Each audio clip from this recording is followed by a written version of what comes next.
Hey, we're back! Good afternoon, good evening, good night, or good morning, depending on where in the world you are watching the show. Thank you very much for joining us again. Earpiece, I dropped my pack. What can I say? It all went terribly wrong in the last 15 minutes when my brain went to sleep. My eyes dried up, and I think this ear has got this permanently fixed in there. What are we going to do? It is 1:30 in the morning here in the UK, and yeah, we're gonna move on. Who put those leggings in the chat? What's on there? Hashtag. I don't even know why that's in there. But yeah, okay, we'll get rid of that one, and we should get rid of this one for the moment. We've been trying to catch up in time. We're not doing it. We're trying. We're trying. But just before, I saw some people talking about the stuff in the chat as well, so we will give you this. If you do want to buy any Q Corner merch, slide back a little bit so that you can get that side. If you want to buy any Q Corner convention merch, you get yourself over to there. Remember that all the profits from anything you buy from the Q Corner merch convention items, all the profits go to the World Health Organization. Okay, right. So it's a good cause, and if you want to buy something, get yourself something, even if it's just a Q Corner mug, so you can sit and have a cuppa with us when you're on. Some people got last night. How are we holding up? I think we're doing remarkably well, guys. I was until the last 10 minutes. I think we're doing remarkably well. I'm actually working on a bit of a secret project. Well, don't let me near it then. I know, but it's yeah, it's not on your computer. I'm working on a bit of a secret project at the moment when I have chance, which will be part of the closing ceremonies, and I promise you. Was that soon? No, I promise you, you won't want to miss that. Okay. I promise you, you will not want to miss that. Okay, so we're going to move on. We're going to move on quickly so we don't waste any more time. No, you guys are awesome. You guys are awesome. We're not awesome. You guys are awesome. We have this gentleman right here. I know, it's a bit of a surprise, right? You didn't... Who knew? Who knew? Yeah. It is. It's the guy himself. It's Matt Falloon, all the way from Australia. So, what we can do is, I think he's waiting in the wings. So, can you give him a huge, warm Q Corner Convention welcome? Here he is, Matt Falloon. Welcome to the show, Matt. In you come. Look, hello. am I here? You are. Am I here properly now? Yeah, you are here properly now. Yes. Oh, that's good, because I was there before, and then I wasn't there, and now I'm back again, and that was the last stream, and this is the new stream. Exactly. Yeah, don't cross the streams, right? We've all seen the video. I'm a mid-stream presenter. Wow, you before, after? Yeah. Which one were you on? I was on 9 and 10. YouTube. Ah, see, yeah. I'm on both. I'm on both. I got to double up. Matt, you are the only presenter to be on both. You're welcome. So exciting. You're welcome. I'm going to take this out of my ear because I'm tethered on a cord to my laptop because I don't do the Bluetooth. I don't have the Bluetooth. And I feel like I'm going to do that Looney Tunes dog thing where I move away and I thought it was some sort of new fashion, like new age fashion accessory. It's good, isn't it? Yeah, I like living the dream. It's catchy on radiators. And I'm gonna unplug, and I'm through the speakers. And can you hear me still? Yes. Oh, that's good. This is weird. I've got like one video and another video, and it's slightly delayed. But that's all right. Hi, everyone at Q Corner. It's me, Matt Falloon. Nice to see you. Hope everyone's enjoying their isolation. Am I good to start, guys? You are. We'll hand you over. Enjoy, guys. Matt, have fun. Okay. Here you go. Bye for now. Enjoy, Matt. Hello. It's me again. Thank you for coming to my class. I'm going to teach weird and wonderful designs that I have learned through just years of experience and working at a very funny restaurant that hires me to do the balloons and doesn't actually hire, just gets one of the kitchen staff to do the face painting. And the face painting is truly horrible. And it's so good because it's given me so much inspiration to make weird, wonderful things. So first of all, I am going to show you one of those weird and wonderful things that we have made. So let's wash our hands. Very important in these times to sanitize ourselves. Happy birthday to me, happy birthday to me, happy birthday, dear man, happy birthday to me. Okay, ready to go. So this design was inspired by one particular piece of face painting, which was a cloud with a lovely rainbow coming out.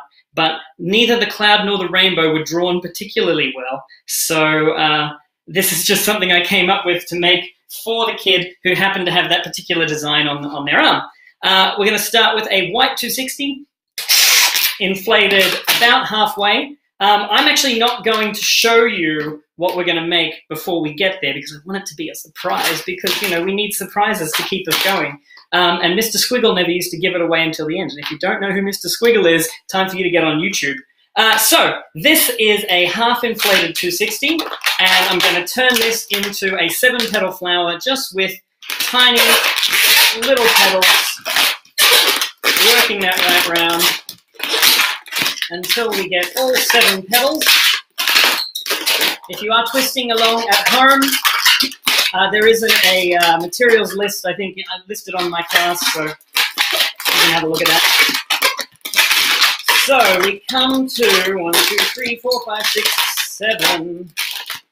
7-petal flower. A little trick with a 7-petal flower, if you do end up with one that's slightly wonky just like this, what you want to do is try to get the more wonky petals near the other petals. So I've got a large petal on this side, a large petal on that side. If I move those 2 petals together, you'll find that we end up with a more circular 7-petal flower. So just a little hack there. I'm going to remove the excess and deflate and tie that in. I always tie in my balloons. I don't like just wrapping around and leaving the balloon empty because, you know, this balloon, I want it to last. I want my memory to be in that kid's life for a while. So that's our starting point. From here, I'm going to use some rainbow colors. I usually ask the kids to give me a few rainbow colors. So let's say they said red and yellow and green and blue. I want all of these about halfway. So that's our red. Oh, I have a question. From Rob. From Rob. What do you use to trim off your balloon? Oh, thank you, Rob. Rob is giving me the opportunity to shamelessly plug my own products. I use a Matt Falloon's balloon bayonet, available at Continental Sales and balloonguy.com.au. Basically, it is the same balloon cutter that you know and love, but with a removable and replaceable blade. So you only ever have to buy one balloon cutter, and then you get like 100 blades for $6. So you get 200 uses for the price of one balloon cutter plus $6. It's very good value. Go buy them. Blue and green. There we go. And we're going to tie our colors together, nozzle to nozzle, and just link those together into what the decorators would call a quad. We have another question. From Jackie. From Jackie. What inflator do you use? What inflator do okay, if I'm just going to get silly questions from people who I know, then we're not going to get through the thing. So people who I know, I love you, but shut up. Sorry, Jackie, I love you dearly. Okay, so we've got our quad of rainbow colors, and I'm going to take my 7-petal flower, and I'm just going to attach that in there, hiding away those nozzles, and I want to arrange this so it's red and yellow and green and blue to go with the rainbow colors, because if you've ever made a rainbow for a kid and not done the rainbow sequence properly, they will let you know, because they're funny little buggers, those kids. Okay, anyway, we'll fix that up in a second. So we've got our little cloud with our rainbow coming out, and we're just going to put that aside for a second because we have to make our big cloud, because the little cloud is just the base. This is a 350 inflated about this much, which I'd say is about halfway. I don't work in very accurate measurements, so if I do skip telling you how many fingers or how many inches to use, then just watch what I'm doing and figure it out, because as long as you get the proportions right, the individual bubble sizes don't really make too much of a crazy difference. I'm going to make 2-finger bubbles. Let's start with that and turn that into a pinch twist. And then I'm going to come across about 6 fingers, make a matching 2-finger pinch twist like that. And we'll bring that across here and lock that back into the first pinch twist. So we've got this little sort of double arrangement with pinch twists either side. And then our third bubble we're just going to take across to the other pinch twist. Now I want you to bear in mind that this design has been based on very poor face painting. So while it's not the way that you would make a cloud, you know, it might not be the way you'd elect to make a cloud, I made it this way to match the face painting that was on the kid's arm, and it really went down well. So we've got this point, we're going to make a string of bubbles out of our remainder to run across the top to give us our fluffy cloud. So it doesn't matter how many. I'm going to go about 2 fingers on each bubble and just run that across the top. And we'll get that over to there to make our little sort of cloud shape, like that. And then I can remove the excess, tie that up. I feel kind of bad because no one's asking questions now. I think I upset everyone. And then with this extra little bit of string, I'm just going to pull that across to the other pinch twist and hide that inside, which gives us our little cloud. Was there another question? You're waving your hand. Las balloons wants to know when they come back. Las Balloons, LA's Balloons, Lost Balloons. The cutters are at continentalsales.net. Balloonguy.com.au also has them. If they're not your regular suppliers, I know JJ at Balloon Guy will ship wherever. And you might just maybe get in contact with a West Coast twister who does shop from Continental and get them to add it to their order when everything reopens. So this is our little cloud. Isn't he cute? And then we're going to take our lovely rainbow, and we're going to come up about 2 hands lengths like this, and we're going to bend that in half and give each of these a shock distortion to make them bend out at right angles. Now, if anyone watching has trouble with shock distortions, the trick is you've got your holding hand and your shocking hand. You want to hold, shock the air out, which means just squeezing all the air out of that bend and letting it rush back in. But I don't let go with my holding hand until the air is back in, and you'll find that is how you get a really sharp curve. You see some people doing like that, and it never works. It always ends up looking bad. So we've got our 4 strings, and we're going to come just up maybe another hand's length past our bend, and we can trim off all of 1, 2, 3, 4. Now, while you're twisting, never waste the opportunity of a great fart sound. Always, always, always, when your balloon makes that sound, pause, look at one of the kids' parents and go, it's great. So we're here, and then very simply, we're going to take our 4 colors, and we're just going to shove that inside. Let me trim off some of these bits. We're just going to shove that inside in between 2 of the bubbles of the 350. And we're just going to friction fit that.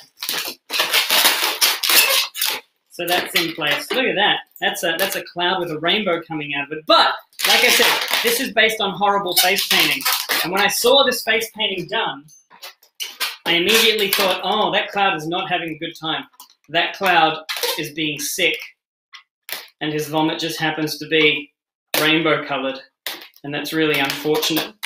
So, the design that I came up with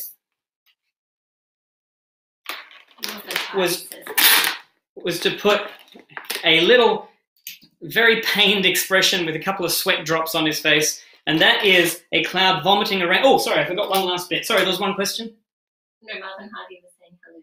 Hello, Marvin Hardy. How are you? And I forgot one piece. With the 160, we're going to take this across the bottom of our 4 colored loops, make a twist at that length, and then loop that right the way across the top again to give our cloud a pair of lips, which more greatly sort of defines that this is coming out of his mouth, and really gives him that I'm being sick face. And there we go. So that's design number 1. These are all going to be fairly quick line work design, guys. I know that Maybe some of you signed in thinking I'm going to do some of my difficult finger busting stuff.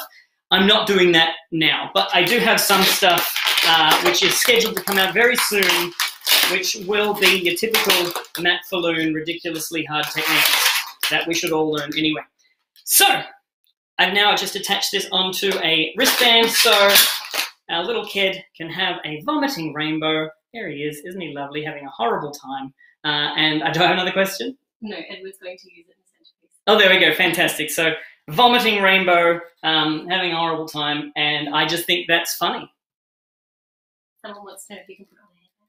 Oh, of course, yeah, you can put it on a headband. You can put it on a headband, you can put it on a wristband, you can put it on a moving vehicle, you can put it on a dog, anything you like. You just put it on things and see if it works. That is the vomiting rainbow. Isn't that fun? Okay, I'm going to put that over here. So while I've been in quarantine,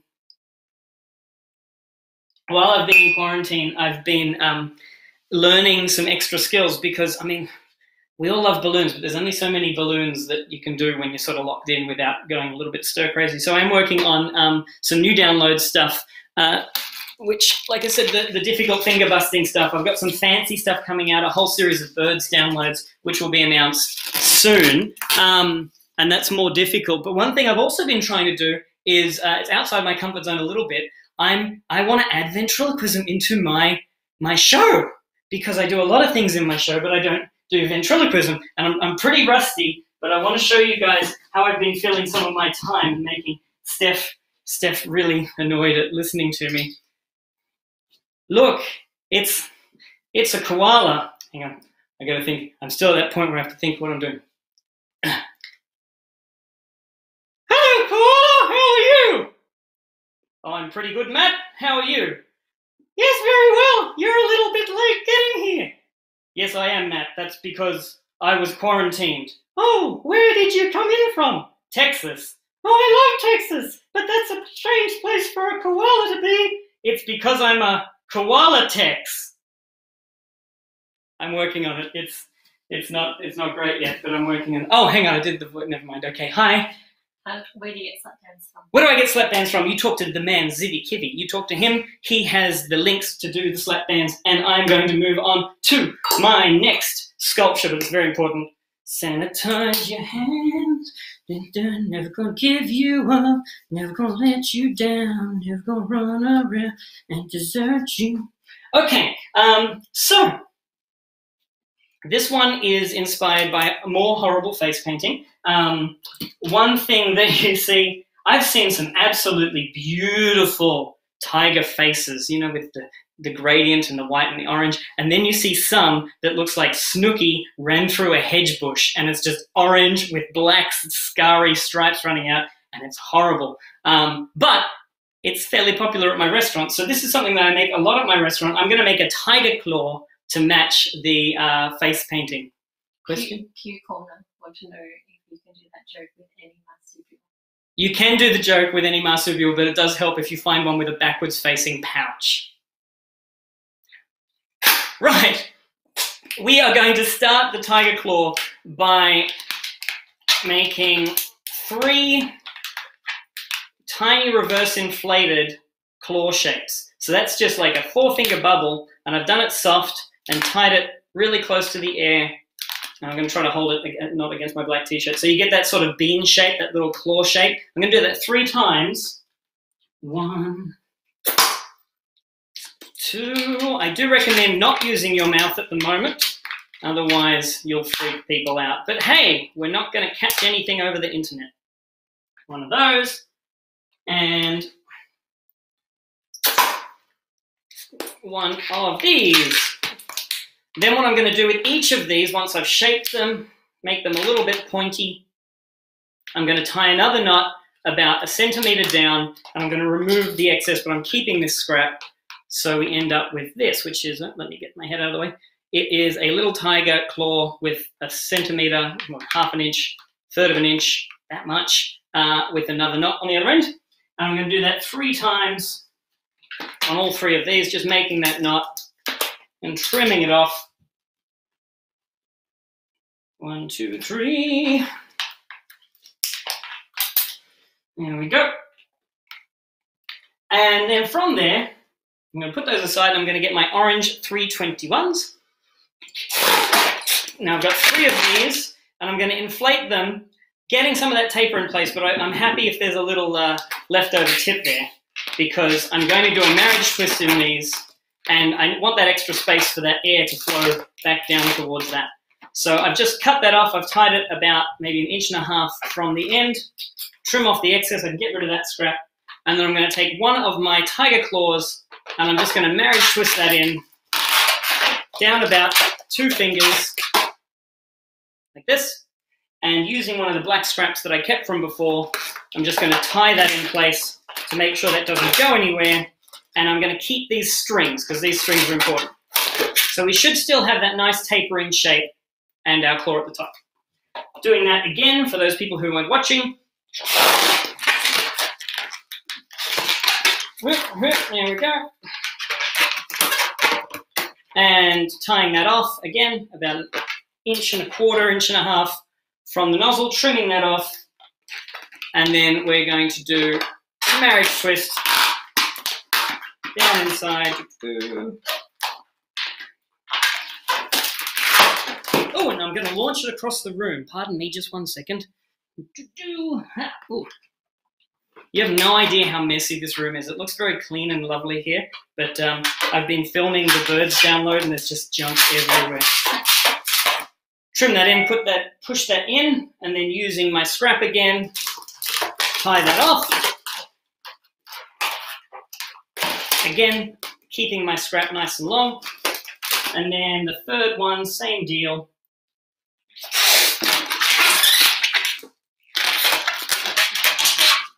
I don't know what's going to happen after this. Am I going to go back to mouth inflating? I don't know. I mean, I suppose it's a handy skill to have in case your pump goes down or something like that. But yeah, we might be looking at a changed world for us. It's interesting. So we've got our third one of these, and just pushing that in, letting the air flow down to here, which will give us enough flex to go in and grab that. Whoop, fingers of steel. Tiger grip. I've got a question. What is the difference between a marriage twist and an apple twist? My assumption would be that an apple twist goes all the way through to the other end of the balloon and ties off like a raisin, whereas a marriage twist is kind of like a marriage between a tulip twist and an apple twist. So that one's a little bit too tight. Let me reinflate that. I'll show you what I mean in terms of the difference. So an apple twist is if I was to take a round balloon, push this all the way through and hold it so you get that apple shape with a little thing on the top, and then tie the bottom knot off on the bottom of the balloon with a scrap, I'd say that'd be more an apple twist.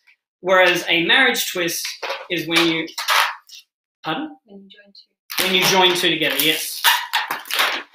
The happiest twist of all. Although I don't know what it's like in other countries, but at the moment we're only allowed to have 5 people present at our marriage twist. It's very sad. There we go. So now we've got all 3 of these. I'm going to make a little bubble in the end of each of them and join all 3 of them together. 1, 2, 3. And then using these scraps that I've had left over, I'm going to bring them all up together like this and just use those scraps. I don't actually have to tie them in. I just want to physically sort of lash them into place. And just as long as they're sort of neatly held in, and then you want to rearrange everything so it's sort of next to each other. And then I can remove any of these little dangly leftovers. But I am going to keep my scraps because I have a cool design that I'm going to show you later which utilizes some of those very handy scraps. Never throw your scraps away. You can do cool things with them. When I say never throw your scraps away when they build up. But, you know, you've always got the bag there, so you've got another resource that you can jump into. Yeah, you don't be like Scott Tripp and have like 300 years worth of scraps in your garage. That's not cool. Okay, having said that, he did save me with my Bop-Ups class, and everyone got Scott Tripp scraps. So thank you, Scott. I don't think you're crazy at all. Here we are with this so far. So you can see already this would be a cool dragon, lion, any sort of animal with claws, talons, if you will.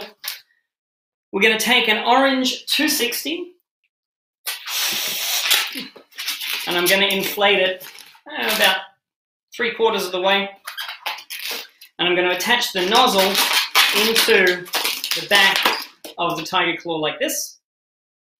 Then I'm going to come up the side of the tiger claw until we reach the join of one of the marriage twists, and I'm going to make a small pinch twist at that point, like that. I'm going to go along the underside of the 3 claws. I say underside because this generally gets a natural sort of curve. You can see the middle one's a little bit higher than the other ones. So that means the side with the curve like this is the top, and the side with the inside curve is the bottom.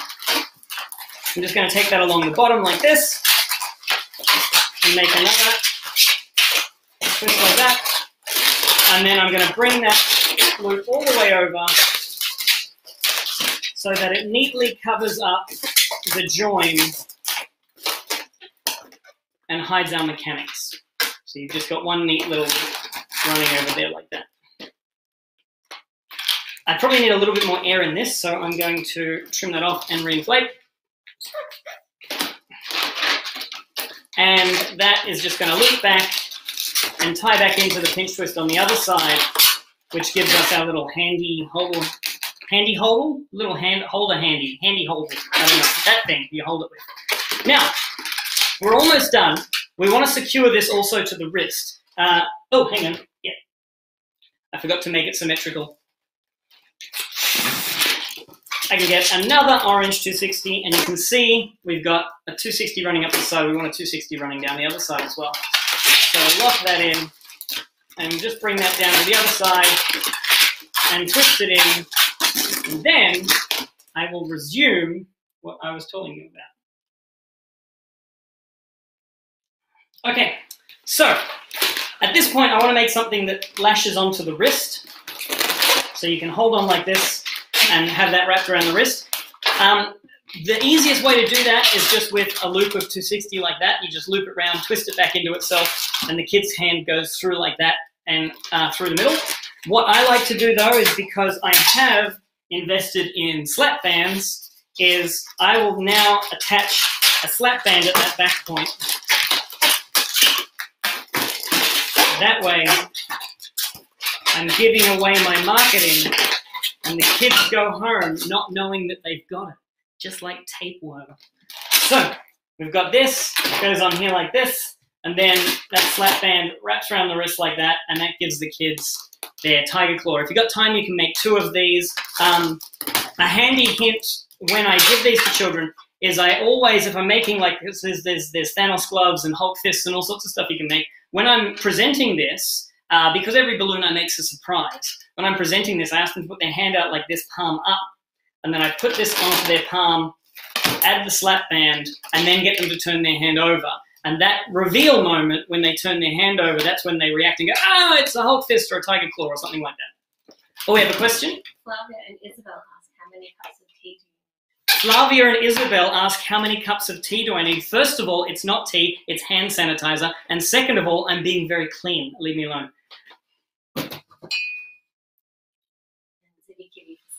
And Zibby Kibby for slap bands, yes. So I'll hold that up. That is the tiger claw. Quite quick, quite simple, a little bit involved with the marriage twist, but they're easy enough once you practice. And that is how you attach that also to a wristband. No, you can't put this one on a headband. You can, but it looks stupid.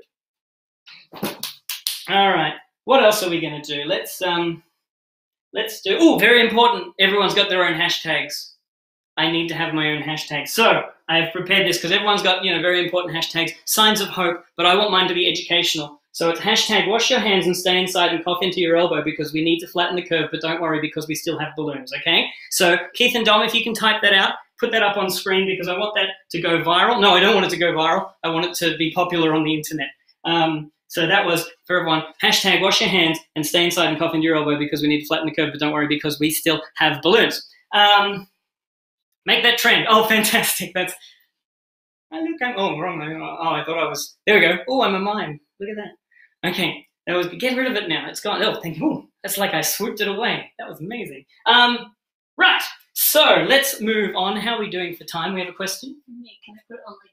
Steph, oh, can I put it on leggings? Can we get that hashtag on leggings, please? Steph has very long legs, and she has 2 of them. So I'm happy if you, like, cut it off there and have it running up the other. Oh, hang on, I have to do that properly. Look at that, special effects.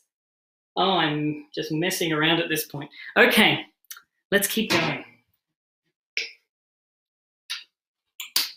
Kookaburra sits in the old gum tree, Mary, king of the bushes, he love Kookaburra, make your life complete. Okay, so, I don't know if that's the actual words. So, we are going to do one of my all-time favorite restaurant balloons. This is for that kid when you come across a table and there's a bunch of young kids and there's the older kid, and the older kid's got a bit of sass, got a bit of snark to them. Really great for boys who sort of look like they don't want a balloon. This is going to be, I'm not going to tell you what it's going to be. We're going to figure it out together. So this is the sculpture pack, if you have your stock ready, that has the white hearts in it. We're going to begin, as we so often do, with a 7-petal flower. This time I'm using a chrome blue. And I'm going to give that a squeeze. And we're going to fold 1, 2, 3,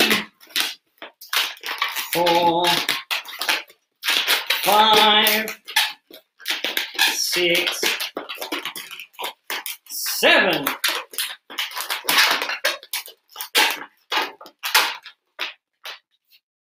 Seven-petal flower, and trim off the excess, and as always, give that a tie. This is one of those balloon sculptures that can go perfectly right or horribly wrong. I love it so much. Onto this, we're going to get a 5-inch round, inflate it about the size of an Australian hailstone, and we're going to twist a sidewall bubble there on the bottom, like that.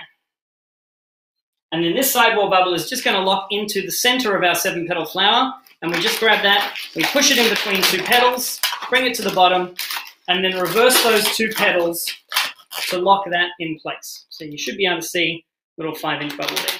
It's important when you do these sidewall bubbles to lock in like this. Don't make it too big, because you still want this to be able to sit flat on the wrist or the head. If it's big and it comes down further than the bottom of the flower, then you're going to have problems.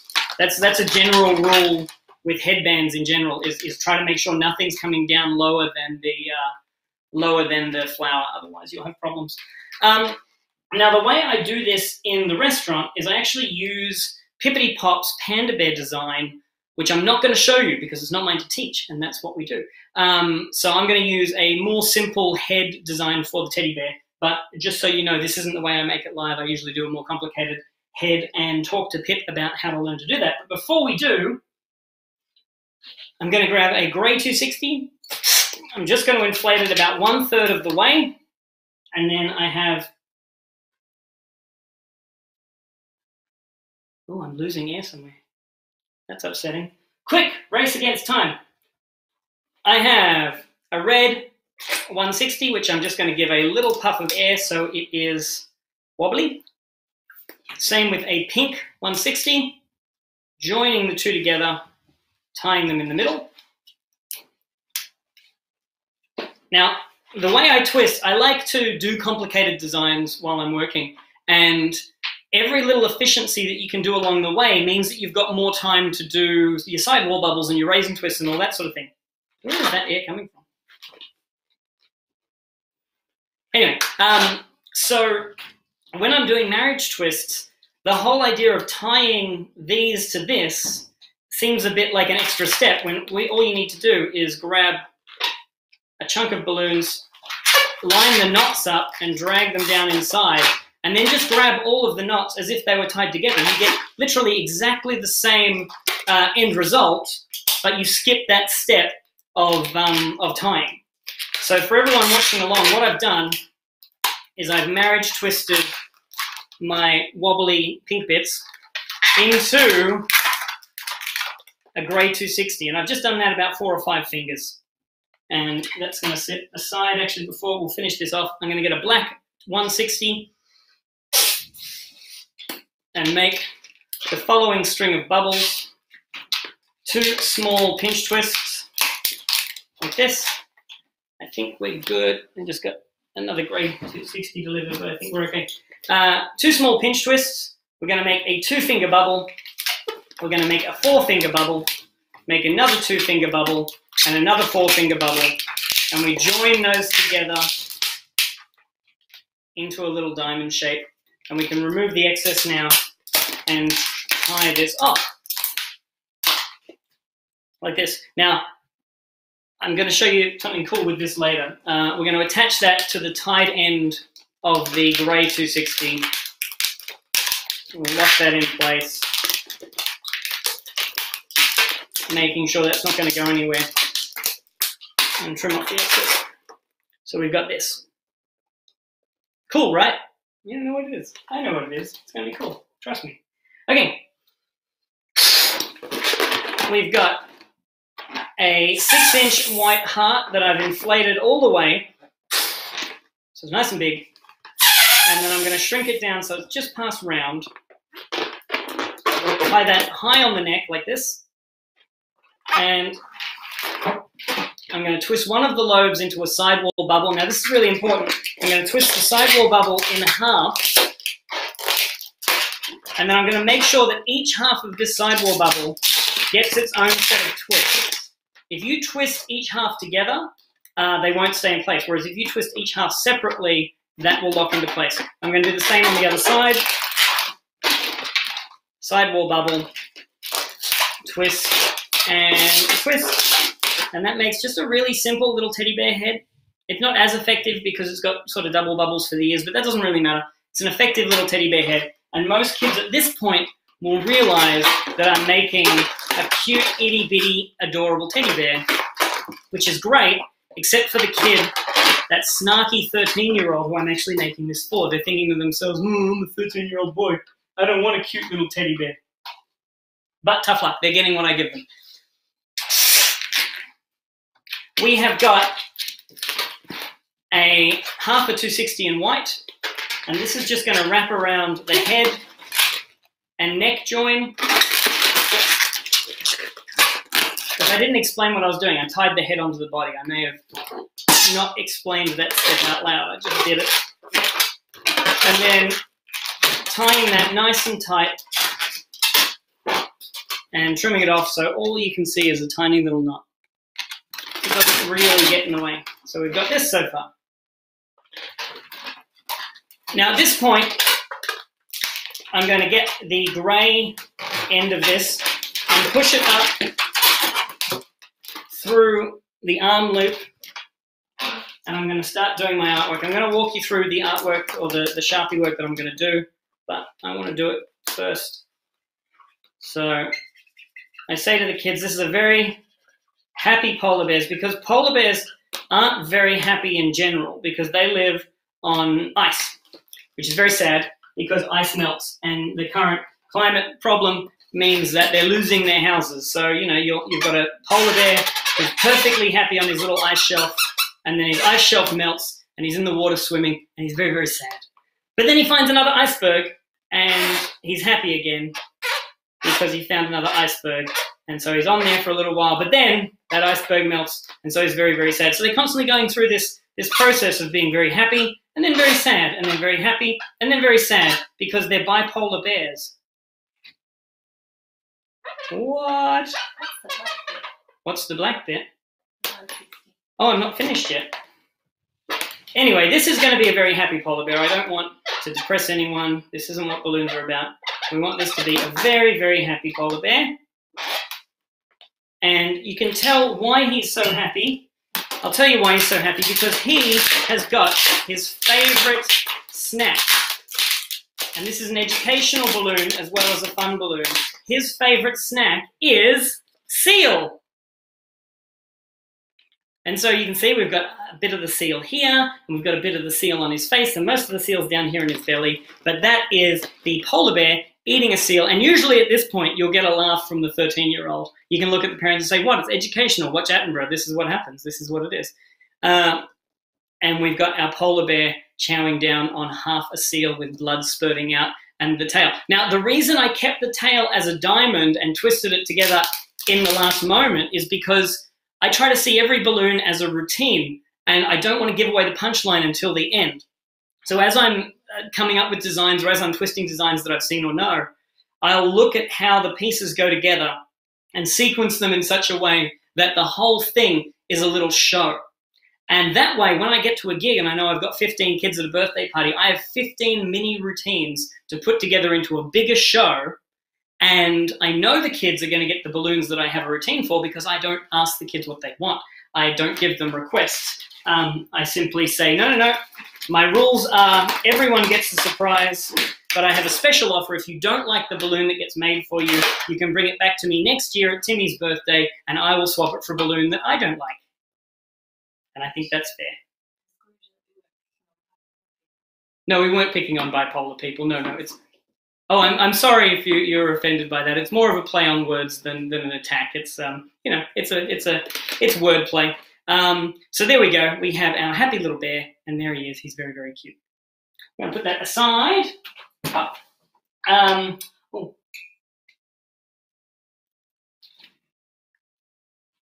Twist and shout. Okay. So this is a fun little take on something that has been done before. This is a hashtag washing hands and stay inside and coughing your elbow because we need to flatten the curve, but don't worry because we still have balloons. Which I will be launching as hashtag washing hands and stay inside and coughing your elbow because we want to need to flatten the curves, but don't worry because we still have balloons.org, which will launch later in the month, and that's going to be an educational resource for cleanliness and, brushing your teeth and washing your hair and all that sort of fun stuff.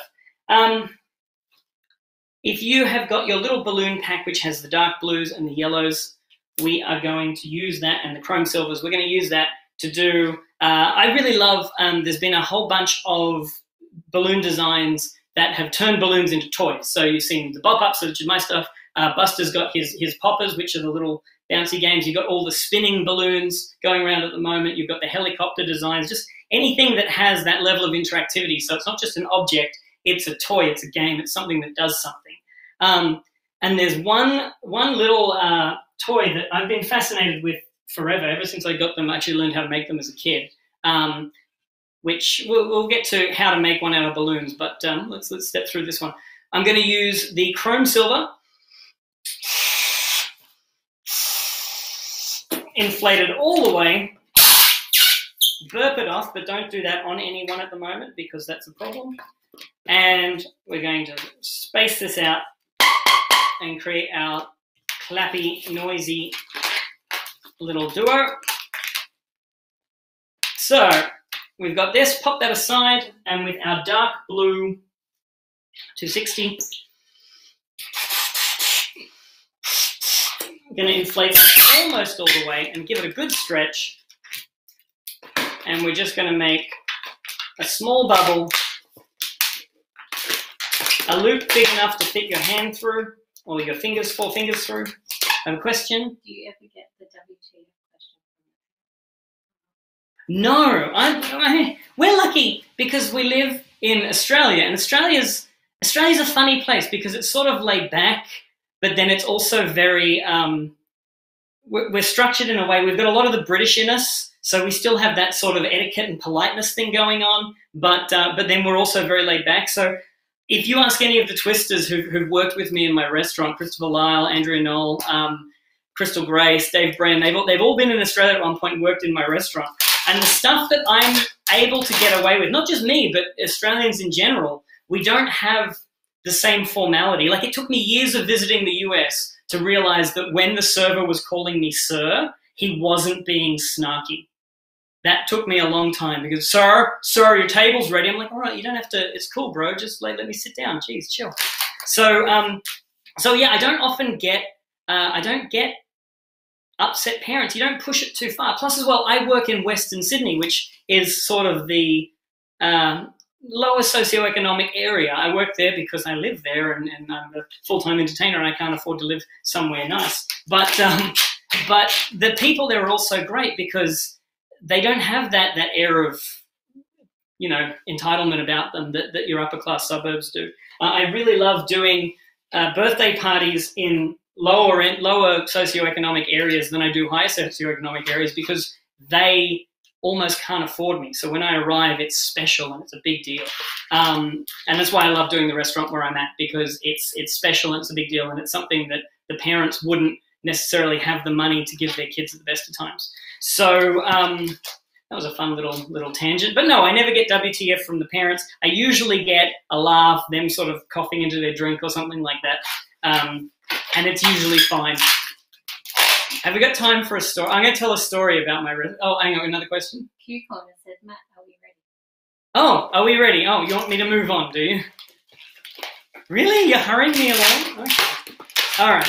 So, oh, look at that! We've got the hashtag on leggings. That's amazing. Everyone, buy those. They're for a good cause, and everyone will stare at your legs up and down, up and down, up and down. It's disgusting, really. Take those off the site. I'm going to get in trouble for those. Can we have black leggings with pink text, please? Steph is asking for a friend. So, I've made my silver piece just a touch longer than my blue piece, and I've just put one of those loops at both ends. Back on track, back on track. And I'm going to push two ends of the silver through that loop, and we're going to come right on back and push the other two ends, and you want this to sit fairly flat. So you can see at the moment it's got a bit of a bow in it.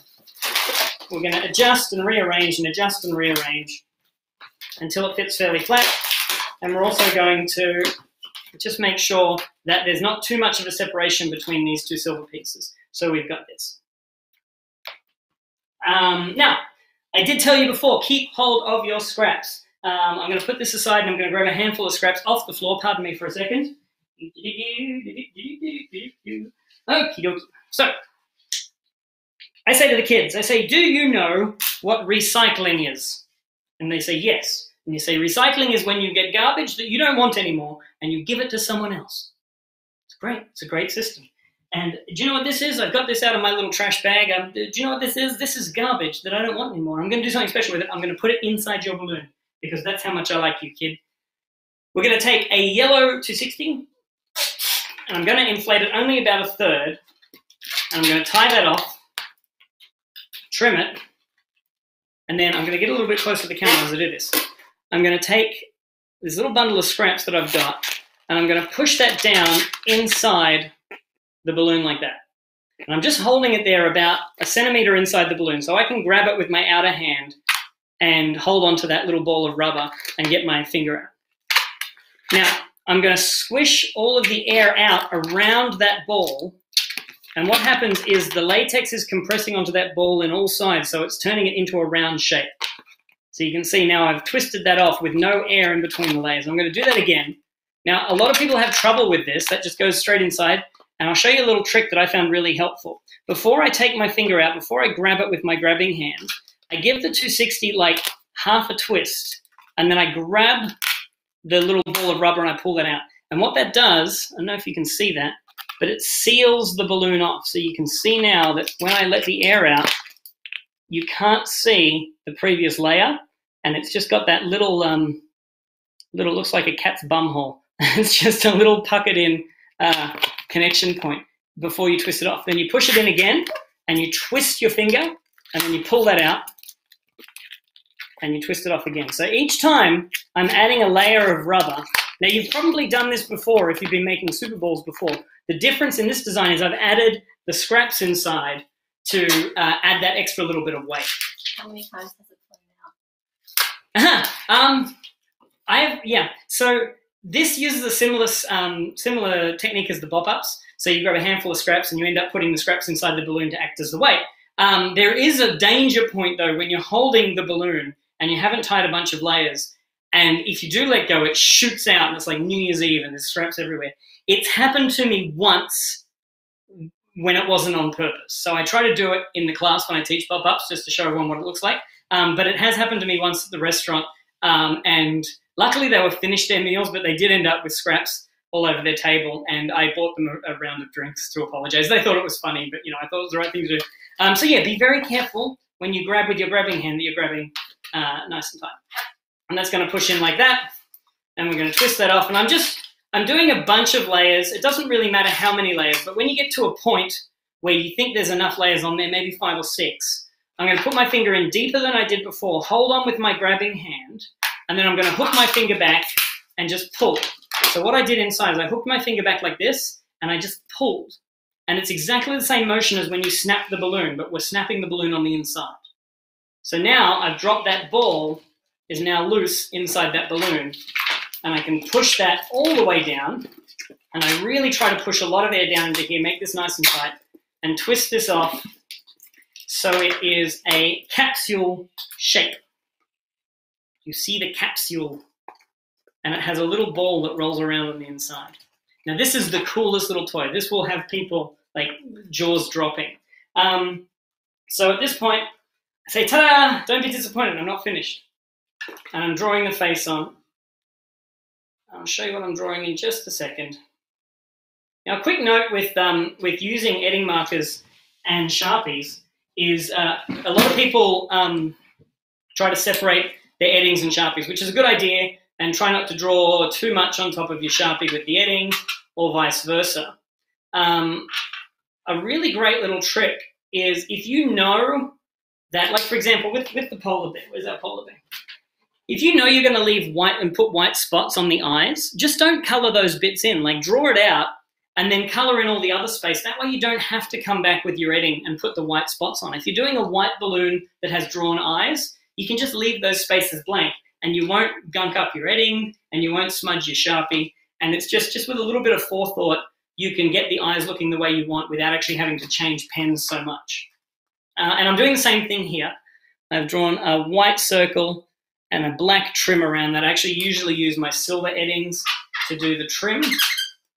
I'm just going to do 2 little tabs flying off this way. I don't bother going all the way around. Most of you have probably guessed what this is by now.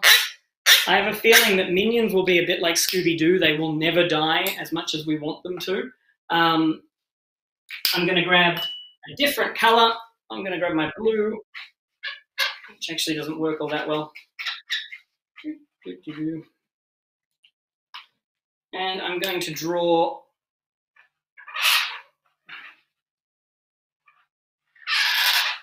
and a cute little mouth. Here we go. And I'll just colour in his little tongue red, and I'll show you what I've drawn. So at this point, the kids have guessed that it's a minion. There's one kid who goes, it's a minion, it's a minion. And you go, that's right, have you seen those movies, those minion movies? And they go, yeah, I've seen the minion movies. And you go, yeah, because the minions all do crazy things in those movies, right? Oh, hang on, I've got a question. What does Scooby-Doo? What is Scooby-Doo? Who's asking? Mr. Bomer doesn't know what Scooby-Doo is. I find that very hard to believe. Google. Scooby-Doo was drawn on caves by Neanderthals. That's how long Scooby-Doo's been around. The whole idea of Scooby jumping into Shaggy's arm because there's a saber-toothed tiger, but then the saber-toothed tiger's head off and it's just the janitor or the caretaker or something. It's the thing. Yeah, check it out. It's great. Oh, really? Okay. Okay, all right. So we've got our little minion with his little butt cheeks, because this minion is doing something crazy. This minion has taken his overalls off, and he likes to get all nude and do backflips in the sun. And that's when we put him on top of our carriage that we built, and then with a very slight tilt, he'll do his backflips. And so, I mean, this is an old design. It's a really old toy, but this is like the new spin on it. So I call this the naked backflipping minion. And the kid will play with this all night at the restaurant, and they won't know how it works. And the adults will be looking at it, trying to figure out how it works. And so it's all very crazy. So that is the naked backflipping minion. I'm going to show you a variation on this, and we're just going to put that aside. I'm going to keep the minion so I don't have to make it again. Okay. Ah! No! Get back! It's okay, everyone. I got it. Get back! Oh no, I touched it with my hands. Get! I'm almost done. That was terrifying. Who left the window? Steph, did you leave the window open? We got a little thing in here. That's okay. So we got this little guy, and we're going to make basically exactly the same carriage system, but a little bit of a difference. And I'm going to try to get this done in the time I have left. I'm going to use Diamond Clear 260s. Inflate them all the way. and I'm going to use 2 of those.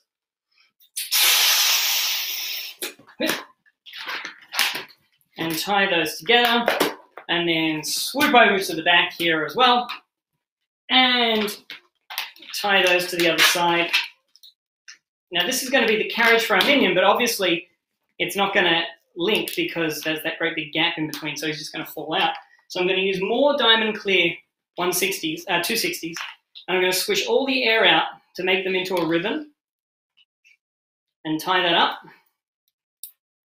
And then I'm going to use these at 3 different points along the balloon to wrap around. Now it's important that you wrap these around in a figure 8 shape. So they go around one balloon, through the middle, and around the other balloon and lock in again on the other side. And you want to keep them flat like a ribbon. That way what we're doing is we're joining this clear balloon together with a very flat track that the flipper's going to flip right along. So going again, same thing. I'm being hurried along, but I want to finish. Don't worry, guys. I won't get in the way of the next person. Who's the next person? I don't know. Who's on next? Who's on first? Same again, and same again down the bottom. Garlis, Olivia. I'm sorry, Garlis. I will not take in any of your time. I think we still have a few minutes. Is that right, fellas? I can finish that. Okay.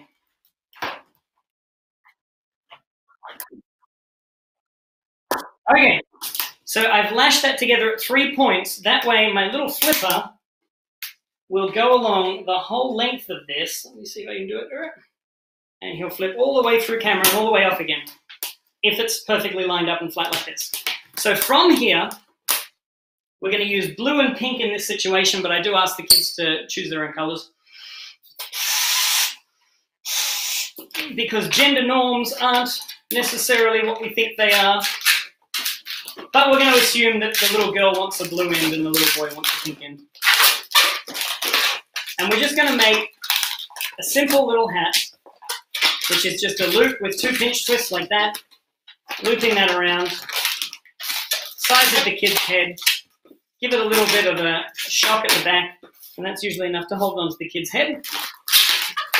And then we're going to put this end into, I'm actually going to twist off a pair of doubles first, and push that into the blue end, and then you make the same hat in the opposing color on the other hand, and you get the kids to put on, I'm going to get Steph to put that on her head. You can't tell, but it's on her head. She's behind the camera. Now we made the hat in clear because the people playing the game need to know what they can see. So hang on, and this is like a cooperation game where you've got to get the minion. Did you see it? Did you see it flip past? You probably can't see it flip past. Basically, you've got a kid's head on this side, a kid's head on this side, and your minion is going to flip right past them. It's up to the kids to coordinate their movements to make sure that the minion doesn't fall off. So I call that the coordination backwards and back flipping naked minions hat. I don't know, I'm not good at names. The get-along. The get-along hat. This is the get-along hat. Cause 2 kids to put aside their sibling differences for a moment and play around with a silly big hat. And for social distancing. And for social distancing, you can make this like 4 times as long. No, you can't, because then you have joints and balloons. But yeah, give it a try. Who knows? Thank you very much. I think are we done? Are we done? Hashtag wash your hands and all of that. Thank you guys very, very much. Thank you. Enjoy the rest of the Q Corner. Thank you, Matt. Thank you, Matt. Loving your work. Loving the hat. Good fun. Good fun as always. Thank you. Excellent. Thank you. We're just going to move to the side because of social distancing. Yeah, whoa. Yeah, okay. All right, take care and bye, Steph. Thank you very much. Thank you. Okay, right, we're going to have to move quickly on. That was Fast-paced, brilliant, right? fun. Show a lot of love to Matt in there He as well. squeezed. Show a lot of love to Matt in the chat. He squeezed all that in there for us. to catch Yeah. us up on a bit of time. By the way, the leggings aren't really available on the merch store. It was just a joke. It's good for morale. Okay, so we're going to move on to hashtag 62, which is segment 62. It's the wow effect in bubble balloons. You will learn a new way to apply confetti or paint to your bubbles. A new technique to do something different, original, and with the wow effect. Don't stop watching this class. You will be surprised. This sounds really exciting. Can't wait for it. So, and the teacher for this class is Garlis Bolivar. Here she is. So what we'll do is, can we give her a big warm welcome? Of course we can. Of course we can. We'll do a big warm welcome to Q Corner Convention 2020 to Garlis Bolivar. Yay! Welcome to Q Corner. We caught you taking a drink. Caught you hydrating. Good evening, good morning, good night. ¿Por qué no se ve? Es que no sé. Hola. Hola. Hello. Salí antes. Oh, you can Hello. see. Yeah, How yeah, are you you? understand. Yeah, okay, we know we're live now. Okay, what we're going to do is, to save on time and to move things forward, we are going to get out of the way because the star of the show is right here, and we'll leave you in her hands. Enjoy. And remember, if you use any of the techniques, if you like any of the techniques, remember to put the gold nuggets in the chat because we like that kind of thing. And if you use the any of the techniques, don't forget to use the hashtag Q Corner Convention. Okay, right. Garlis. So we shall move out the way and hand you over to Garlis. Enjoy. Have fun. Buenas noches. Good night. Bueno. Bonjour. Buonasera. Donde quiera que se encuentren, mi nombre es Garlis Bolívar. Soy de Venezuela, vivo en México desde hace muchos años. Y pues estoy aquí para compartir con todos ustedes esta gran convención que ha organizado Qualatex, nuestro mejor y mayor proveedor de globos, excelentes globos. Y bueno, espero que disfruten todo esto. Gracias, Kay. Gracias, Dominic, por esta oportunidad. De verdad han hecho un excelente trabajo. Thanks, Kay and Dominic. You are make a wonderful work. So, I hope we can enjoy all of this. Espero que disfrutemos todos todo esto. Voy a tratar en lo posible de hacer traducciones en inglés, mas no garantizo mucho porque no quiero perder mucho tiempo. En esta ocasión quiero compartir con todos ustedes una técnica que he estado desarrollando desde hace 2 años atrás. No la he mostrado porque precisamente lo que quería era tener el dominio total sobre ella y poder mostrarles y compartir con todos ustedes todas las posibilidades y todo el tipo de combinaciones que se pueden hacer aplicando esta técnica que yo desarrollé hace 2 años. De hecho, tengo varios amigos que ya la conocen, con los cuales la he compartido.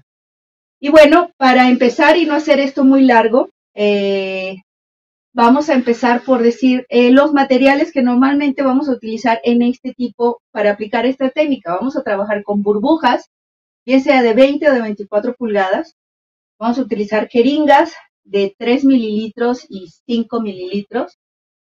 Vamos a utilizar pinturas, bien sea de acrílico, óleo o acuarelas. Vamos a utilizar high flow. Vamos a utilizar también diferentes tipos de confeti, el que ustedes estén acostumbrados a utilizar. Y bueno, para no hacer esto más largo, vamos a empezar por la primera cosa que deben hacer al utilizar esta técnica, ¿sí? Esta es una burbuja en este momento de 20 pulgadas. Ya yo la había abierto porque quería hacer algunas pruebas. ¿Ven todos allí bien? ¿Sí? Ok. Lo primero que van a hacer es doblar la burbuja a la mitad, ¿sí? Y van a obtener una media luna. ¿sí? Una vez que ya la tienen doblada, en esta técnica realmente lo más importante es tratar de que los bordes, ambos bordes de las costuras de la burbuja coincidan. No me sirve tener esta distancia entre ellas. ¿Por qué? Porque si yo voy a trabajar un lado y no controlo bien el trabajo o la pintura o lo que sea que esté poniendo, voy a manchar el otro lado que no quiero tocar. Entonces es muy importante que estos extremos coincidan totalmente, ¿sí? ¿Ok? Les debe quedar bien claros. Para ir un poquito más rápido, tengo ya una burbuja lista. Y yo les voy a sugerir que cuando una vez que doblen su burbuja hacia adentro, que ya tengan esta, ¿sí? Se ayuden con este tipo de pinzas. Son unas pincitas muy chiquitas. No dañan la burbuja, ¿sí? Y lo que voy a conseguir con esto es que mientras yo esté manipulando la burbuja, los lados no se me van a mover. Y así voy a garantizar que lo que yo haga dentro de la burbuja no me va a mover ni me va a arrugar la burbuja.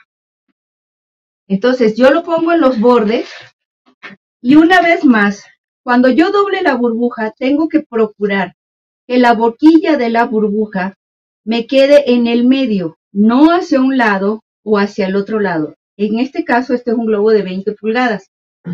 Entonces, dicho esto, tengo ya mi burbuja alineada, los extremos, ¿sí? La coloco. Y en este momento, yo voy a decidir qué es lo que voy a hacer con la burbuja. Les voy a mostrar lo primero. No es lo más sencillo, pero sí quiero que lo vean claramente. Vamos a utilizar pinturas, en este caso, de acrílico, de acuarela. ¿Por qué? Porque el diseño que yo quiero hacer en esta burbuja, quiero que sea lo suficientemente fluido como para que me pueda permitir lograr un degradé de colores en el trabajo que voy a hacer. Cuando estoy trabajando con burbujas de 20 pulgadas, utilizo jeringas de 3 mililitros, ¿sí? Pueden verlo muy bien, son jeringas de 3 mililitros. De 3 mililitros porque no tanto por la capacidad, sino por el ancho de la jeringa. Esta jeringa es la que entra en la boquilla de la burbuja de 20 pulgadas. Y si voy a trabajar con una burbuja de 24 pulgadas, puedo utilizar una jeringa, en este caso de 5 mililitros, es un poquito más ancha. Como todos los diseños que yo les voy a mostrar ahora, todos van a ser sin helio, no tengo por qué preocuparme en este momento por las cantidades que ponga tanto de pintura como de high flow o lo que sea que vaya a meter dentro de mis burbujas. Eso lo tengo que tomar en cuenta en el momento en que vaya a utilizar helio. Lo recomendable es no pasarse de máximo 18 mililitros en una burbuja de 24 pulgadas. Yo he hecho las pruebas y puedo soportar hasta 18 mililitros. Sí, solo sí. Lo único que voy a utilizar en la burbuja es pintura. ¿Ok? Dicho esto, les voy a explicar otra cosa. Como la intención es que cuando yo esté trabajando con la burbuja no se me mueva hacia los lados, ni por el lado que voy a trabajar, ni por el lado opuesto, yo me las ingenié, y además que me embarro normalmente cuando estoy trabajando con pintura, de hacerle una extensión a mis jeringas. Y simplemente es agarrar, conseguí un tubito X, ¿sí? En donde cabe el émbolo, que es el que empuja el líquido dentro de la jeringa. O sea, lo que hice fue tomar el émbolo y conseguí este tipo de tubito y lo que hice fue pegarlo dentro del tubito y entonces en el momento en que yo meto mi jeringa, ¿sí? Yo tengo una mayor extensión y puedo jugar a lo largo de la burbuja y colocar las pinturas en donde yo quiera. ¿Por qué? Porque no voy a trabajar con un solo color. Puedo trabajar con 1, 2, 3, N cantidad de colores, dependiendo de lo que yo quiera hacer. Una pequeña muestra de eso es esto. ¿Sí? En este caso, yo utilicé aquí muchos colores. No quería, al final de cuentas sí los vamos a mezclar, pero los vamos a mezclar de manera ordenada. ¿Ok? Entonces, vamos a empezar con el primer diseño. Yo puedo trabajar la burbuja bien sea de un lado, del otro lado, e incluso la puedo trabajar de ambos lados. ¿Cómo vamos a hacer eso? Pues en este caso yo voy a hacer un degradé de un color, de un lado voy a hacer color rosa y del otro lado voy a hacer el color azul. No se preocupen, es muy fácil. Eso sí, les recomiendo que practiquen. ¿Cómo pueden practicar? No les voy a decir que agarren las burbujas y las dañen para practicar, pero pueden agarrar bolsas plásticas, de esas que parecen como de celofán, y van a tener el mismo efecto. Van a tener dos capas, y van a colocar sus pinturas, y van a jugar, y van a soltar la mano. Recuerden que todo es la práctica, ¿ok? Me da mucho gusto compartir con ustedes esta técnica, de verdad que es muy bonita, y las posibilidades y combinaciones que podemos obtener con ella son increíbles. Y más aún, cuando ustedes entreguen al cliente, a su cliente, un arreglo en donde estén incluyendo una burbuja trabajada de esta manera, es 100% seguro que el efecto, wow, ¿cómo lo hiciste? No va a faltar. ¿Ok? Entonces, vamos a empezar. Voy a hacer un degradé de rosa por un lado y azul por el otro lado. Yo ya tengo mis jeringas preparadas, ¿sí? Tengo 4 con color azul y 4 con color rosa. ¿Cómo introduzco yo la pintura dentro de la jeringa? Muy sencillo.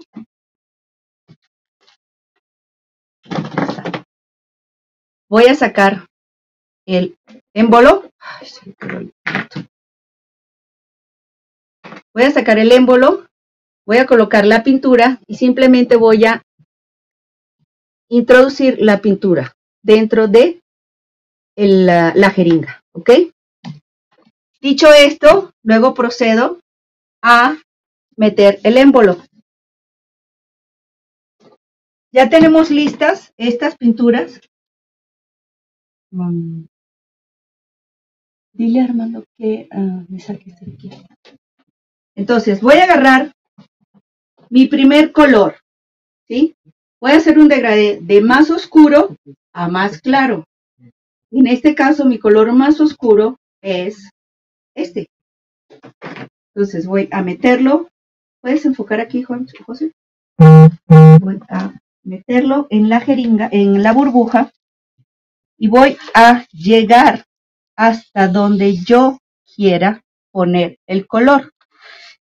Una vez que ya esté donde lo quiero, lo que voy a es a presionar la jeringa y con este voy a hacer presión y va a empezar a salir la burbuja, la pintura, ¿sí? Y yo voy a colocar la pintura exactamente en el lugar que yo quiero, ni más ni menos.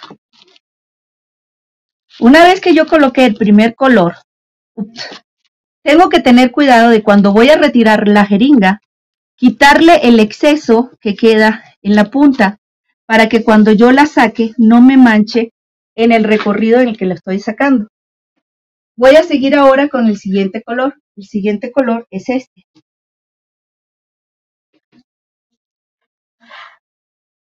Voy de nuevo, hago presión. 2, 3, 4 y 5. Y nuevamente limpio la punta de la jeringa, ¿sí? ¿Cómo la limpio? Simplemente hago presión en el lugar donde puse el color de esa tinta y luego la saco. Seguidamente sigo con el otro color.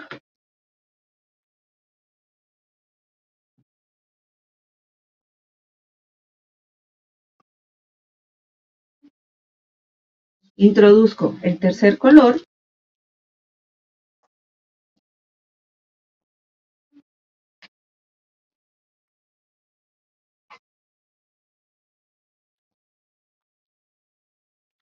Y limpio.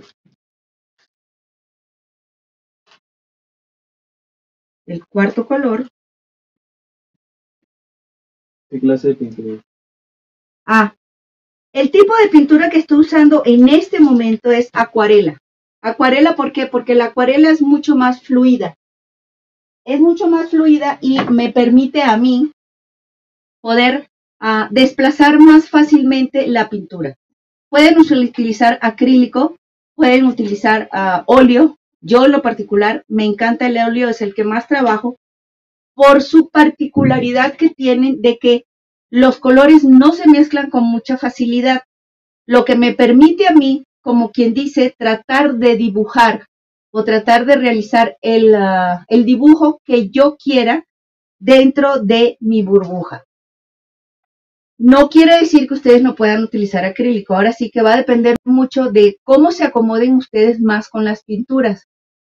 Incluso pueden llegar a combinar óleo y acrílico, porque a veces, o acuarela, a veces no conseguimos todos los tonos en un tipo específico de pintura, y eso me pasó a mí, y la verdad es que el efecto que se consigue es increíble, ¿ok? O sea, es muy, está haciendo un poco de calor aquí. El efecto que se consigue es muy, muy bonito, precisamente por esa razón, porque una, su base es aceite y la otra, su base es agua, en el caso de las acuarelas, y en el caso de las acrílicas, su base es realmente una cola, un pegamento.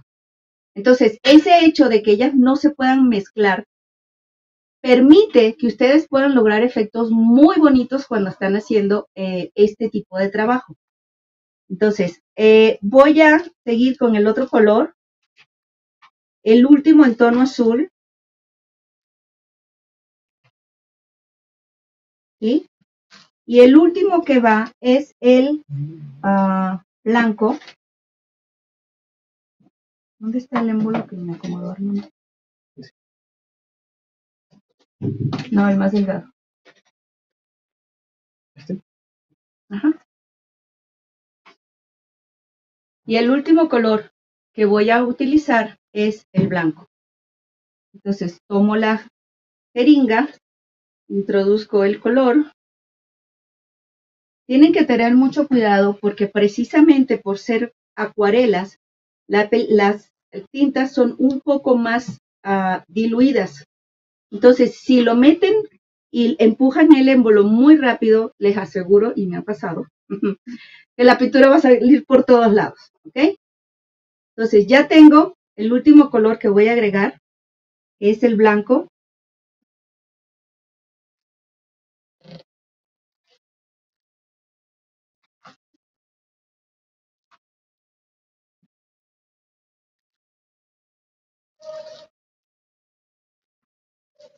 Este tipo de tubito, la verdad es que se las pueden ingeniar, no necesariamente tienen que hacer. El chiste es, lo importante es que ustedes puedan hacer una extensión para que puedan trabajar sin estar con el pendiente de que se les movió la burbuja, de que se le arrugó la burbuja, de que se le mezclaron los colores si no querían que se les mezclaran en determinados lugares. Entonces ya tengo mi primer color puesto en el lado en que lo voy a trabajar. Dicho esto, ahora voy a agarrar una espátula.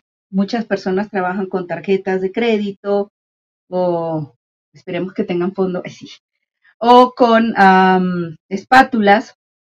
Yo trabajo con una espátula, pero en lo particular siempre le pongo unas toallitas que sirven para limpiarse la cara, ¿sí? Son desmaquillantes, porque esto me permite manipular la burbuja sin temor a que la raje, a que la rasgue, la rompa. Me ha pasado. ¿Me puedes pasar el Durex, por favor? La jeringa esta es de 5 mililitros y en este caso, si le van a hacer la extensión, tienen que cortar esto redondo que está aquí y buscar un tubo en donde entre este émbolo. Y una vez que ya lo tengan, a esta jeringa le tienen que quitar toda esta rebaba, o sea, todo este borde, para que pueda entrar directamente a la burbuja. Sí va a entrar, pero simplemente va a llegar hasta aquí. No van a poder meterla más. Entonces es dejar esto liso y dejar esto liso. O sea, así. Esto está liso. Este tubito fue el que entró dentro del tubo. Y esta es la jeringa como tal y no tiene absolutamente nada alrededor. La diferencia la pueden ver aquí. ¿sí? Aquí está la jeringa completa, aquí está la jeringa adaptada. La otra es, aquí está el émbolo, a esto le quité yo este círculo que está aquí y el tubito, lo que queda es lo que meto dentro del tubo. ¿Sí entendieron hasta ahí? Sí. Ok. Entonces, ¿qué es lo que yo hago? Yo agarro y a mi espátula simplemente le pongo un pedacito de algodón que de alguna forma me va a proteger la burbuja y me va a permitir ejercer un poco más de presión a medida que estoy trabajando. Entonces, lo que hago es que pongo, aseguro el algodón, ¿sí? Si ustedes creen que lo pueden hacer sin necesidad del algodón porque no van a romper la burbuja, adelante. Yo ya he roto varias. Eso va a depender mucho de lo que ustedes quieran conseguir en la burbuja y del tipo de presión que ejerzan. Pero a mí esto me da mucha seguridad.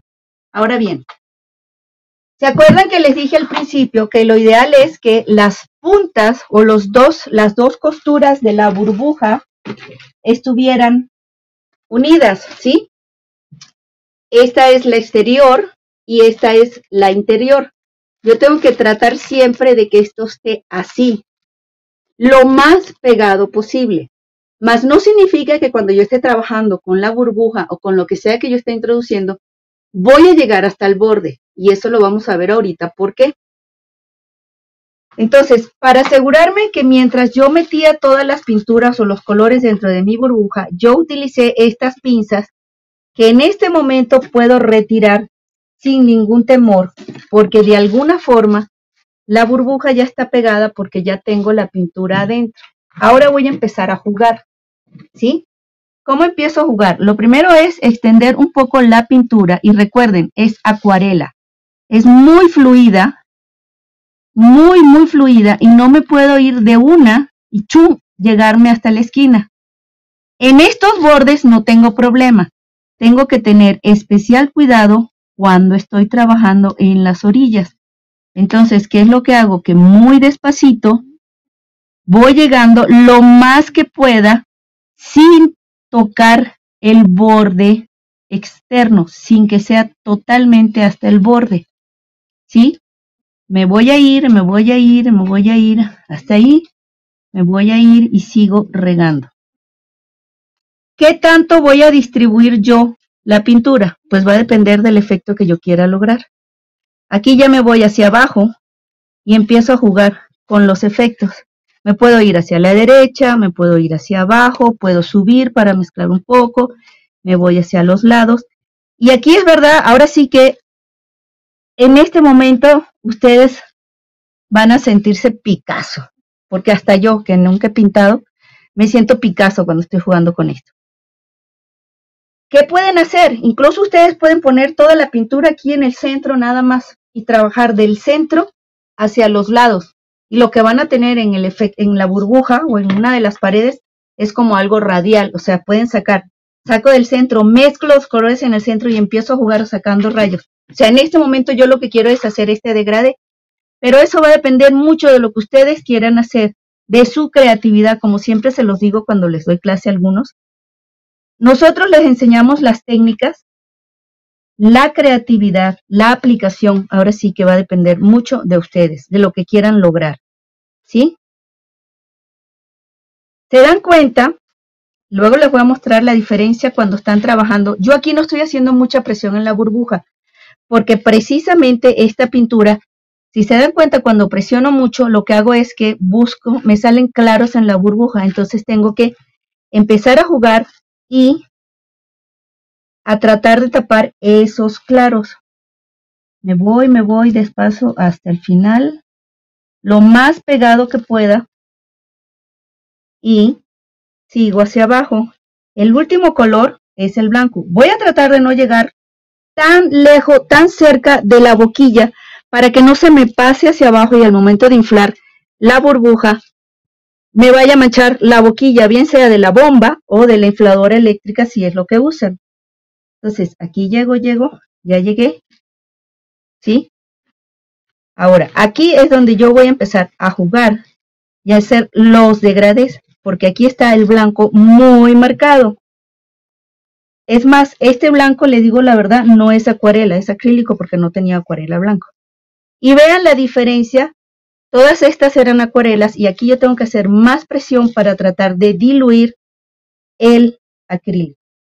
Entonces, ¿qué pintura debo usar? Depende de lo que ustedes quieran hacer. Si ustedes quieren hacer un diseño, hacer una pintura o un abstracto X, no sé cómo lo quieran llamar, pero no quieren que los colores se mezclen muchos, lo más recomendable es el óleo. Si lo que ustedes quieren es que los colores se mezclen, pero que al mismo tiempo yo pueda detectar qué colores tengo, lo más recomendable es el acrílico. Si ustedes quieren que definitivamente los colores se mezclen y obtener como acuarelas, entonces sí, yo voy a empezar a usar, voy a utilizar es la acuarela. ¿Okay? Hasta ahorita, ¿alguna duda? ¿Todo claro? Ok. Yo ya tengo mi primer lado terminado. ¿Sí? Ahora sí, voy a voltear la burbuja y voy a trabajar el otro lado.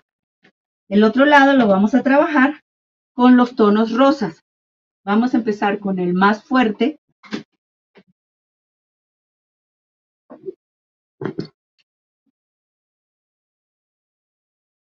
Llevas como 30 minutos, ¿no? Este es el más difícil. ¿Okay? Vamos, tenemos el magenta o el fucsia, como quieran llamarlo. ¿Okay? En el siguiente.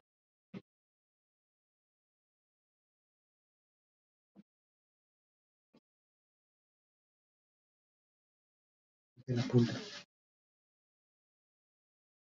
¿Sí? Va. Dos personas quieren saber si flota con helio y cuánto es el máximo de pintura. En este caso, yo estoy trabajando una pintura, una burbuja de 20 pulgadas. Con la burbuja de 20 pulgadas, sin nada o solamente con confeti muy liviano, sí flota. Pero yo aquí le estoy poniendo pintura, no va a flotar. Y pues la verdad es que la tendencia actual es tratar de trabajar lo más que se pueda con arreglos que no lleven helio. Yo puedo hacer que flote si trabajo una burbuja de 24 pulgadas. Y lo máximo que le vas a poner, si solamente vas a usar pintura, es 18 mililitros. Si aparte de la pintura vas a usar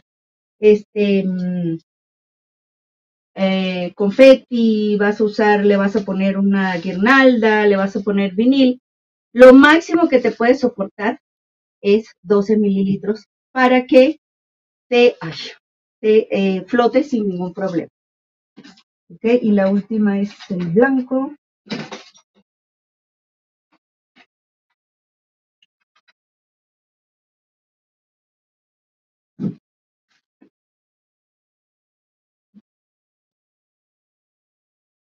Ok, ya voy a ir un poquito más rápido para no tardarnos mucho.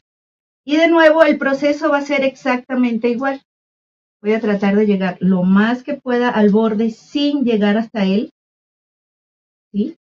Se dan cuenta que esta pintura es mucho más fluida y se mezcla con mucha más facilidad que si fuera óleo. Miren qué bonito quedó aquí en el rosa. Y de nuevo me regreso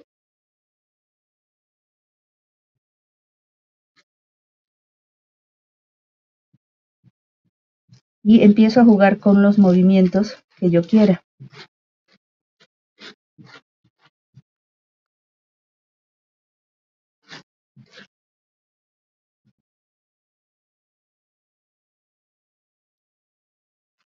Ok, ya terminé de pintar.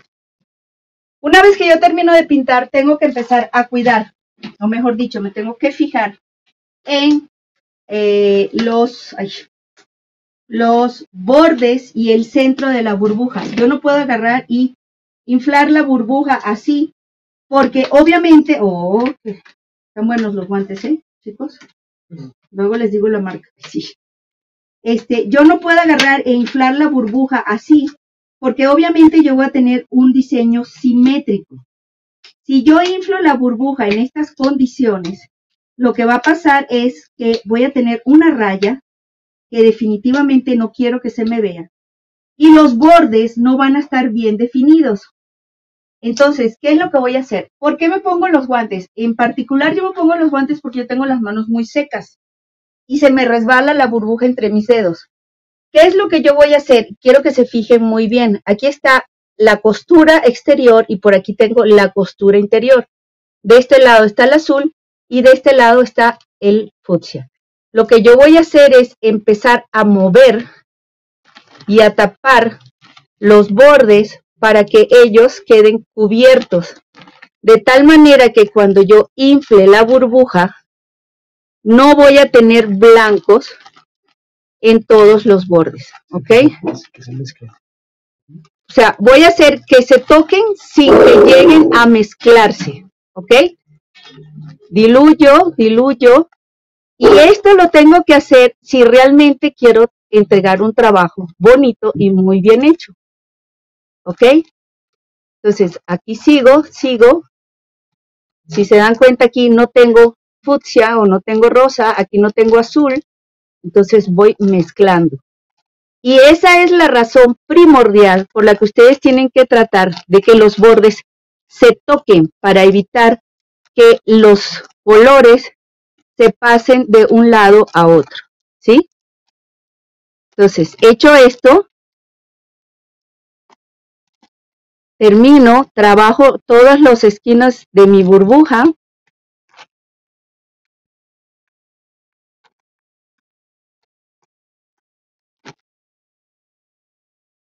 Sigo mezclando. Y ya acabé una parte, los bordes, ¿sí? Tuve precaución. Ahora tengo que trabajar el medio de cada burbuja. Yo no puedo abrir la burbuja porque en el momento en que yo separe esto va a tener una línea divisoria.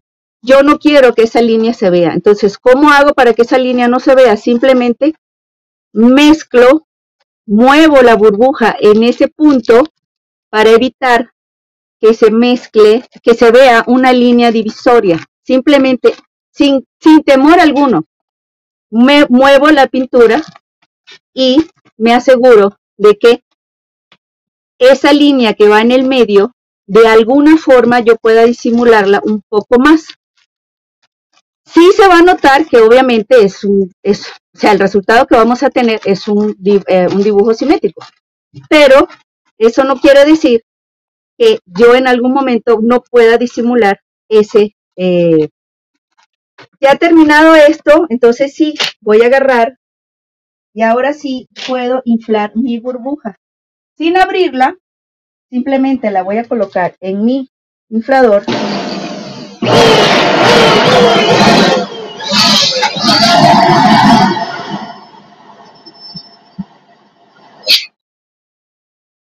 Y aquí tenemos el resultado. De este lado es rosa y de este lado es azul. ¿Qué puedo hacer? Puedo ponerle vinil, puedo ponerle X, lo que se les ocurra. Ya la creatividad va a depender de ustedes. Si yo, por ejemplo, veo que esto no me gustó, voy a arreglar, suelto la burbuja, ¿sí? Le saco un poco el aire y manipulo la burbuja como yo quiera. Sin que se peguen, obviamente, el rosa y el azul. Nada más voy a manejar el lado que a mí en lo particular no me gustó. Pues quiero arreglar algo en el azul, lo volteo, muevo, arreglo, y si yo creo que ya está bien, pues simplemente de nuevo agarro la burbuja y la inflo. Cuando entre, ¿ok?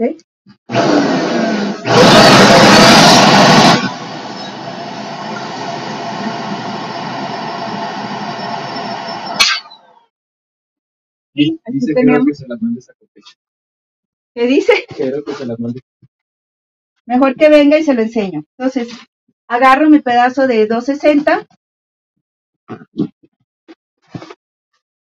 Lo mejor de todo esto es que yo ya inflé la burbuja a su tamaño correcto. Yo puedo hacer esto con anticipación. 2, 3, 4 días. He hecho burbujas hasta con un mes de anticipación. Las pinto, las dejo así por lo menos como 3, 4 días. Y cuando ya me aburrió la burbuja de tenerla, simplemente la desinflo, la doblo, la guardo y puedo volver a usar la burbuja sin ningún problema y volverla a inflar a su tamaño correcto. Bueno, esta es la primera, espero que les haya gustado. Vamos con la siguiente, que es rápida. Y vamos a agarrar una deco burbuja de 24 pulgadas. Está impresa con copos de nieve. ¿Sí? Me pasas unas ligas que están ahí en la segunda cajón de allá. Abajo. Abajo. En este caso, sí voy a echarle un poquito de aire. Arriba. Ahí. ¿Sí? Porque necesito despegar las dos caras. ¿Qué es lo que voy a hacer? Voy a agarrar nuevamente la mitad de la burbuja, pero esta vez no voy a unir sus centros. Lo que quiero hacer es tratar de hacer coincidir las impresiones que tiene la burbuja para dejar el medio libre. O sea, esto es lo que quiero hacer. Hice coincidir las impresiones de un lado y del otro. ¿Sí? ¿Sí me siguen? Pues ya lo tengo ahí. Agarro, bajo la burbuja. ¿Sí? Y nada más voy a agarrar lo que no tiene impresión. Voy a amarrarlo. Siempre van a agarrar un poquito de lo que tiene impresión. Y una vez que lo tenga así, voy a agarrar una liga. Una liga. Muestra, estira como lo que tú tienes agarrado no tiene impresión. Ok, de nuevo. En este caso, esta burbuja tiene más impresiones que otras. Pero vamos a suponer, la burbuja tiene la impresión, no sé si logran verlo. Hay un círculo que no tiene impresión en el centro de la burbuja. Ese círculo es el que yo quiero salvar. Salvar de evitar que se me vaya a ensuciar con lo que voy a hacer ahorita. Lo más que pueda. Siempre van a agarrar una parte de las impresiones. Es inevitable. Voy a agarrar una liga. Le voy a dar muchas vueltas. Sin que se rompa, preferiblemente.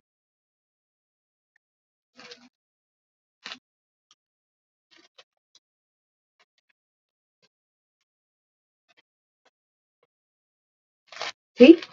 Y una vez hecho eso, voy a agarrar mi high flow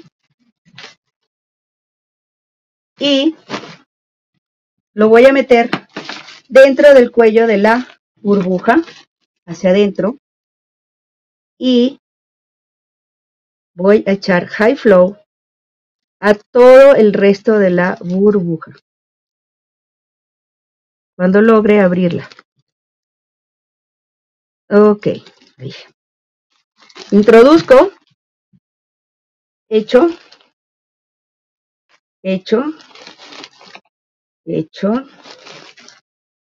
Nuevamente, en este caso, como todo es con aire, no me voy a preocupar por la cantidad que estoy echando de high flow, pero tampoco es que le van a echar medio bote, porque luego se ve muy feo dentro de la burbuja.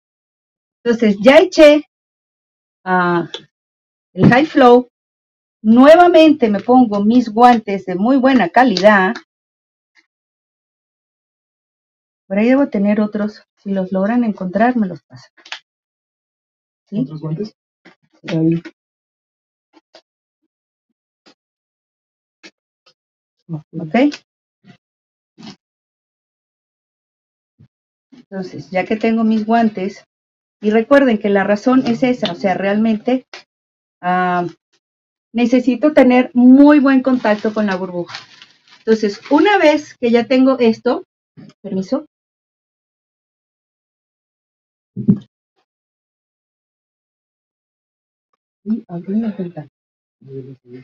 ¿Qué es lo que voy a hacer? Voy a distribuir el helio dentro de la burbuja. Perdón, el high flow dentro de la burbuja. Cuando esté aquí, no lo voy a llegar muy abajo porque no quiero que se me embarre la boquilla. ¿Sí? Muchas personas preguntan si a las burbujas se les debe poner helio en high flow porque si se ve. ¿Cuál es el chiste de poner el high flow? Ustedes están viendo que yo estoy dándole, manipulándolo, pero no me quedo en un solo sitio dándole y dándole y dándole, sino que lo distribuyo de manera pareja sin que esto me ocasione que se formen. Aquí es donde tengo la liga. Entonces lo que hago es que abro un poquito para que el high flow entre allí. Una vez que ya tienen eso, que ustedes consideren que ya regaron bien su high flow, entonces pregúntale a hermano. Voy a agarrar y voy a hacer una mezcla, en este caso de micro confeti, de los colores azul turquesa, morado, perdón, fucsia, y morado. ¿Sí? Tenemos esta mezcla de micro confeti. Y ahora voy a proceder a colocarla dentro de la burbuja. Antes de hacer eso, le quito la liga. ¿Sí? Simplemente rompo la liga. Libero ese espacio. Y voy a inflar la burbuja.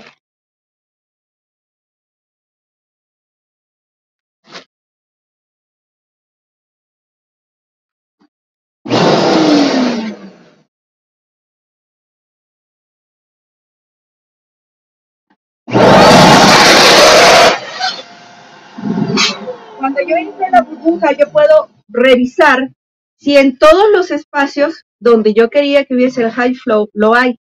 Y si se dan cuenta, el medio no tiene high flow. Vean los lados y el medio no tiene high flow.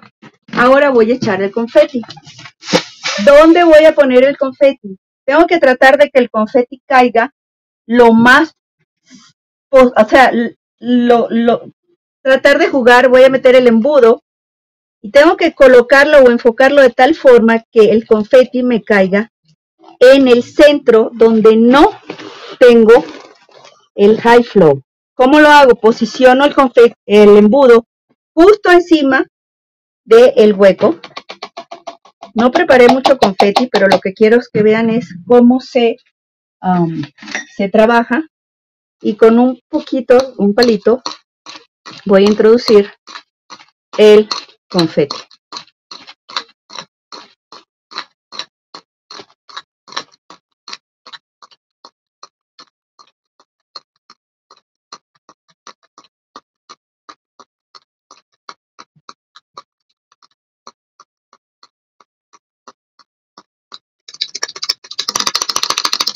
¿Ok?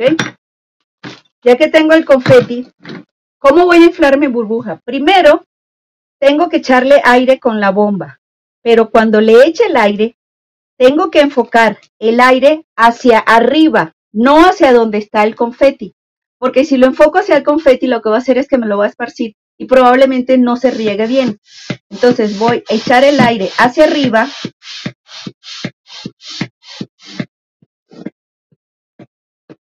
Una vez que lo tengo, voy a voltear y al mismo tiempo que volteo, sacudo. ¿Sí? Obviamente hay muy poquito confeti, pero quiero que vean cuál es el efecto. Ahorita le vamos a echar más. Si se dan cuenta, todo la parte central no tiene confeti y el confeti puede ser visto a través de esta ventana. Ya una vez que está hecho esto, yo puedo agarrar y poner el letrero o lo que sea que se les pueda ocurrir. Y quiero que un ejemplo de esto lo vean en este arreglo que hice. Utilicé otro tipo de confeti. ¿Sí? Ese. Utilicé otro tipo de confeti y es simplemente un descubrimiento de sexo. Si se pueden ver, si se pueden dar cuenta, la mamá me proporcionó su ecografía porque apenas tiene creo que 2 meses y obviamente no saben cuál es el sexo. Por esa es esta, ella o él. Este es un número de 3 de foil de 38 pulgadas, 34 de qualatex pintado en blanco. El bebé, este es un globo de qualatex de 18 pulgadas, el cual utilicé para forrar el disco, donde se le da la bienvenida al bebé. Y esta es la nueva tendencia que se está utilizando ahorita, no tanto para descubrimiento del sexo, sino para sorprender al papá. Este arreglo es para un baby shower, en el que no saben cuál es el sexo del bebé, y quien se va a llevar la sorpresa es el papá. Entonces, espero que les guste. Vamos a seguir al siguiente.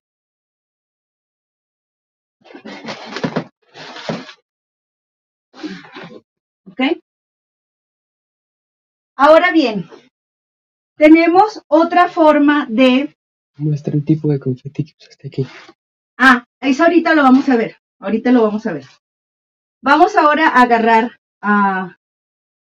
otra burbuja de 24 pulgadas. ¿Sí? ¿Cuánto tiempo va? 40 minutos. Esta es una burbuja de 24 pulgadas. Nuevamente vamos a hacer lo mismo, sin abrirla o sin echarle aire. La voy a abrir a la mitad.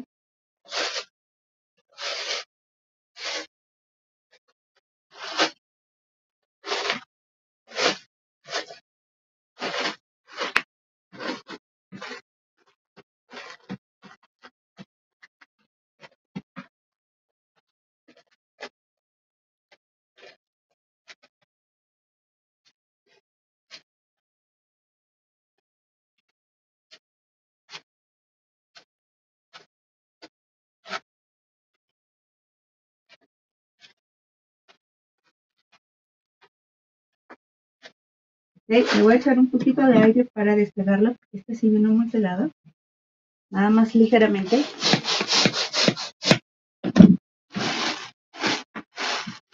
Y en este caso vamos a hacer exactamente lo mismo que hicimos con lo de la pintura. Solo que ahora yo nada más voy a poner confeti de un solo lado. O sea, voy a trabajar un solo lado de la burbuja. Este tipo de aplicación lo he estado utilizando mucho, incluso lo usé ahora que fui a Float a las competencias y mi arreglo de delivery, que gané segundo lugar, la burbuja que estaba flotando tenía el confeti por un solo lado. Nuevamente voy a agarrar, y con este caso, como es high flow, voy a ponerle nada más unas cuantas pincitas para que no se me mueva mucho. Y voy a introducir el high flow. ¿Sí? Yo, no importa por cuál lugar yo introduzca el high flow, el efecto va a ser el mismo. Voy a agarrar mi high flow, que lo tengo aquí para que sea más cómodo meterlo en la jeringa. En este caso voy a utilizar 2 jeringas de 5 mililitros porque la burbuja es más grande. Voy a llenar la jeringa.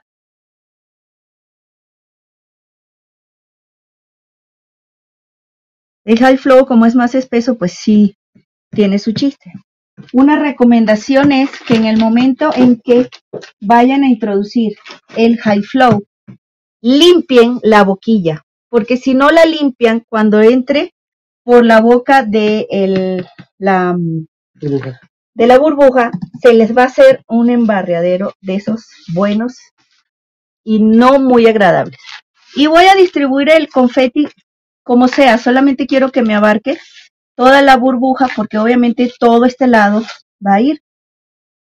No puedo meter una jeringa más grande porque pues no va a entrar por la boquilla de la burbuja. Entonces lo que hago es que le pongo 2 veces, limpio, ¿sí? Introduzco y nuevamente introduzco el confeti, el high flow hasta donde yo quiera, limpio, saco y de nuevo vamos a trabajar con la espátula que se me... ¿Sí? Y voy a empezar a distribuir el high flow. Nuevamente tengo que tener cuidado de no pasarme, porque si me paso, el high flow me va a llegar al otro lado de la burbuja que no quiero que tenga high flow. Es difícil distribuir, bueno, no difícil, es un poquito más confuso distribuir el confeti porque al final de cuentas no lo veo, entonces no sé dónde el high flow, dónde lo estoy poniendo, entonces no sé en qué lugares hay high flow o en qué lugares no hay. Por eso no hay problema tampoco y ya van a ver por qué.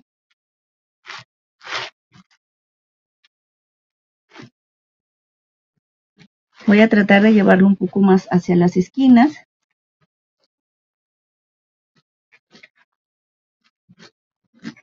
Y si se dan cuenta, el hecho de que tenga el algodón en la espátula me permite hacer presión y no tener el pendiente de si rasgo o no rasgo la burbuja. ¿Ok? Según yo, ya el confeti está distribuido en todo ese lado. El high flow, perdón.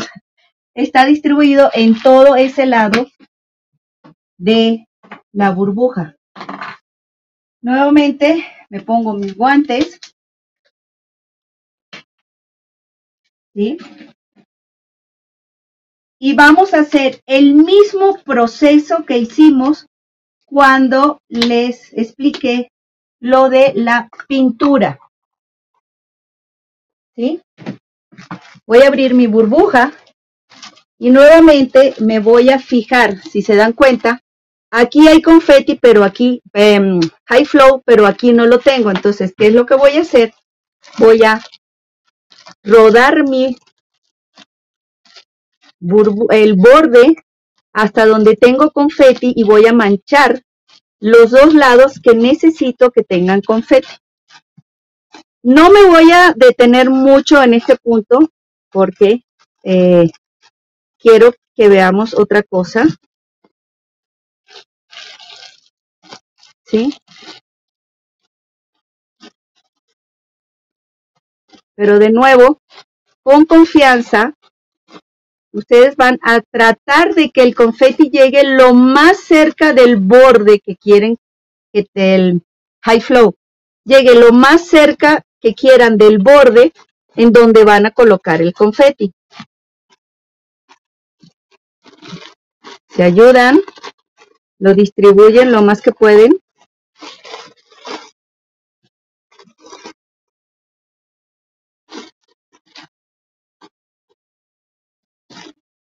¿Alguna pregunta? ¿Alguna duda?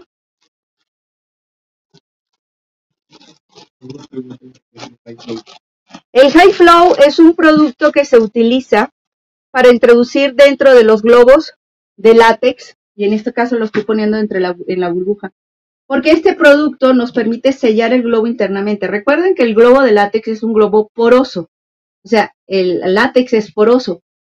Si yo no lo sello y le pongo helio, y una vez más, la molécula del helio es una molécula muy chiquita y la molécula del aire es una molécula mucho más grande. Cuando yo inflo los globos de látex con aire, duran mucho más que cuando los inflo con helio. ¿Qué pasa? Que al yo ponerle el high flow lo que hace es que me sella internamente el globo y este va a durar mucho más tiempo flotando a pesar de que va disminuyendo su tamaño. ¿Por qué? Porque el escape de la molécula de helio hacia el exterior es un poco más lenta, ya que lo pude sellar o lo sellé con high flow en el interior.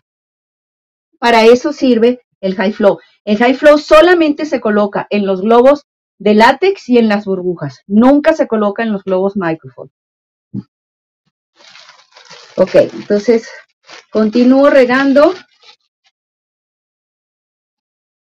Ya terminé.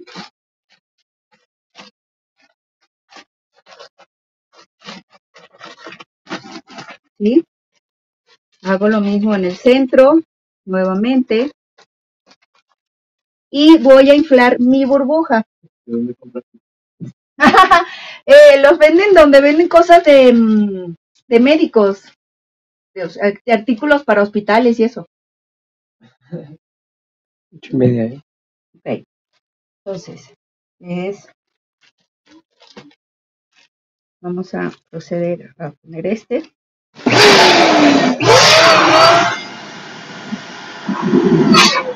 Cuando yo entro mi burbuja, nuevamente voy a verificar si todo el helio está, si todo el high flow está distribuido en toda mi burbuja. Y me puedo dar cuenta que, por ejemplo, aquí tengo un exceso de high flow.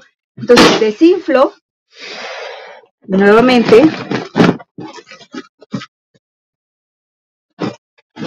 Distribuyo el high flow sin pasarme para el otro lado. ¿Sí? Porque no quiero que me quede como que algo ahí muy pegostoso. Entonces, ya que terminé, nuevamente inflo.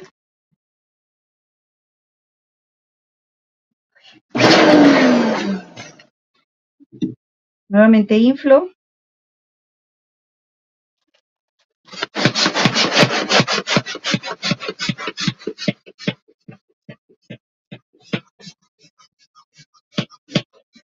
Y una vez más, voy a agregar el confeti, pero la parte que tiene high flow está hacia arriba y la parte que no tiene nada está hacia abajo. Y es hacia ese lado que yo voy a hacer que caiga mi confeti.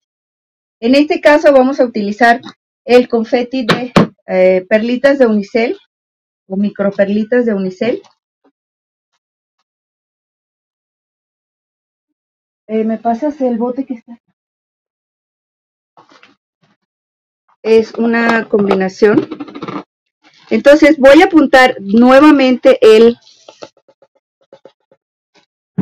con el embudo hacia la parte de la burbuja que no tiene high flow y me voy a ayudar con un palito para hacer que todas las bolitas entren en él.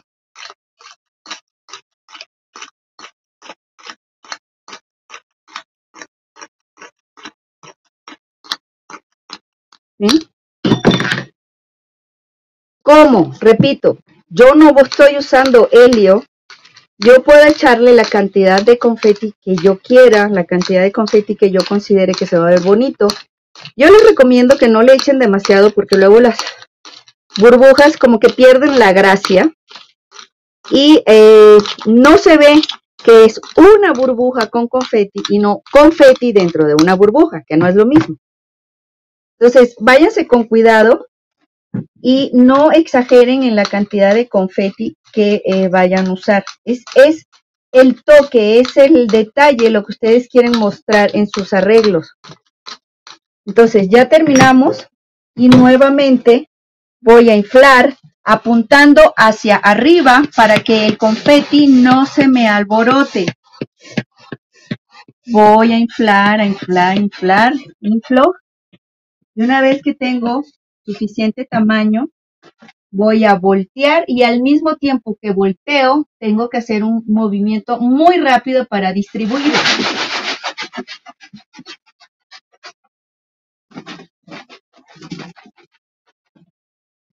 Y así les queda el confeti por atrás y el lado de adentro, de enfrente, sin nada. ¿Para qué me sirve esto? En este caso utilizamos confeti de perlitas, pero eso me sirve para hacer algo como este arreglo, Pancho. ¿Ok? Con la diferencia de que yo dentro de, no el otro, dentro de este burbuja a la que le puse micro confeti, también puse un globo foil adentro. Entonces, realmente, si ustedes no logran sacar un wow cuando ustedes le entregan un arreglo como esto a un cliente, Zoe, thanks for the flowers, it's yours. Entonces, este arreglo, lo único que tiene es el detalle de las flores y el foil de feliz cumpleaños dentro de una burbuja cuyo fondo no es totalmente transparente, sino que está cubierto con confeti de un color rosa. Esto, señores, realmente marca la diferencia.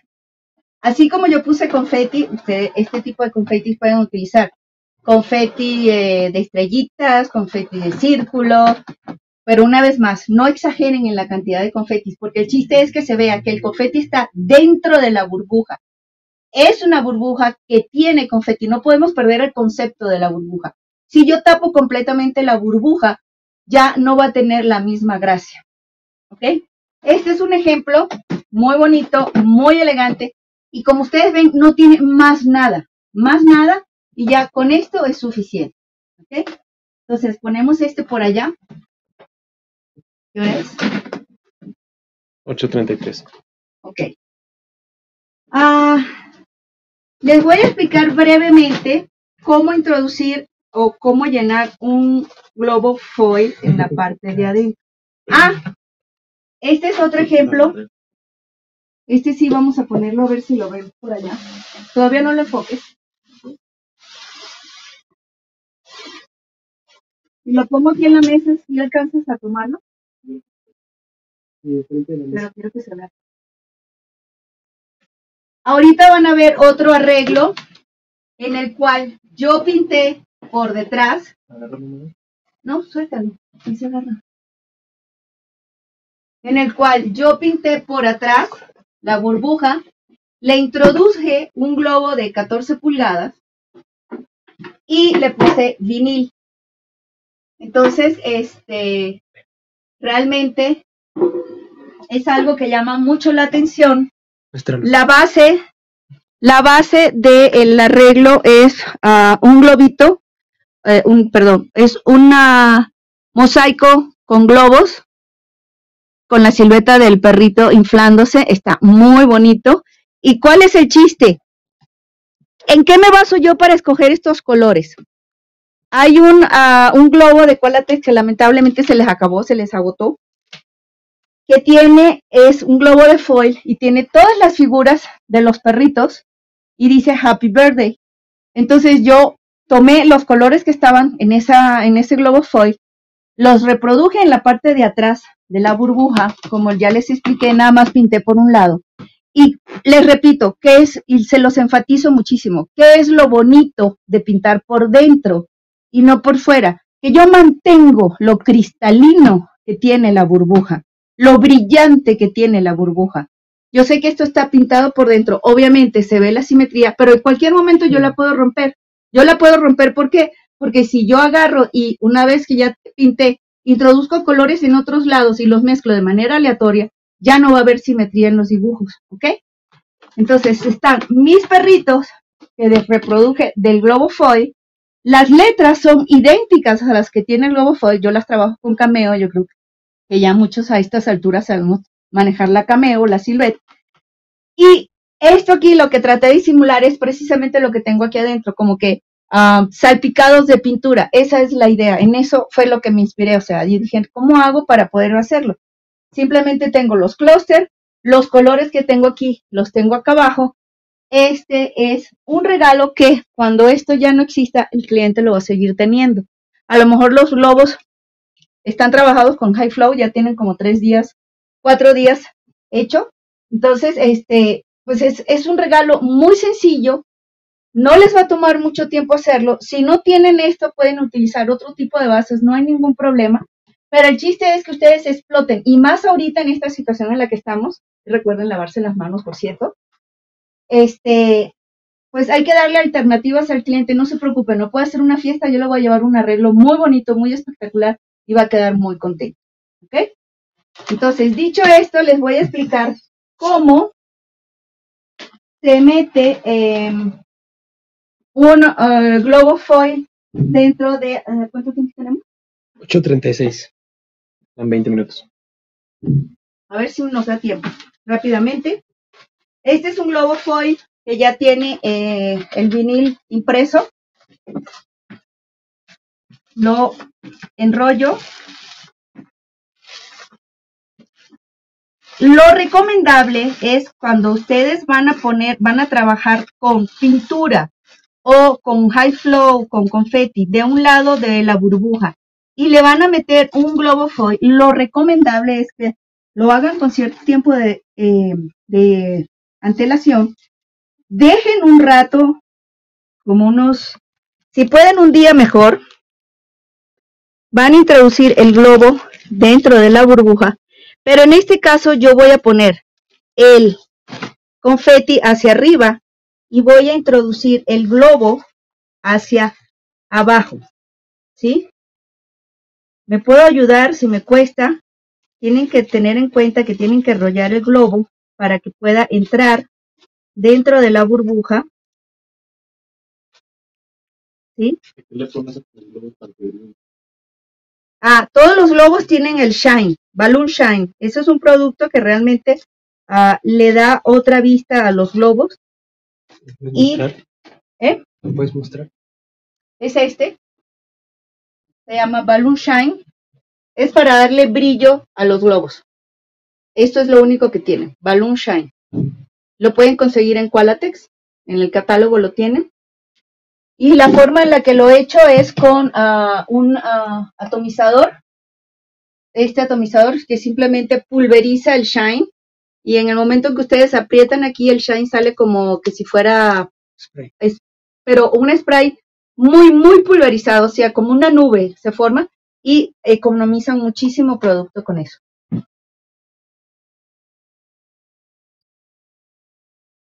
Entonces, ya tengo el globo adentro. Voy a echar un poco de aire a la burbuja.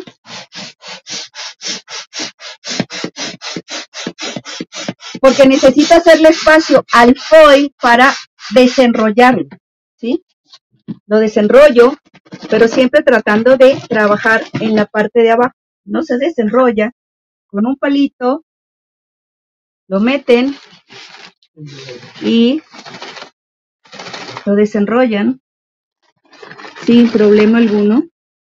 El chiste es que el globo se abra lo más que se pueda, tratando dentro de todas las posibilidades que el globo no toque, bien sea el confeti o bien sea la pintura. ¿Es algo inevitable? Sí. Probablemente en algún momento que estés trabajándolo, se te va a inflar, se te va a embarrar. Entonces, ¿qué es lo que yo hago? Yo me pongo en posición hacia abajo, ¿sí? Le echo aire a la burbuja.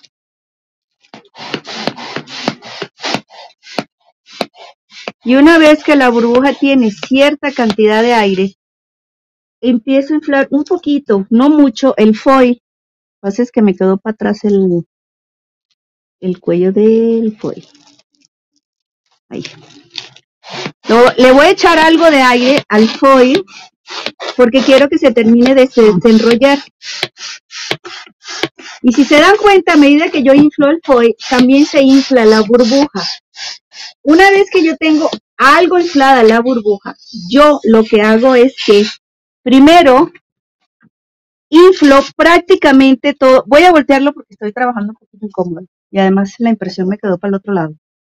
Pero lo que me interesa es que vean ahorita lo volteamos. Voy a inflar toda la burbuja prácticamente a su capacidad total. ¿Por qué? Porque cuando yo infle, si yo inflo la burbuja y luego inflo el el foil, y luego inflo la burbuja, la presión interna que va a recibir el globo de foil adentro va a hacer que este se me desinfle. Es como que si lo comprime, entonces se va a desinflar el globo. Entonces yo inflo prácticamente toda la burbuja y después que la tengo inflada, voy a terminar de inflar el foil cuando le encuentre la boca. Se va a salir el aire, sí, pero a medida que yo infle el foil, se va a inflar también la burbuja. Es un poquito trabajoso, sí, pero una vez que lo consigan, el trabajo es espectacular. Ya que tengo mi burbuja inflada y mi foil inflado, puedo trabajar y puedo darle vuelta al globo.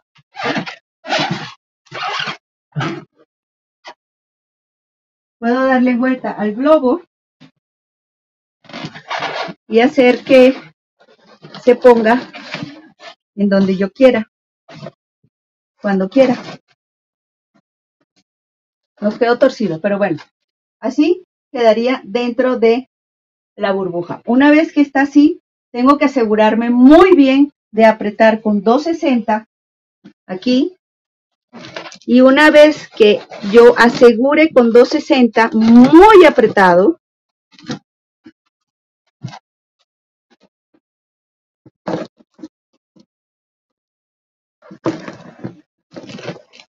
lo que voy a hacer para evitar que el aire se salga es doblar un poco, porque aquí está la burbuja y aquí está el foil. Si yo lo dejo así, aquí no hay una buena fricción porque esto es metalizado y esto es plástico. Entonces lo que yo les sugiero es que doblen un poco en donde todavía tienen burbuja y hagan otro nudo. Cuando... Ok, aquí tengo el foil que está dentro y esta es parte, la boca de la burbuja. ¿Qué es lo que yo hago? Yo ya aseguré aquí. Si esto fuera con látex no habría problema, porque la fricción que hay entre el látex y el plástico es muy buena. No se va a salir el aire o se va a escapar. Es menos probable que se escape muy rápido, pero en este caso, como yo tengo foil y plástico, aquí yo aseguré, apreté muy bien, pero es muy probable que el aire se empiece a salir. Entonces, ¿qué es lo que yo hago? Yo, donde todavía tengo burbuja, doblo, ¿sí? Doblo y voy a anudar precisamente en ese espacio. O sea, es un doble nudo el que voy a hacer. En este caso tengo asegurado el foil hacia abajo y voy a asegurar lo que queda de la burbuja para así estar completamente segura que el aire no se va a salir. Y así es como les queda. ¿Sí? ¿Sí me entendieron? Entonces voy a ver si puedo voltear el globo. Es que no está inflado totalmente. Y bueno, así les queda. Por último, ya para terminar, porque creo que no tenemos mucho tiempo. 10 minutos. Tenemos 10 minutos para que puedan hacer preguntas. Aquí les voy a mostrar la combinación de las dos cosas que les he explicado hasta ahora. Tenemos por un lado pintada la burbuja, ¿sí? Y vean lo bello que se ve la burbuja totalmente brillante. O sea, es como un espejo, ¿sí? Pero está pintada por dentro. Y por el otro lado, tengo confeti, pero el confeti traté de que me quedara nada más en el borde para que yo pudiera tener una ventana que me permitiera ver hacia adentro. En esta ventana, si ustedes quieren colocar algo, lo pueden hacer. No hay ningún problema.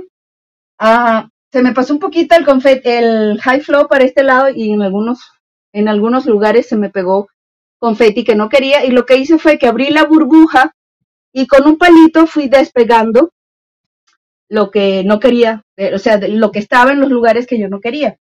Por eso les digo, muchos se preguntarán, pero bueno, ¿por qué puedo trabajar tanto la burbuja, inflarla a su tamaño y que la burbuja no se me rompa? Porque sabemos que una vez que la burbuja se saca, se debe utilizar. Bueno, el secreto es que una vez que yo trabajo la burbuja, vamos a suponer, yo pinté la burbuja, la inflé y la inflo completamente a su tamaño. Una vez que ya está a su tamaño, la puedo dejar 2, 3 días así, la desinflo y la puedo seguir trabajando.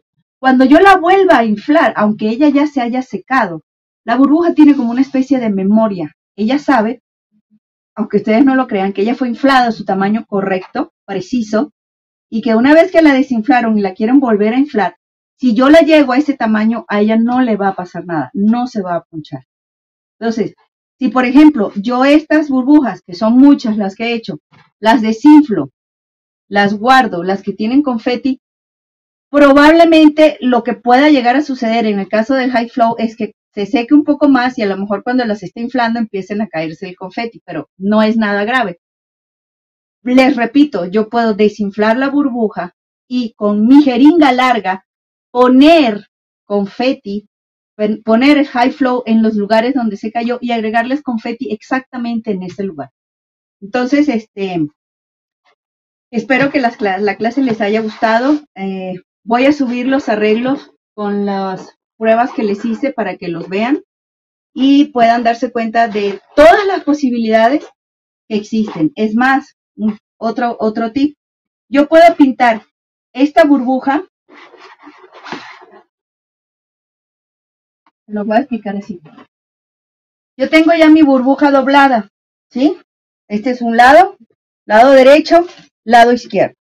Yo puedo agarrar y pintar este lado completamente hasta abajo, totalmente, como en este caso, ¿sí? Y este lado que está o sea, el otro lado, lo que puedo hacer es hacer una división. Yo puedo agarrar y determinar que en esta franja, yo quiero hacer una franja en la que no haya pintura ni nada. Entonces yo delimito mi franja y yo puedo trabajar el lado de arriba, el lado de abajo, y cuando yo abra mi burbuja, la parte de atrás va a estar pintada y el frente va a tener pintura o confeti o lo que se me ocurra que reponerle arriba y otra porción abajo. Y voy a tener una franja completamente libre que me puede servir, bien sea para una ventana porque quiero ver algo que está dentro del globo. A lo mejor se me ocurre introducir algo dentro de la burbuja que quepa por ese huequito. O simplemente puedo decir que esa franja yo la voy a poner con confeti. Lo voy a hacer, lo voy a subir para que vean y de verdad cualquier duda, cualquier pregunta, estoy a sus órdenes. Ay, se me olvidó lo que me dijeron que tenía que hacer de hashtag. Pero hashtag, ustedes saben que cualquier cosa, estoy a sus órdenes en Facebook. Me tardo a veces en responder, pero les respondo con confianza. Cualquier duda que tengan, cualquier pregunta que quieran hacer ahorita, aprovechemos. No sé cuánto tiempo tengo para... 10 minutos. 10 minutos. Sí. Para responder sus dudas.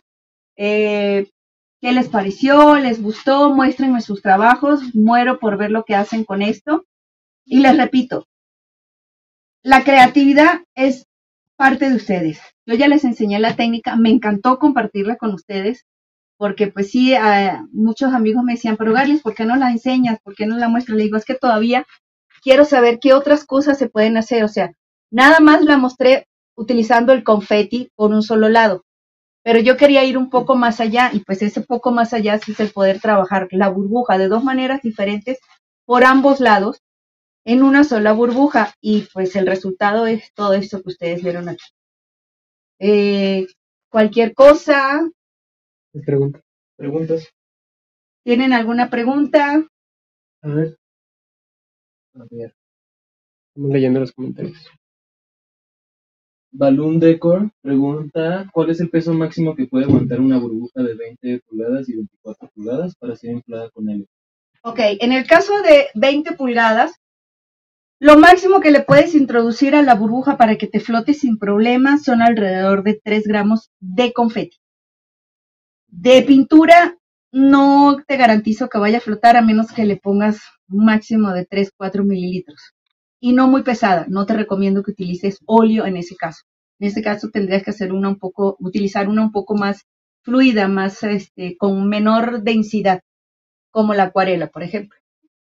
En el caso de la de 24 pulgadas, Esa sí te aguanta mucho más, le puedes meter incluso hasta de pintura unos 12, máximo 18 mililitros y te va a flotar, pero si vas, como lo dije desde un principio, si vas a ponerle algo pesado que la sostenga, si vas a agregarle también el vinil, todos esos son pesos que se van agregando al peso total que soporta la burbuja. No tengo ahorita a la mano el catálogo, pero en el catálogo de Qualatex tienen una tabla en donde les dicen cuáles son los pesos que soportan todos los globos con helio. Se pueden referir a ese catálogo y allí lo van a encontrar para que estén más seguros. Preguntan si tiene nombre la técnica. No, no le he puesto todavía nombre, pero voy a pensarlo. Me gustó Que hagan sugerencias. Pueden hacerme sugerencias. A ver, Garlis, ponle tal así, o Garlis, ¿qué te parece esta? Pero acepto sugerencias. La verdad no le he puesto técnica y pues sí.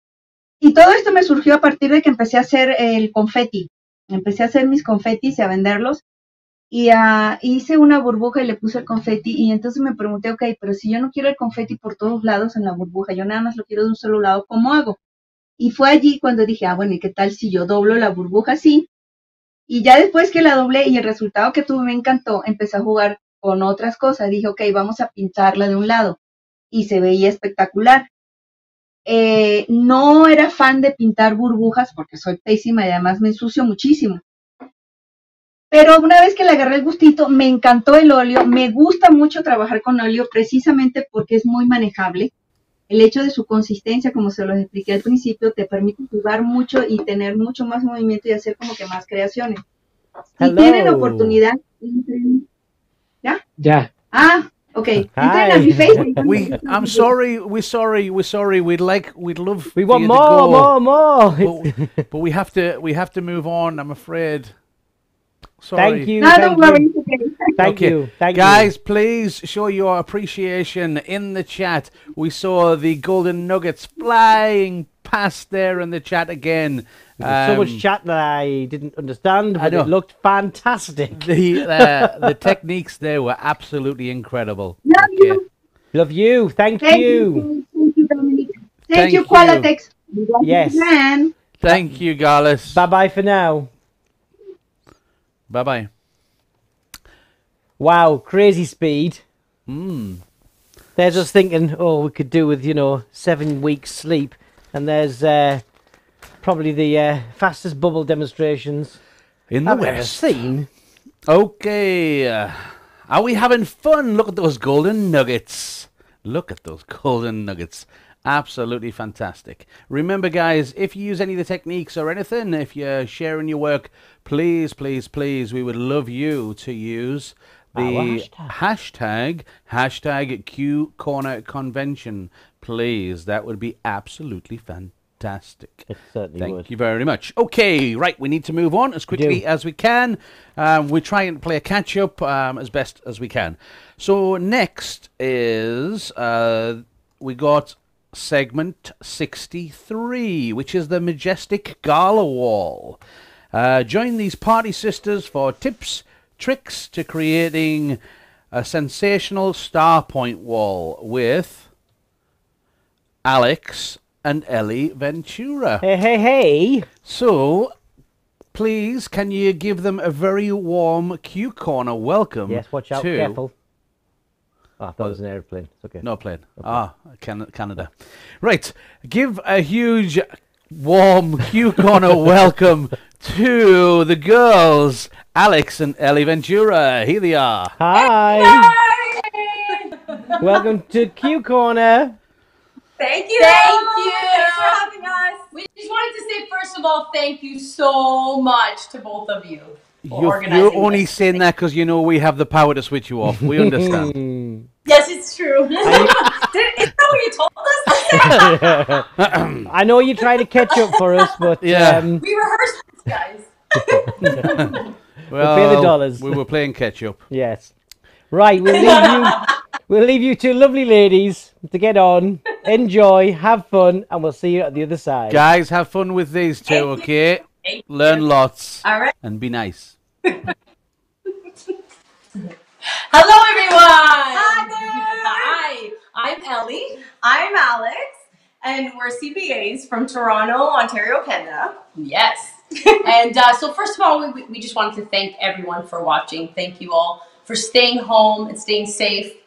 And to our entire Balloon family for working tirelessly for putting it all to see. I'm also tired for putting it all together. And a special too much Q corner watch. Too much Q corner. Well, yes, we were trying. We have bags under our bags. We were we were trying to stay up and watch as much as we can. Obviously, we had to take some time prepping here, but yes. So thank you so much for putting it all together, Pioneer, and a special thanks to the frontline workers as well. Sincerely, from the bottom of our hearts, thank you so much for everything that you do. For those of you who don't know us, we are sisters who own Pachabaloo Creations. We're sisters. Sorry. It's true. And we began 20 years ago while still in school. We used to rent lawn signs. You know, these stork announcements that you would put on the lawn and you attach balloons to them, or for anniversary champagne bottles, etc., etc.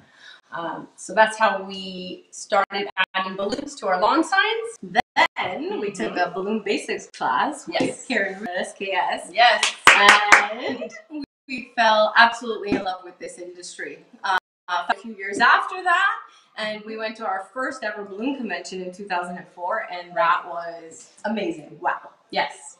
Highly encourage you all to attend balloon conventions. WBC, next one, everybody be there. Yeah, of course. And obviously, thank you again for the virtual balloon convention for attending this one. So at the convention, we actually, one of the designs that impressed us the most at the convention was the huge Star Point walls. They were just flanking from wall to wall, covering the entire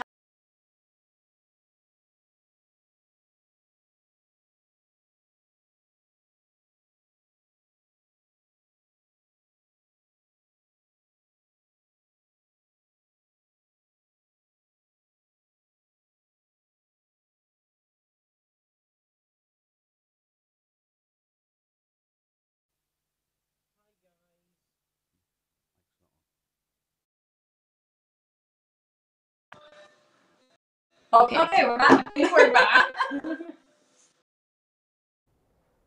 Hi guys, we've just got a little bit of a problem with their signal. We're just going to restart that for them and then we'll get them back on in 1 minute.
Guys, thank you very much for your patience and understanding. We had a little bit of a Wi-Fi connection problem from Canada, but then again, we have found out that Canada's just recently had Wi-Fi installed in the area anyway. So what we've done is we've managed to get it set back up. We've dragged in a direct line, and they are here for your enjoyment, okay? So we'll hand you back over to the wonderful sisters, Alex and Ellie. Please enjoy. We're back, guys. Sorry, Derek. We promised you we wouldn't do that, but we broke the internet. We broke the internet. It happened. Sorry. So as I was saying, at the balloon convention, the first balloon convention that we attended, one of the items that impressed us the most was the star point walls that we saw, and it was literally from wall to wall all around the banquet hall. And it was just that wow factor when you walked in the room and there were star point walls. And this is why we chose star point walls as our topic for our class. Okay, so for this class, you can download, I'm just gonna come a little bit closer to show you this. So this was the handout. We are under session 63.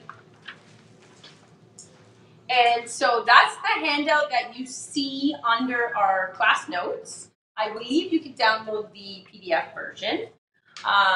So just to reiterate, for this class, the focus is going to be on the techniques used to make the star point walls.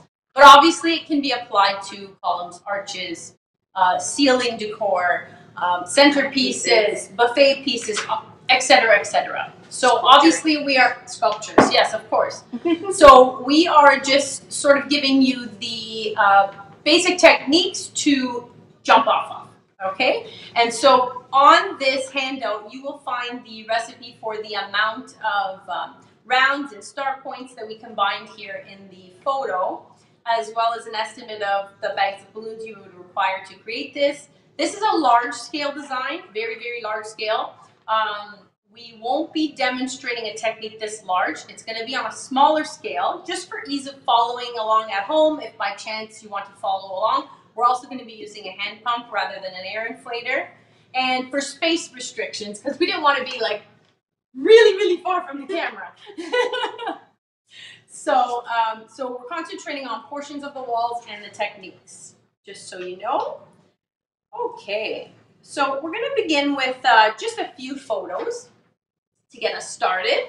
Dom and Keith, we're going to call up our first image, please. Thank you very much. So that is Pacha Balloon Creations, our company. You can find us on social media at Balloons by Pacha.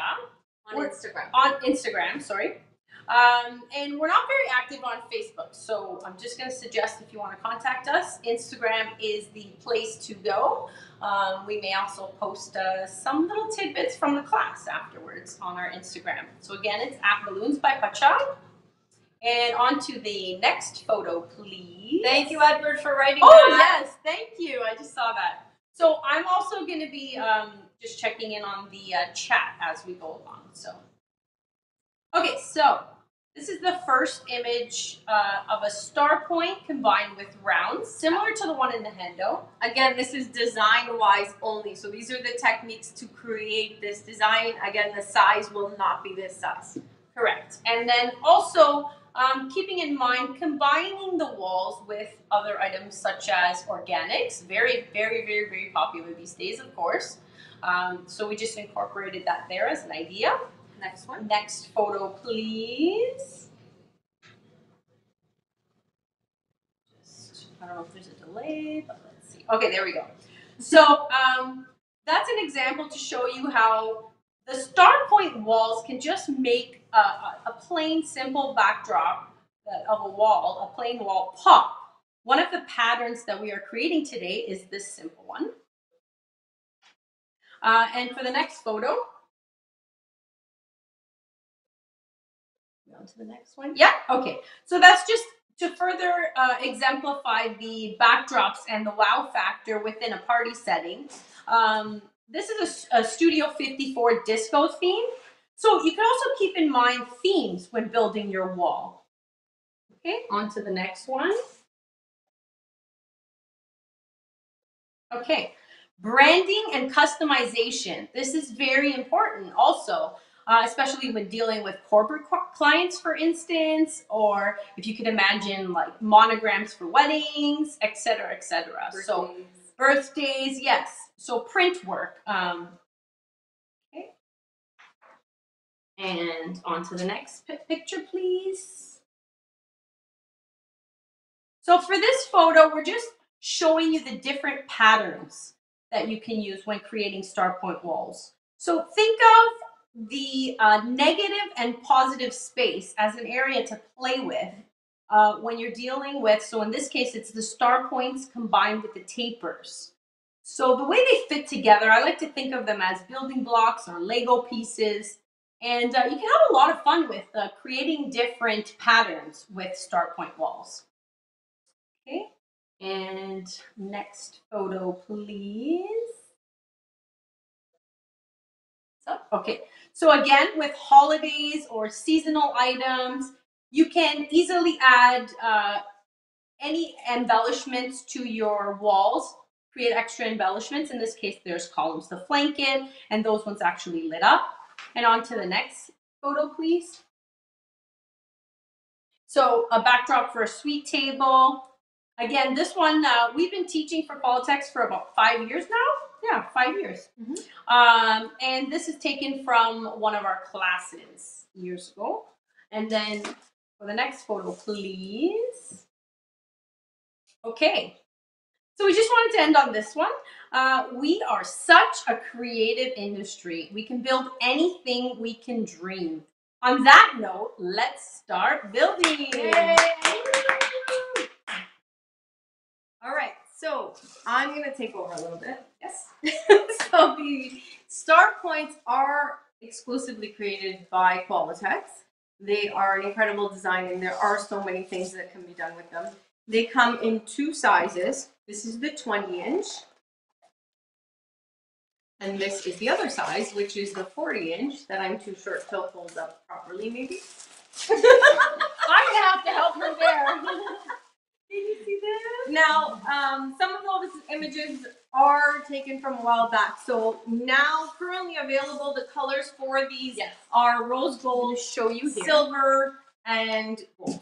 So in your Qualatex catalog, you will find all of these sizes. So 40-inch, 20-inch, and then the sizes for the tapers, and also the colors. Okay. So, who's ready for the first technique? Thumbs up. All right, we're going to begin with simply taping the star points together. Yes, super, super, super simple and effective, and we will show you what we're going to end up with for the rows. Are designs like this. So there's going to be tape on either side just to hold it in place and make it secure. Okay, hold on to that guy. Yep. So now, we are going to begin with making the next row that's going to complete this design technique. We have, on a flat surface, laying out your star point. We're going to line it up as evenly as we can. This will just help as a guide. So if you're working on a table, it's ideal just to have a line to follow. Now, you're placing the next one. I hope everybody can see this. I'm going to line it up, and then I'll try and push it, move it forward to the camera. The valve ends are going to be lined up to one another so that they sit evenly. So, can you all see that? Nope. Over here? Yes. Is that good? Yes. Okay. I think there is better. So we're lining up the valves, keeping in mind to keep everything straight for the pattern. I can feel the tip of the other star point underneath, so that gives me a guide as to where I want to place the star points to line it up with the next one, and that'll give us a guide for measurement. Now, using Click Click's wonderful stretchy tape, because this is just absolutely incredible with the Mylars, I'm going to take a piece off. May have to clean up after you a little bit over here. That's okay. You're used to it. Okay. So there's 2 together at the moment. For this particular wall, we're going to have rows of 3. So now we need another one. So we're going to move this guy over just because I'm running out of table space. Yep. Lay down our next one. Now, as I'm taping them, what I'm doing is keeping the valve side up because that's what we're going to use to inflate the star point after. So barcode side up. Very important. Very important. That's always the back of the wall.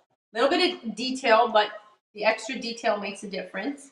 Always face the barcodes facing the wall, not the front. Next, piece of tape.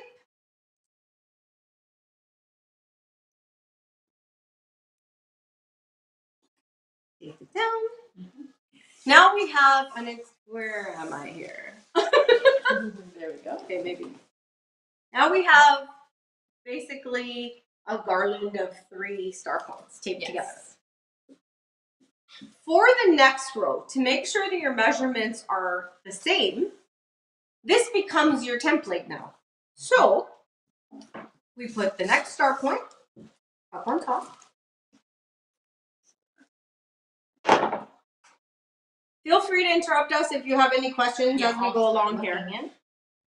Just double check. So I'm literally just shadowing it over the top of the next one, of the one underneath, sorry. Is that just regular tape they're asking? So this one is the click stretchy tape that we're using on this side. Yes. And this is for the back side only. So the reason we're doing it on the back side is because it is very strong, so it gives it that wonderful hold that you need for the wall. At the same time, the back side isn't going to be showing. So the front, we will be using a transparent tape instead. So now I'm going to be taking another piece of tape. Again, this is the stretchy tape from Click Click. Making sure that my star points are all lined up one on top of another. And another piece of tape down. Now I'm going to move this guy over. Do the last one.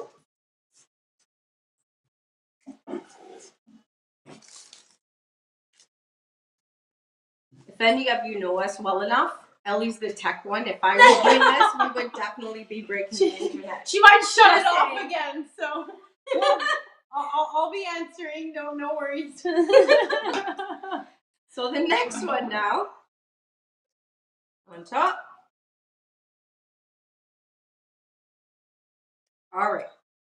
So for the sake of this design, we're going with just 3 rows of 3. So we're going to have a total of 9 20-inch star points. Again, we're only using the 20-inch size for space sake so that hopefully you guys can see everything. So what we'll be doing now is inflating one of the rows of 3. Take our hand pump. I always like to start from the top just because then the pressure goes that way. So I'm inflating the first star point. Oh, we have a question. Sorry. About 3 centimeters of that tape is okay? Sure. Yeah, it's very strong. So as long as you have a nice attachment between the one on top and the one underneath, you're good. Yes. Next. Just enough to keep it secure. Right. Okay.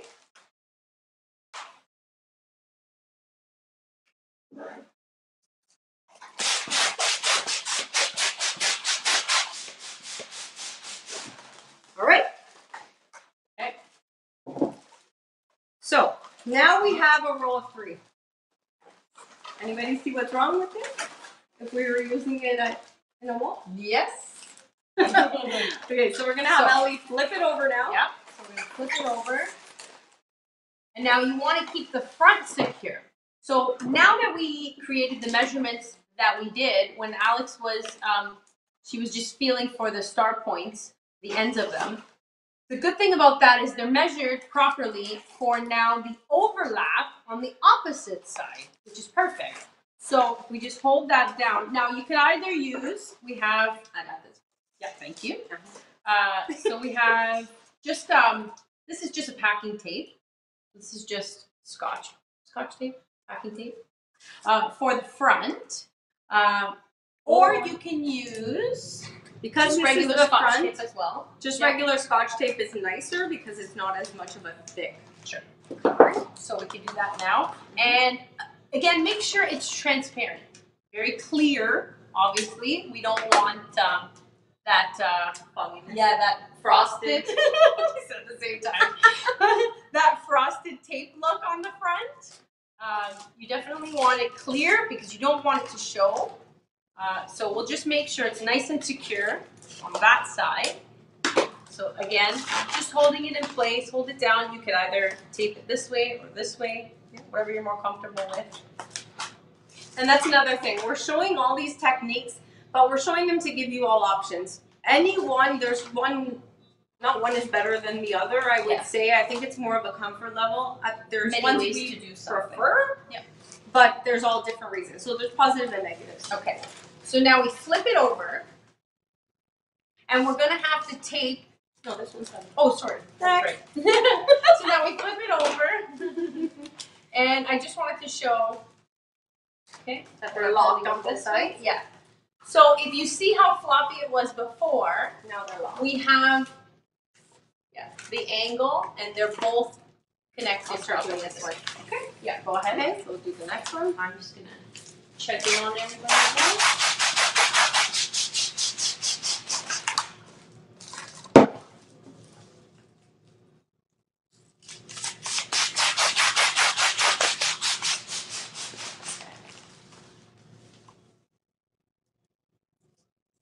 You're also quiet. Could you? Oh, hang on.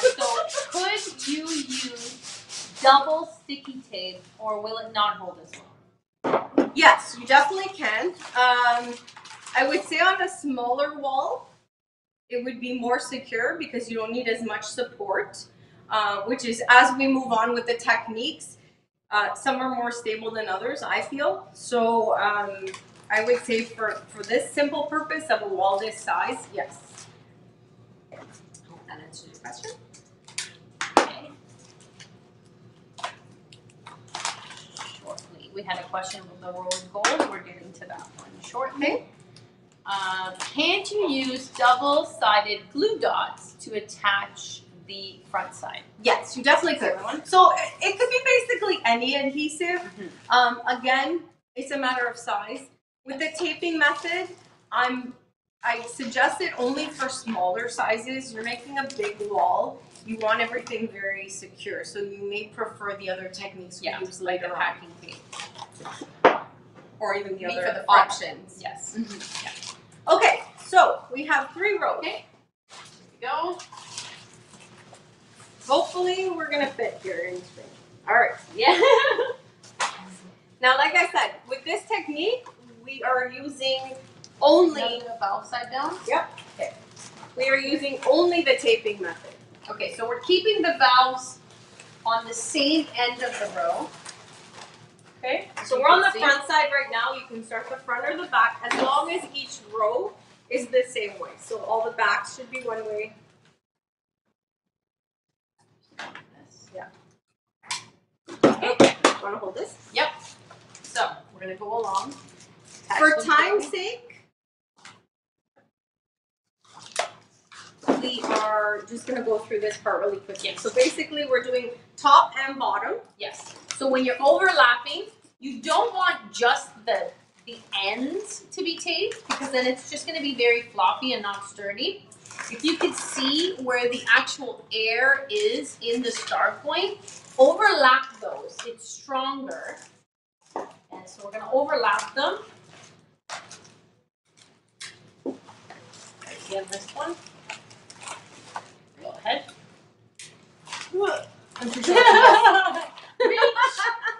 Stretch your arms. Oh, maybe you should go gadget arms.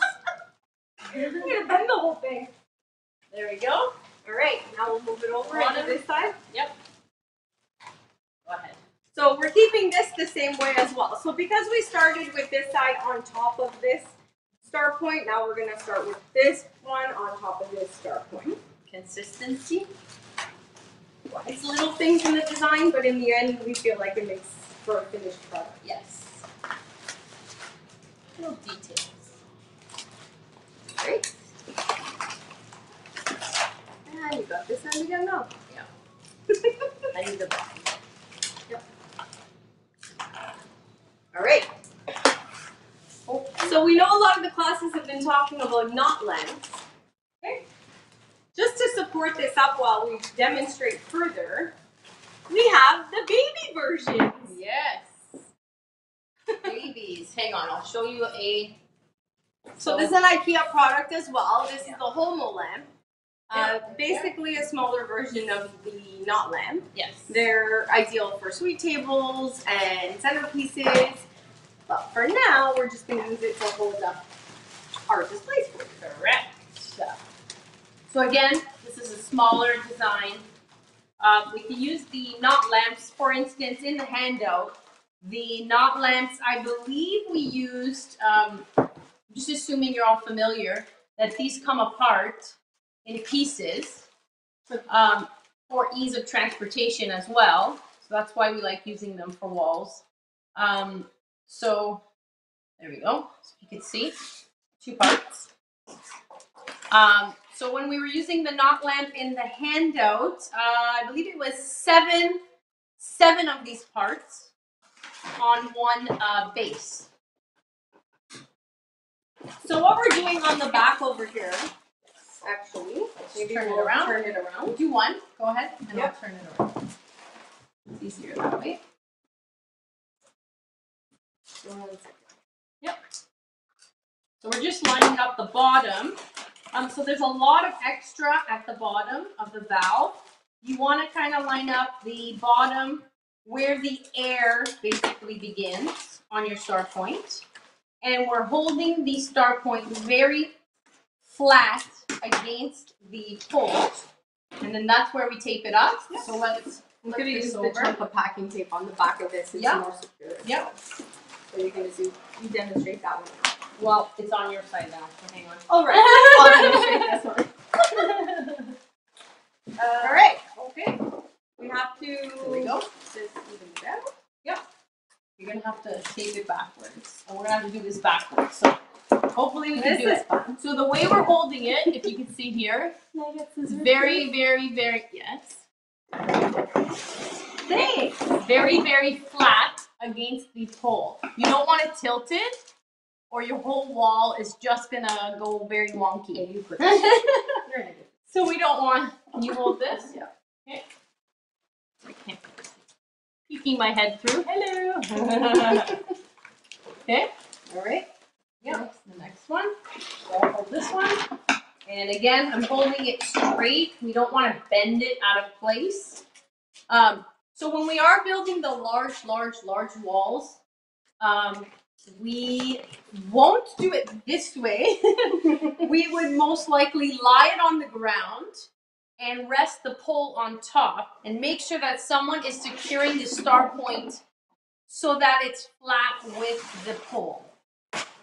So we would lie it on the floor and then lift it up for the big reveal. All right. All right. We have design number 1. So simple. Design number 1, easy concept. What can we do with this? Okay.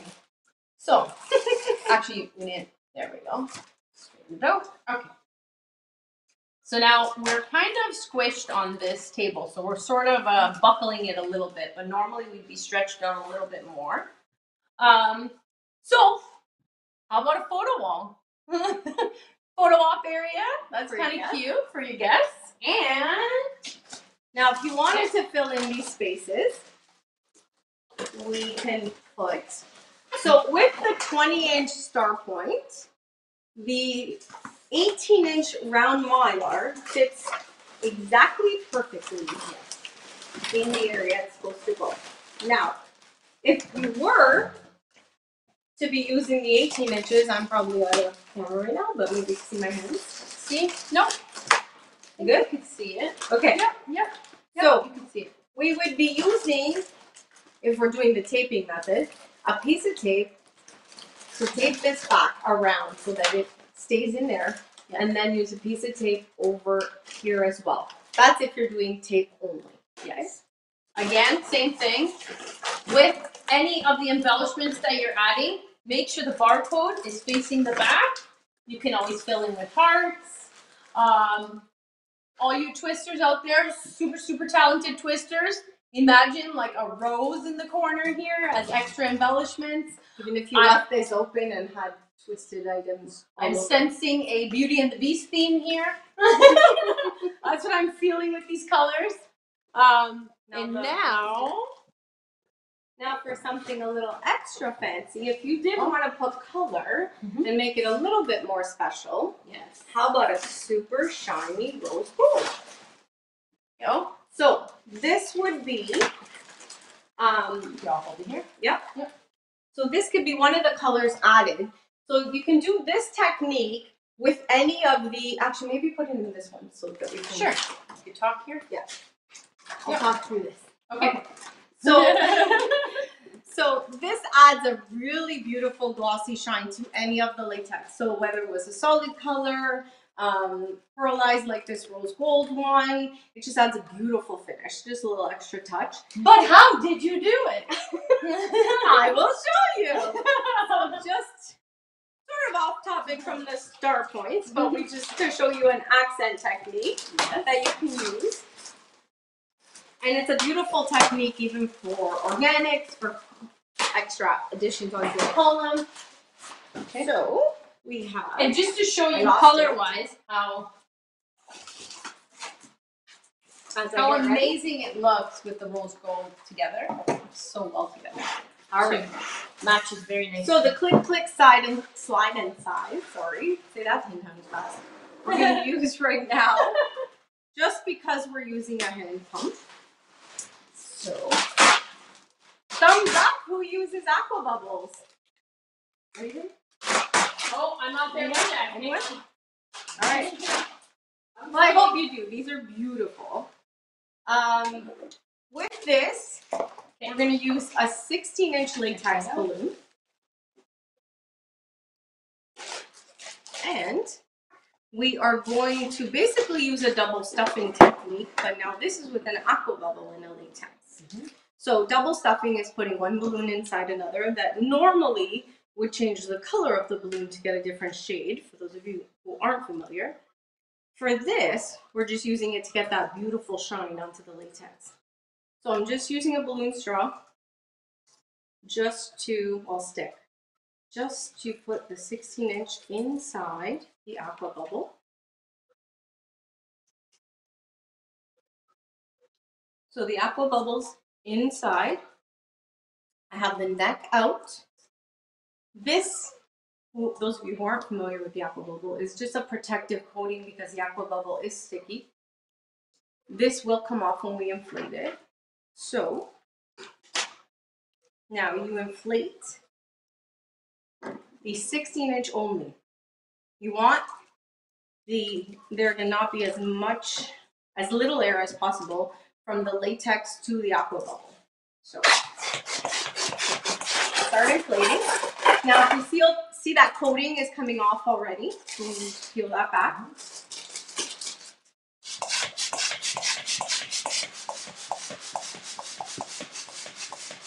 And the same way it's the 18-inch size for the Mylar round to put in that particular design. With this one, you can discard this. You use 12.5 inches, which fits within that space. So now what I'm doing is taking the 16-inch and tying it off as if to ignore the aqua bubble altogether. Oh, should I show them? And it depends if we have time. Okay, so we've tied that off. So now if you were tying this off into the design that we just did with the star point, you'd have an extra 260 over here just to tie it into one of the points of the star points for security. All right? Mm-hmm. Cute. So that's taping. Next up. Okay. Next technique. So, hold this up. For those of you who watched Topay's class, this is what he used to put his beautiful cross together. So we're going to show you the tying method. We're keeping the pattern squared off with this one. So we're doing 4 rows of 3 because we're just going to turn this one into a mini little column for you, just as, say, a buffet option. Sure. Okay. Yeah. So we have 3 of the 3 rows that we need. We're going to make the 3rd one now. So Ellie's going to inflate this. Yeah. We just keep it off to the side. Yeah. I think that's better. All right. I'll start deflating. I'll do another one. Yeah. And then you can start that. Yeah.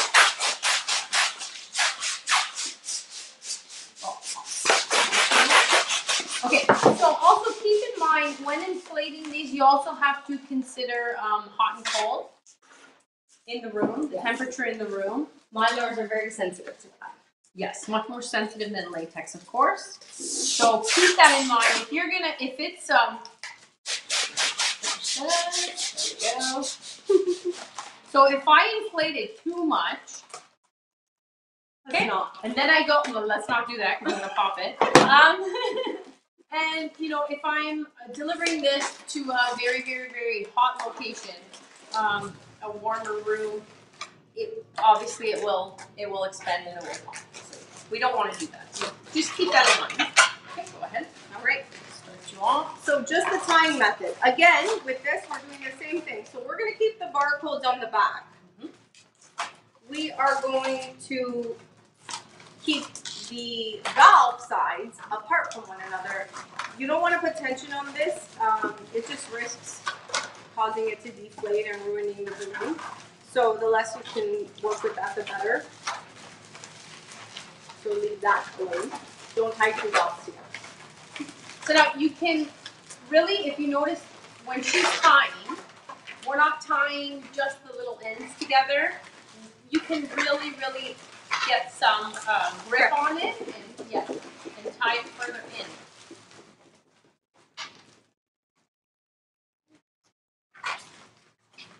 Great. And then keeping them in order of the way she lined them up.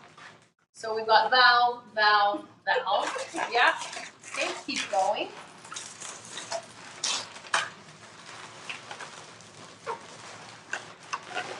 Any more questions? Yeah, I don't know. Hang on, I'm just gonna check because they can be purchased from your qualatex distributor. Okay, so I think it was covered. The answer was there.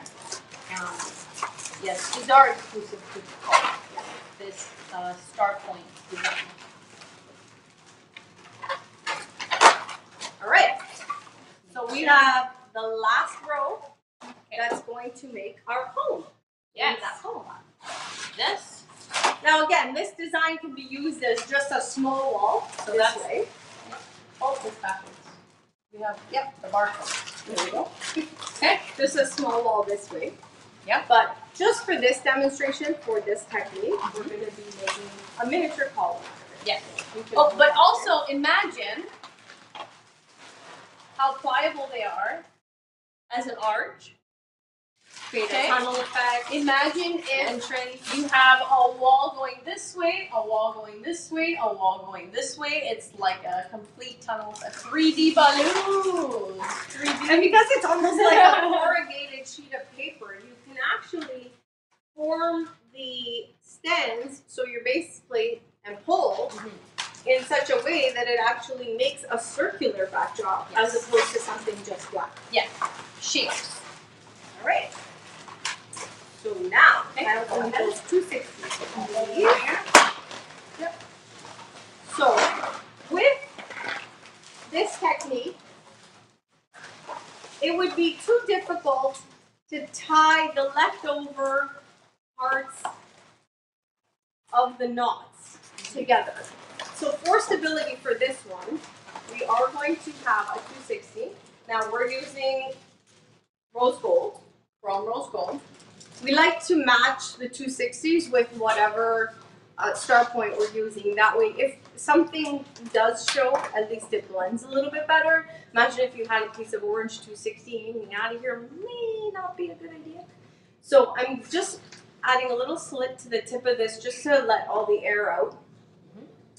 To make smaller pieces of this so that you don't have to use as many 260s, I'm cutting it in half once, folding it over, and then half again. And that's really all you need because this stretches so much. So now, am I the right way here? The barcode right here. Yep. Okay, right. You got your barcode? Yep. Okay. So, these ends I'm going to tie because we can keep that consistent.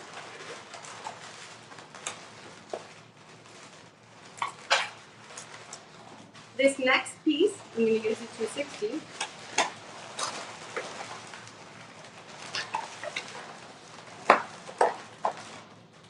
Again, 260 in the next section.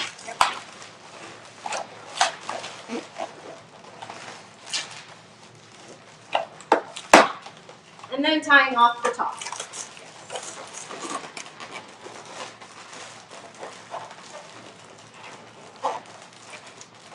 All right, perfect. Now we're going to close it off. So now you notice. Go ahead. Sorry. We interrupt each other.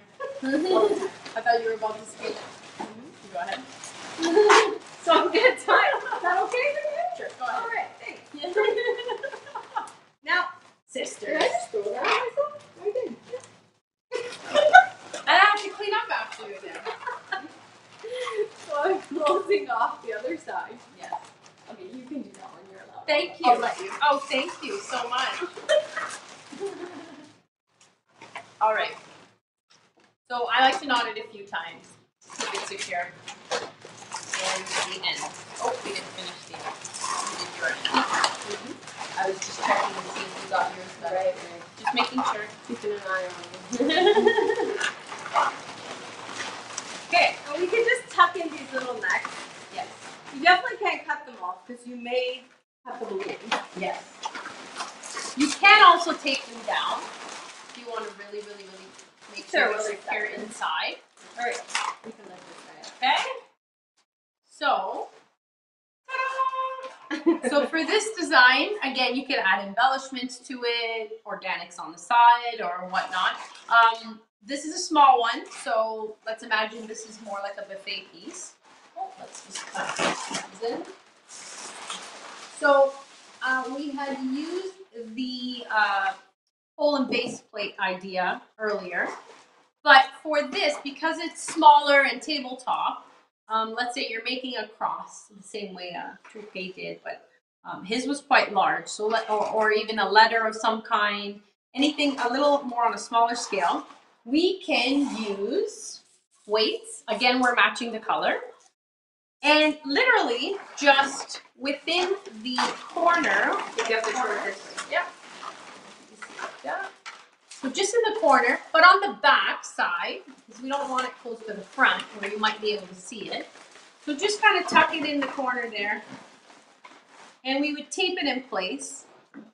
Again, whichever, just gives a little extra stability to it. Just a little bit of extra reaching. Okay. Here. And tape that in. Get it on the side. There we go.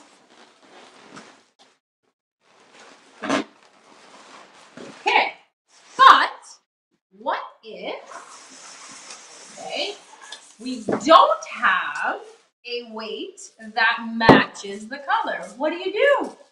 Panic? Yeah. What do? You can actually take a latex color, or just a regular 11-inch latex balloon that matches. And you're gonna have to, oh, yeah. Yep. And cover the weight. Doesn't show. So a quick and easy way just to get a quick matching weight if you don't have it. We like to match the colors, especially because if you have this negative space showing, it might show through. So just to keep it camouflaged, keep everything consistent. And again, these can be shaped in anything. This is just a small column. You can make letters, right? Okay, let's move this guy out of the way. What if you didn't want a vertical design then? Well, I have a solution for you. Do you? This is not rehearsed at all. Here we go. Wow. So, oh, it's not out. Although, yeah, okay. Oh, can you see it? Okay. So in this case, we are also adding the vinyls. I know a lot of you have Cricut or Silhouette machines, and we are incorporating the word hope because we feel like we all have hope right now that this pandemic will be over soon and we will all get back to what we love doing, what we're passionate about. So thank you again for staying home and watching. And just to show you these little embellishments here, we're strong believers that adding twisted items to decor pieces just enhances it that much more because it's that extra wow factor that clients love. Yeah, the combination of twisted techniques and decor pieces, it complements one another so well. So if you can see this little, this cute little flower here. So let's say I'm adding it. Oh, let's move over. Okay, maybe. A little more? Do it a little more? Okay, good. Okay. So if we're adding this little flower in, so two boys came to Canada and taught us once upon a time. So Dom and Keith, this is the golden nugget that we got from your class. So how to attach. You don't want to just tie it in, and you can knot it and whatnot, but here's a quick technique that we learned from them. So when you wrap it around the balloon, if you're attaching something, what you want to do is create a figure 8. Are we doing this right, boys? Create a figure 8 around the item that you are firmly attaching, and as long as you have that figure 8 gesture, it is not going anywhere. It's definitely staying in place, and it saves you from knotting it in. Yeah, so thanks, boys, for that one. Great. Okay. Oh. So that was tying them together. Next, if you're wondering, we have all our kits down here, so yeah, up and down. We have all our bins lined up for you.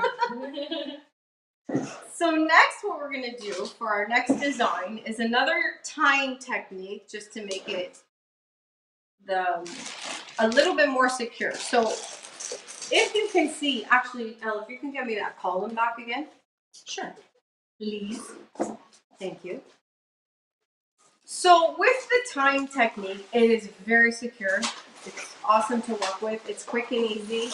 The only thing is, depending on who's doing it, so if you have a team of a number of people working at it, everybody may tie their sections differently.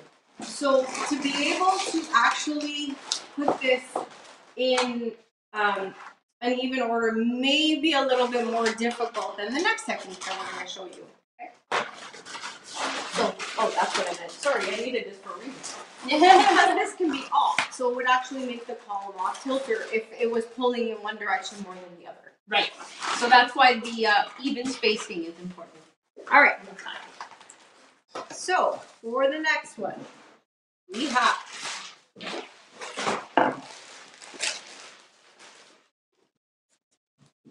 the beads. Yep. Sorry. All right.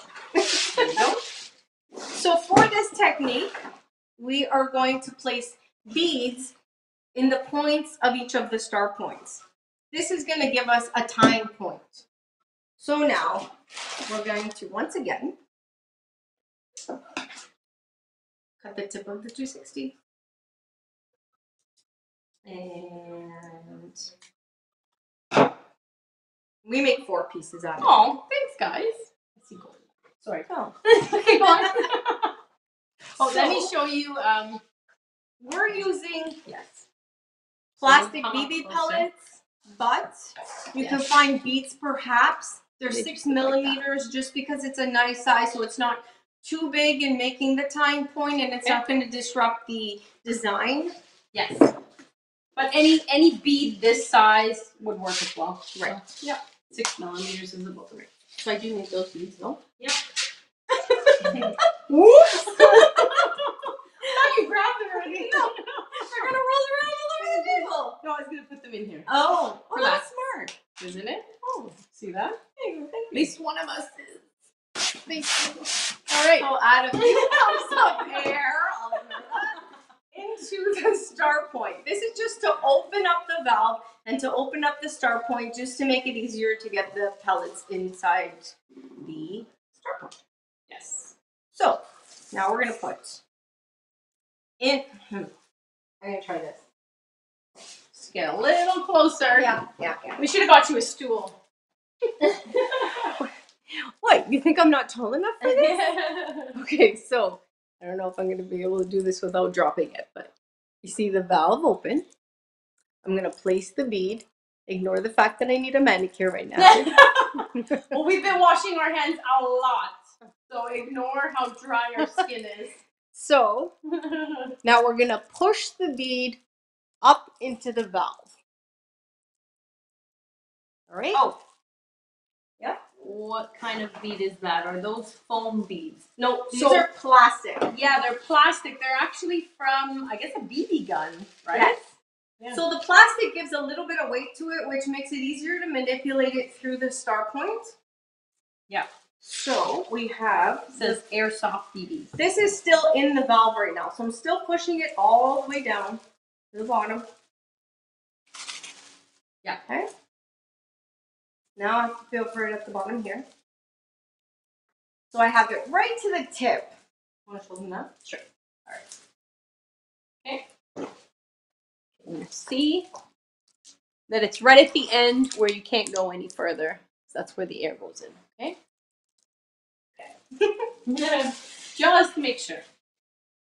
Okay. So while I'm keeping it at the end, I'm taking this bit of 260 and I'm literally just knotting it behind the bead so that the 260 is stopping it and catching it locked in that tip. So the bead is caught in the corner, essentially.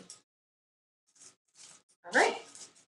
Now we're going to do the same with the other 2 sides. So we're putting it in. Pushing it through the valve again. And then we roll it down on an angle so that we get it into the side. Any questions there? No. All right, just answering. Now, we like to tie it twice, just in case. Because when you're building the wall afterwards, you want these pieces to be really nice and secure. You don't want them to come apart. Now, the third piece.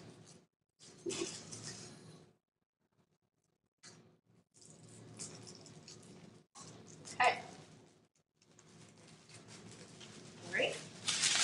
Down into the bottom. One question. Can the foil be reused if taped? So it's a little side. Yes, it can. So the reason it can be reused is that where we're taping it, the Scotch tape isn't really going to interfere with the integrity of the balloon itself.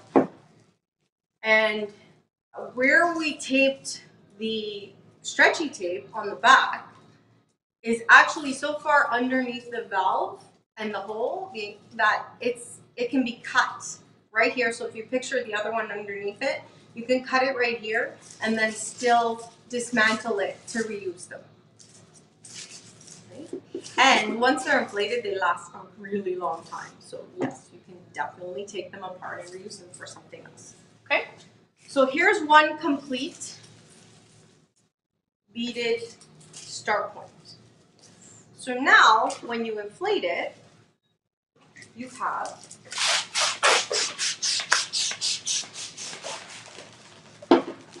the complete start point with rigging point. So now you don't need the extra 260s either because they're already there for you. Next, so say you didn't have 260. What if you don't have the bead? That's What what I I meant to say. What if you What don't if you have didn't the have the beads? beads? So, what you can do is lose everything you had. Where's that balloon straw going at? Oh, right there. Oh, okay. All right. So, to replace the beads, if you really can't find them, this is a little bit more tricky to do just because the weight of the bead isn't there. Yes. So the reason why the plastic bead is so great is because it's just something firm that you can, once you have it in the corner, it's easy to capture it in each end. Oh, obviously not that end, but in these ends. So what I'm going to do now is just make the knots like a raisin twist. So I'm just tying off the 260 in a couple of knots. Okay. Cutting it off. Now, same technique as with the bead. So we're going to be... Sorry, girls, can you show us closer the tie point? Oh, sure. On this one? I believe. Is that what they're... Show us the tie point. The one already done? Is that what we're asking for? I think so. Here, Is that I'll better? Here. So basically what we have here, this is where there's no air. Then there is, the bead is stuck in the corner. And underneath is where the 260 has been tied under the bead. I hope you could see that. Oh, right there. Yeah. So the bead is just captured. It's locked in the corner. And yes, it is on the 3 star points. Obviously not this one because that's the valve itself. So 3 ends. Okay. All right. So now we're going to do the same thing. We're going to inflate a little bit of air into the start point. Now with this one, you put a little bit more air because you need extra space. Now, I really hope you can see this. I'm not sure. So I'm taking the 260, knotted 260. I'm still going to place it in the valve. But this one, because the latex isn't smooth like the bead, it's going to get stuck. So you need to give it a little bit of assistance. Push it through with the balloon stick. Yeah. The name of the beads and where we can buy it. So any sporting goods store, for us it was Canadian Tire, but because it's for an air gun, let's see here. The brand obviously wouldn't really matter. This one in particular, it just says biodegradable airsoft BBs. And they're 6 millimeter. Okay, sorry. Go ahead. That's good. I'm glad. Yeah. Ask away. All right, so now I'm going to be pushing the 260 through the valve. You have to make sure you keep catching it. Once it gets past the valve, you're going to use the same technique like you did with the pellets. Yes. So the only difference here is if you don't have any beads offhand or anything that you can use as to capture in the corner, we have balloons. That's right. So definitely making a raisin twist is another option. Then, like I said, this one needs a little bit of extra assistance because it does stick. Mm-hmm. So I'm going to have to do that again. And all of this would be prepped in advance. I don't know if you said that already. No, I didn't. Oh, okay. So the important, any technique, obviously, use whatever you feel comfortable with. We're just showing you all the options, and you go with whatever is comfortable to you. But all of this would be prepped, obviously, in advance in the shop. We can bring them on site. And the advantage is all you have to do is concentrate on Oh yes, true. Yeah. Lay them flat, pile them on top of one another. It's not going to take a lot of room.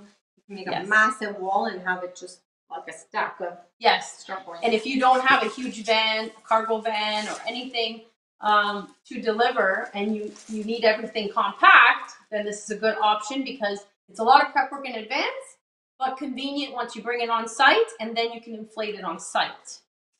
Okay, so I pushed this down through, again, using the balloon stick with this one. You definitely need assistance with this one. It is going to grip onto the mylar. So now I have the same thing where we have the knot, the 260, like a raisin twist, right at the tip of the start point. And we're going to tie it exactly the same way as we did the beads. Mm-hmm. And having them right in the exact corners helps as a guide when you're tying them together. Mm-hmm. Right. So now, let's knock everything over. So now that you have the beads on the ends of everything, not this one, I'm going to keep this aside. That was just a demonstration. Now that you have the beads on the end of everything, when you inflate it, you kind of have like a stopper. So now each one of your start points are going to sit the same way. And it takes the strain off the start point itself as well. So good reason. All right. Now we're going to inflate. Where's the other one we have? This one. Where's the third one? Right here. Is that the one that was inflated before? Yep. And nope, I need one more. Oh, is it this one? Nope. Oh, maybe it's in here. Right here. This one? No, that's the one with the 260.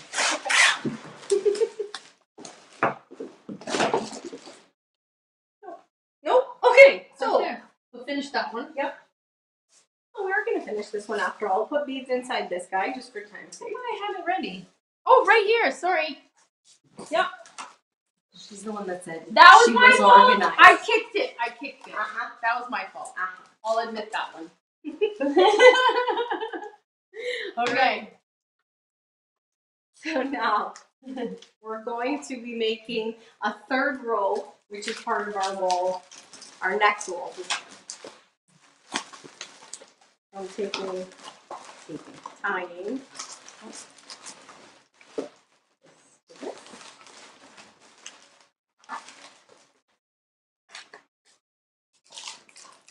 This to it. All right, so if you want to get that other piece. Yeah.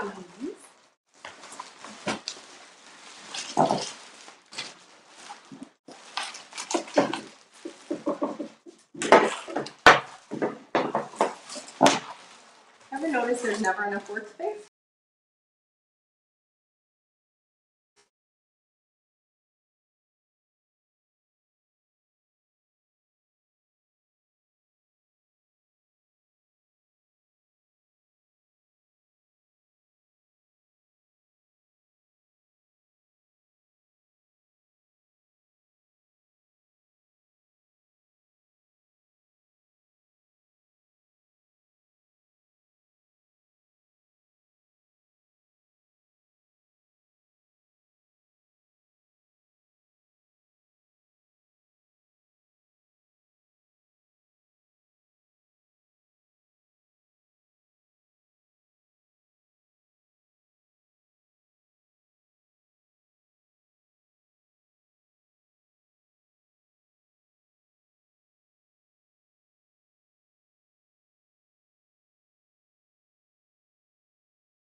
And look, it froze right like that.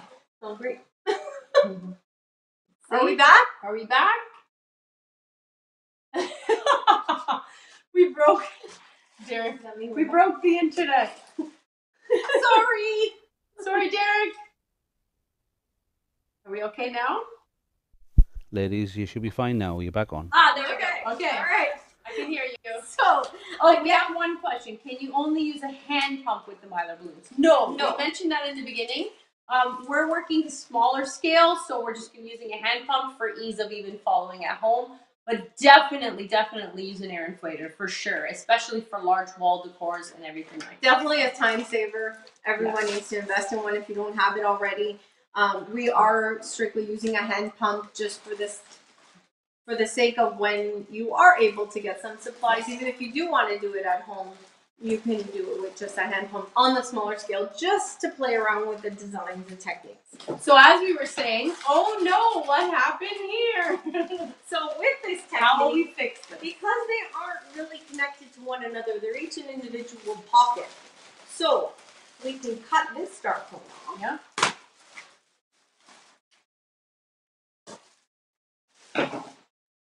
And tie in the new one. And so for ease of just tying it back in. Now all this extra stuff, you would be cleaning it off, Yes. taping it back, cutting all the extra 260s. Yes. When you really plan it out, the top pieces you don't need in there at all, so you don't always need to put the beads in all 3 areas. Right. So you'll be laying down your pattern initially, and obviously the bead will not have to go in this piece right here, the top one. Because you've got rows, so essentially what the pattern is, you've got a row of 2, a row of 3, a row of 2, a row of 3. Correct?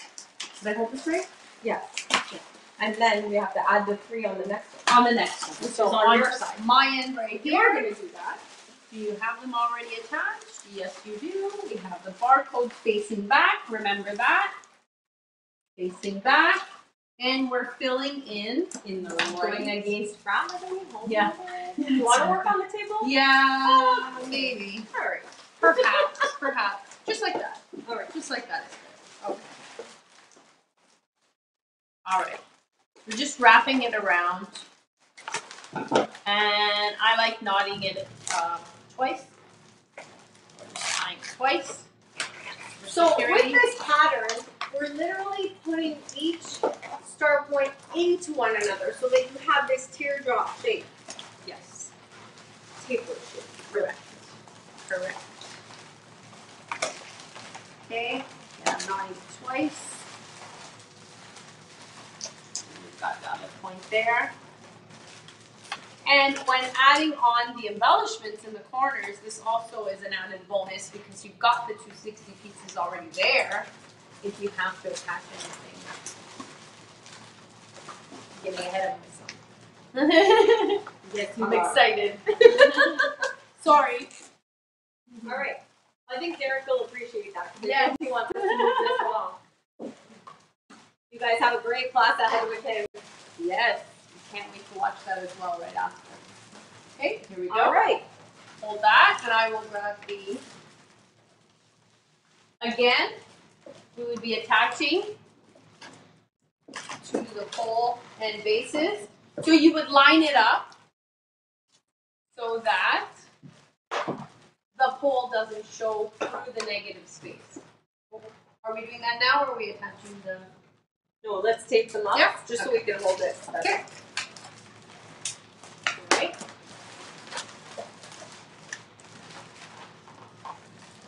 Thank you. So again, trying to keep them as straight as possible against the poles. I'm just going to double check. Trim this piece. Yep, this way. Just to flatten it out a little. Okay. Go ahead. I think we're going to run out of a little bit of space on this table again. Yep. And hold this one for me. There we go. All right. And the top. Now keep in mind, if we were doing this for an event, the poles would go right to the top. Yes. So We're right just now doing- the poles end about here. Generally, we would add more pieces to the pole to make it tall enough to at least go to the center of the top star point. We're just And mainly attach them. keeping everything in frame right now. Correct. So, do you want to explain the negative space Here on we this guy now? go. I'm gonna pass it to you. You want me to bring it closer and then you can tie it in? Like, Let's push it up. no, it's better we could see it like this. Oh, okay. Yeah. Okay. You're the tech one. So, when filling in the negative space, because we can do that here now, again, when you're using the tapers, now on these, there's not so much a barcode, but there is just the write-up in the back. So we're going to make that face the back. Oh, and that's another thing. We were talking about sizing. So now with the 20-inch star points, you're using a 13-inch taper to match it. That's going to fill in your negative space perfectly. Yes. So if you could see here, once we fill in, we're just going to fill in one section here. Go for it. I'll hold it. Hold it. Yep. Okay. And again, on the tapers themselves, Alex has prepped the bead technique that she just showed earlier, right in the tip of the taper. So I'll show you here. So right at the end of the taper itself, there is a bead that's locked in with the 260 tied underneath it. So that gives us a tying point on this as well. Okay. And we're just pulling the tabs to the back again. We would go back and clean this all up on the end. Okay. Got that? Yeah. Did you tie it in? I'm doing it now. Got it? Okay. So using the 260 pieces, if you notice, the valve has no 260 on the end of it, but because we have 260s on each tying point, that is the benefit of using this technique, because the tying points are all there for you, even if you don't have tying points. So we're going to move this wall aside for just a second, because those of you who aren't familiar, these 13-inch tapers need to be heat sealed. They're not self-sealing like the 20-inch star point is. Correct. And then on that note as well, this 20-inch size, should you want to float these, do not float on their own with helium. They're not helium, they're air fill only. Okay? Okay. So we'll move this aside. Yeah, let's move this aside. We're just making it buckle a little bit, but you really want it in there snug so that it fits the design nicely. And before we put the last one in, so I'm going to show you the heat sealing technique. Okay. So we have the Premium Balloon Accessories Heat Sealer, which Sue Bowler used in her class as well. One we've had for a very long time. We absolutely love it. And there's so many different things you can do with heat sealing Mylars, just to make different shapes and some other fun designs. The taper is here. Okay. So again, we're going to put a puff of air in this, just to get the bead in there. Another bead? Sure, please. I got it. There we go. All right. Bead inside.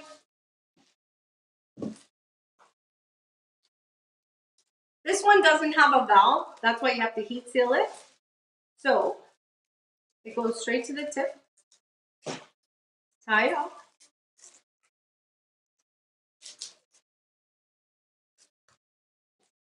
Thank you guys. Thanks for the love.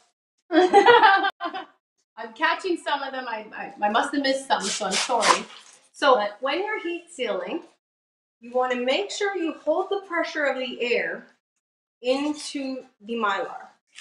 So with my thumb and my index finger, well, actually, I guess I'll tell you. I'm holding it really secure, so there's absolutely no air coming out from here to here. This valve end is completely flat. Yes.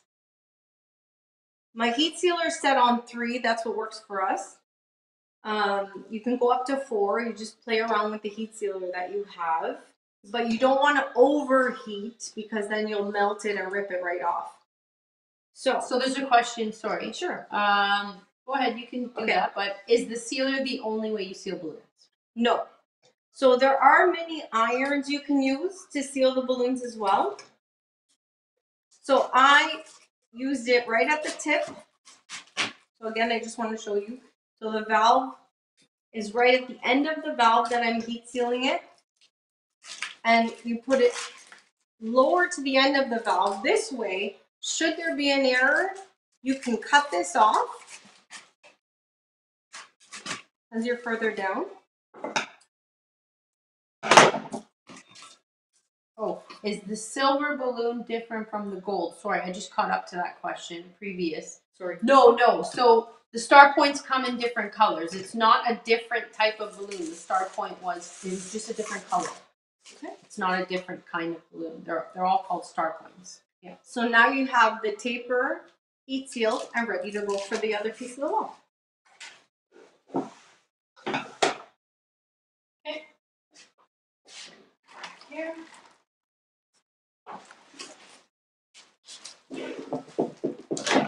So that would be how you prep the tapers to fill in the negative space within the wall itself. I'm going to do this. Yep. And you can tie that. You got it? Yep. You see where the 260s are? Mm-hmm. So working backwards is a little different. Yes. Yes. So again, I'm just knotting the 260 through and tying it in the back, and I like to knot it twice. Hold here. Yep. And then with the valve, we'll put it in the back. Mm-hmm. Okay. So, woo! That's one way to fill the space in this type of design. So now you can continue this throughout the entire wall and fill it in. So we'll have this pattern throughout. You can also consider filling in the negative space in a zigzag formation, changing the colors, perhaps one zigzag one color, one zigzag another. So if you can imagine the negative positive space as almost like a canvas to work off of.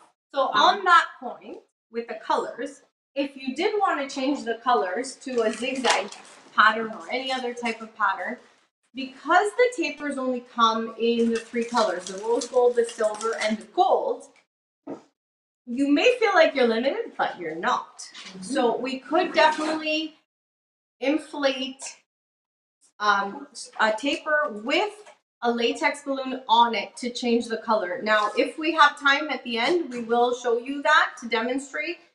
If we don't, you can watch us on Instagram, but we'll set up a video at some point doing that for all of you, okay? There's about 15 minutes left. Yeah, not bad. Well, we still have to show the other stuff, though. Okay. So, if you wanted to keep this space open and you don't want the joints showing at all, correct, you can put fun stuff in here. So, you can keep it really simple. Yes. And just put, you want to have it there? Please, go ahead. We just have a simple duplet. This is with the chrome silver to match the silver mylar. It matches perfectly. Want it or you want it? Or anyway. Doesn't matter. Okay. As long as you show it. I can't see from this way. Okay. There we go.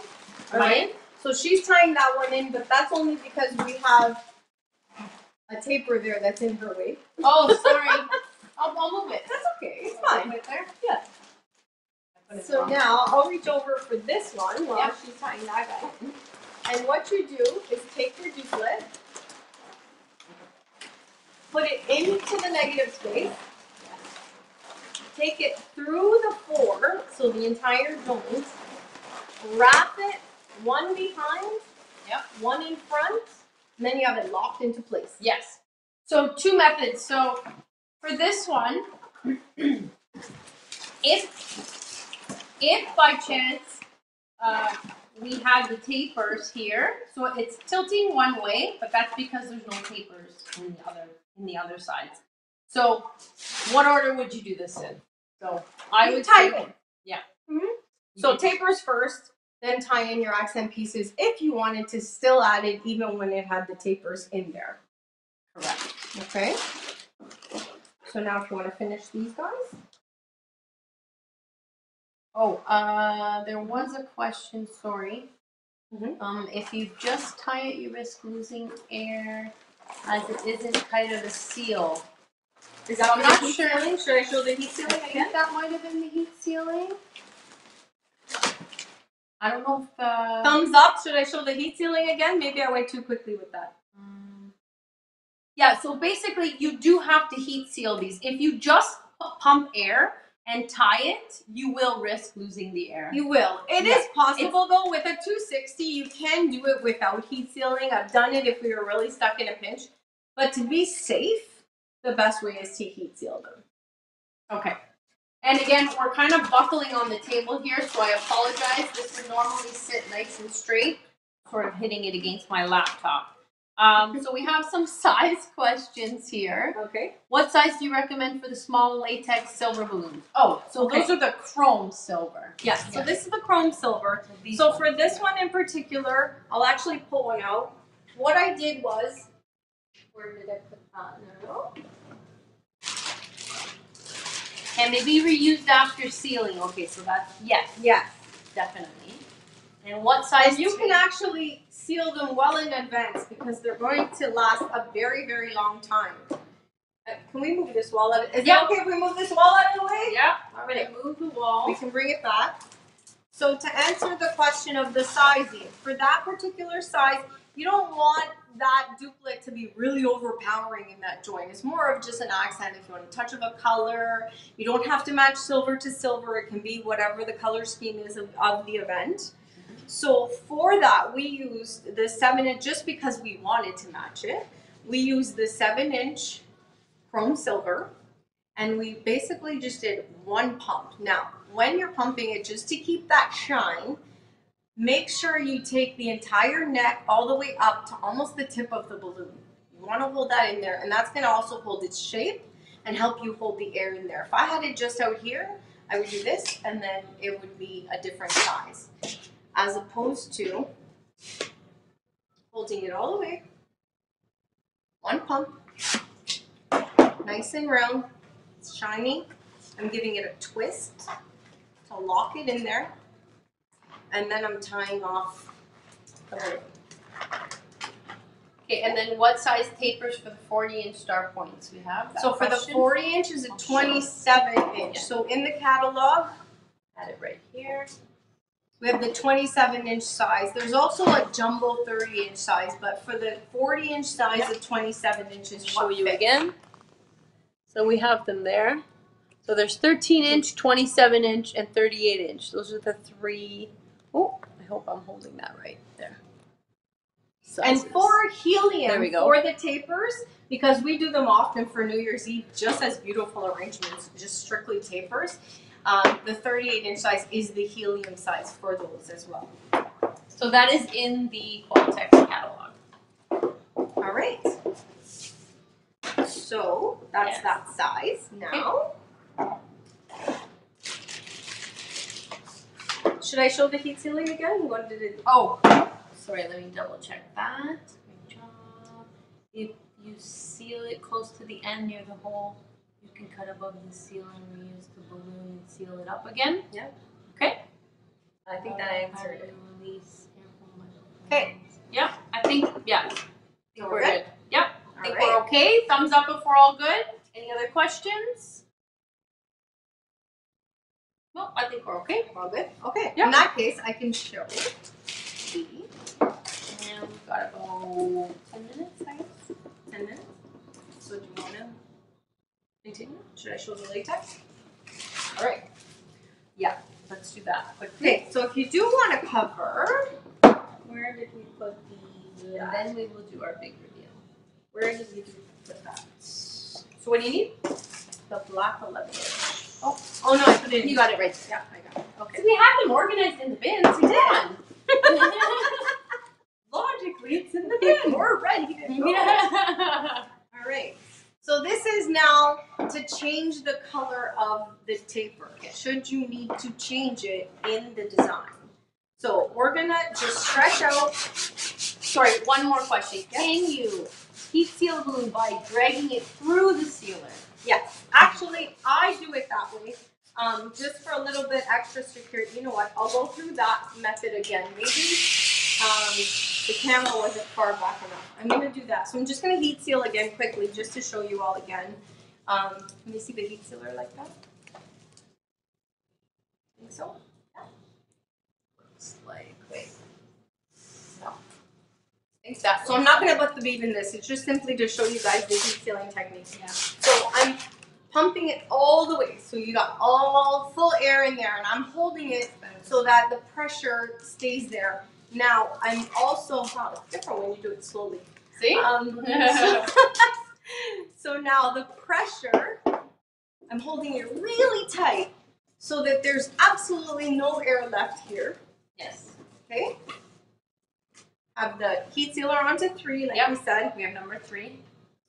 I'm going to be heat sealing just above the hole, right about here.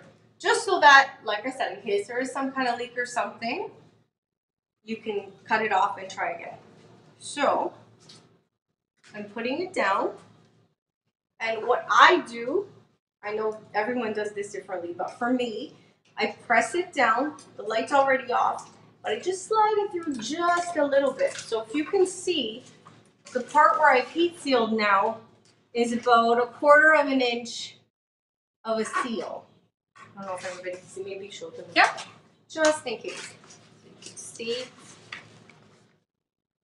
There we go. Hopefully that's clear enough. Okay. All right. Now, so to cover this, we could go really crazy. Just shove it right in. It's an awful violent. Yeah. So, if you stretch this open enough, and you're strong enough, yes. Sorry, there was just a point here about the printed catalog. Go to the qualatex website. Right. See the current catalog. Correct. Yeah. If you're strong enough, you can do your best to try it the other way. I know. Like the valve is on that side. Why are you passing it to me this way? Sorry. Really push it through, and then it's like a really tight pair of kind of. No, that's not gonna work. But it's just it's difficult. Okay. So what you're gonna do now is put the paper. I'm just holding it like this. I'm not like giving it a big twist or anything like that. Into the balloon. Going right to the neck. Keep going. Got it? Yep. I won't let go. Okay, and then you're going to inflate the taper. Oh, size of the latex. We have a This question. Is the 11 inch. 11 inch. Yes. This is just standard black. Yep. Okay. So now I kept it out because you still need to heat seal this. So it's inflated. Now, me doing this slowly is a little bit different, so I'm gonna add some more air to this. Yeah, let's do this again. It's difficult to do it slow motion. So I'm inflating it the same way I did previously. Okay.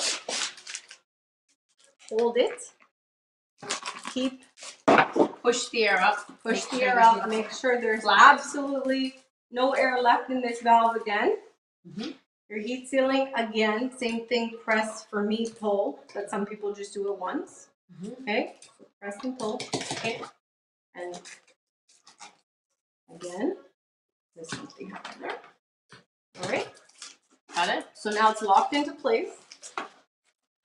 Now we have a black accent for your Starkey well. Yay! All right. So, for an exciting moment, is there something else? No, well, I'd see if there's any other questions first. Oh yeah, let's double check that. Yes. All right. Yes, we are. Okay. So we have our big reveal now. We just want to remind you all these techniques. Not one is more, preferred over the other. These are all just techniques for you to try out different techniques and using patterns. Okay, so we have a big reveal. Our big reveal. So because we were working so small scale, we had to surprise you with something lovely at the end, of course. And gigantic. So,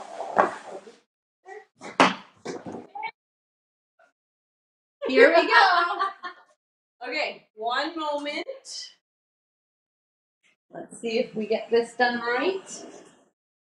It's a technical thing. It's all Ellie if it goes wrong. Yeah. Thank you so much. Ta-da! Wow. Look Look at at that. that. Ta-da! That's fantastic. So here's our... Printed 3-footers. Wow. See, we thought when you said big reveal, Thank you, everyone. you meant to, you wanted us to show that other photograph.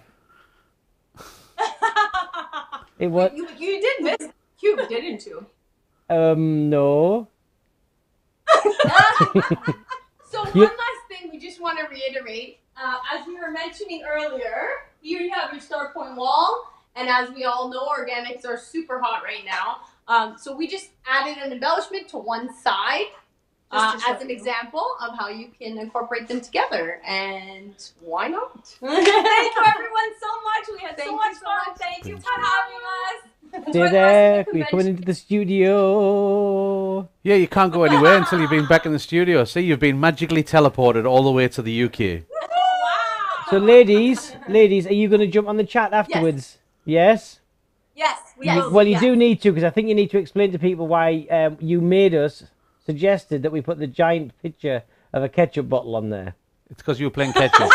Guys, on everybody in the chat, can you show some big love to Alex and Ellie? Thank you so much. Hashtag we broke the internet. Twice. Yeah, we've already just been speaking with Derek. He's not impressed. I think there's going to be words later. He never is with us. Right. Okay. Well, thank you very much, ladies. Okay, we'll see you again. Well done. Thank you. Bye bye for now. Okay, guys, I'm sure you absolutely loved that. We did. You got lots of thank you, Alex and Ellie's that are going down there. I'm trying to catch. The posts are going too fast. There was a few went past there that got caught in spam filters, and I was trying to click on them on the way past, but you guys have been too thankful. Yes. And they were flying. Lots. There's another one. But no one's asking about the ketchup, though. There we go. Oh, there we go. Hashtag ketchup, question mark. And hashtag Q Corner Convention. Thank you very much to keep using that as much as possible. Yep. And also, if you liked it, you can put a thumbs up. You can do the golden nugget heart, or you can drop onto the stream itself and leave a like. That means a lot too. It really does. What type of lights those? That's something that you can ask Ellie and Alex when they drop onto here for you. Yes, they'll be on there shortly, no doubt. But they have to go and clean up the room, you see, because obviously they've got the next instructor coming in. Yes. Isn't that how it works? That's how it normally works at a convention. I know. It's like, ow, I'm going. Right, okay. Virtually, so we're doing that virtually. What we need to do now is we are going to get you over to the next instructor. There they are. They're in the chat. Go on, ladies. There's some questions up there about lights and ketchup. Yep. Lights and ketchup. In no particular order. Things in life. 1 second. I need to do this. You talk to somebody for 1 second, Tom. Well, yes. This. Oh, there's some more.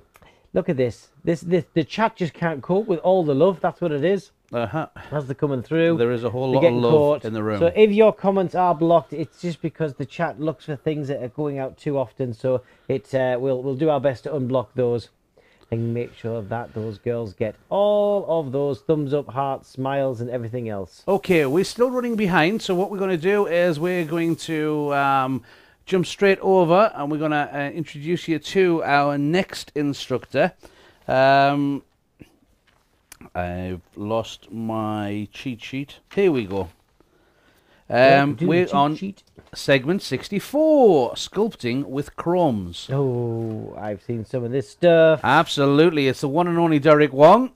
And it says we've got to follow Derek to create one of his signature deliverable designs using just qualatex chrome balloons.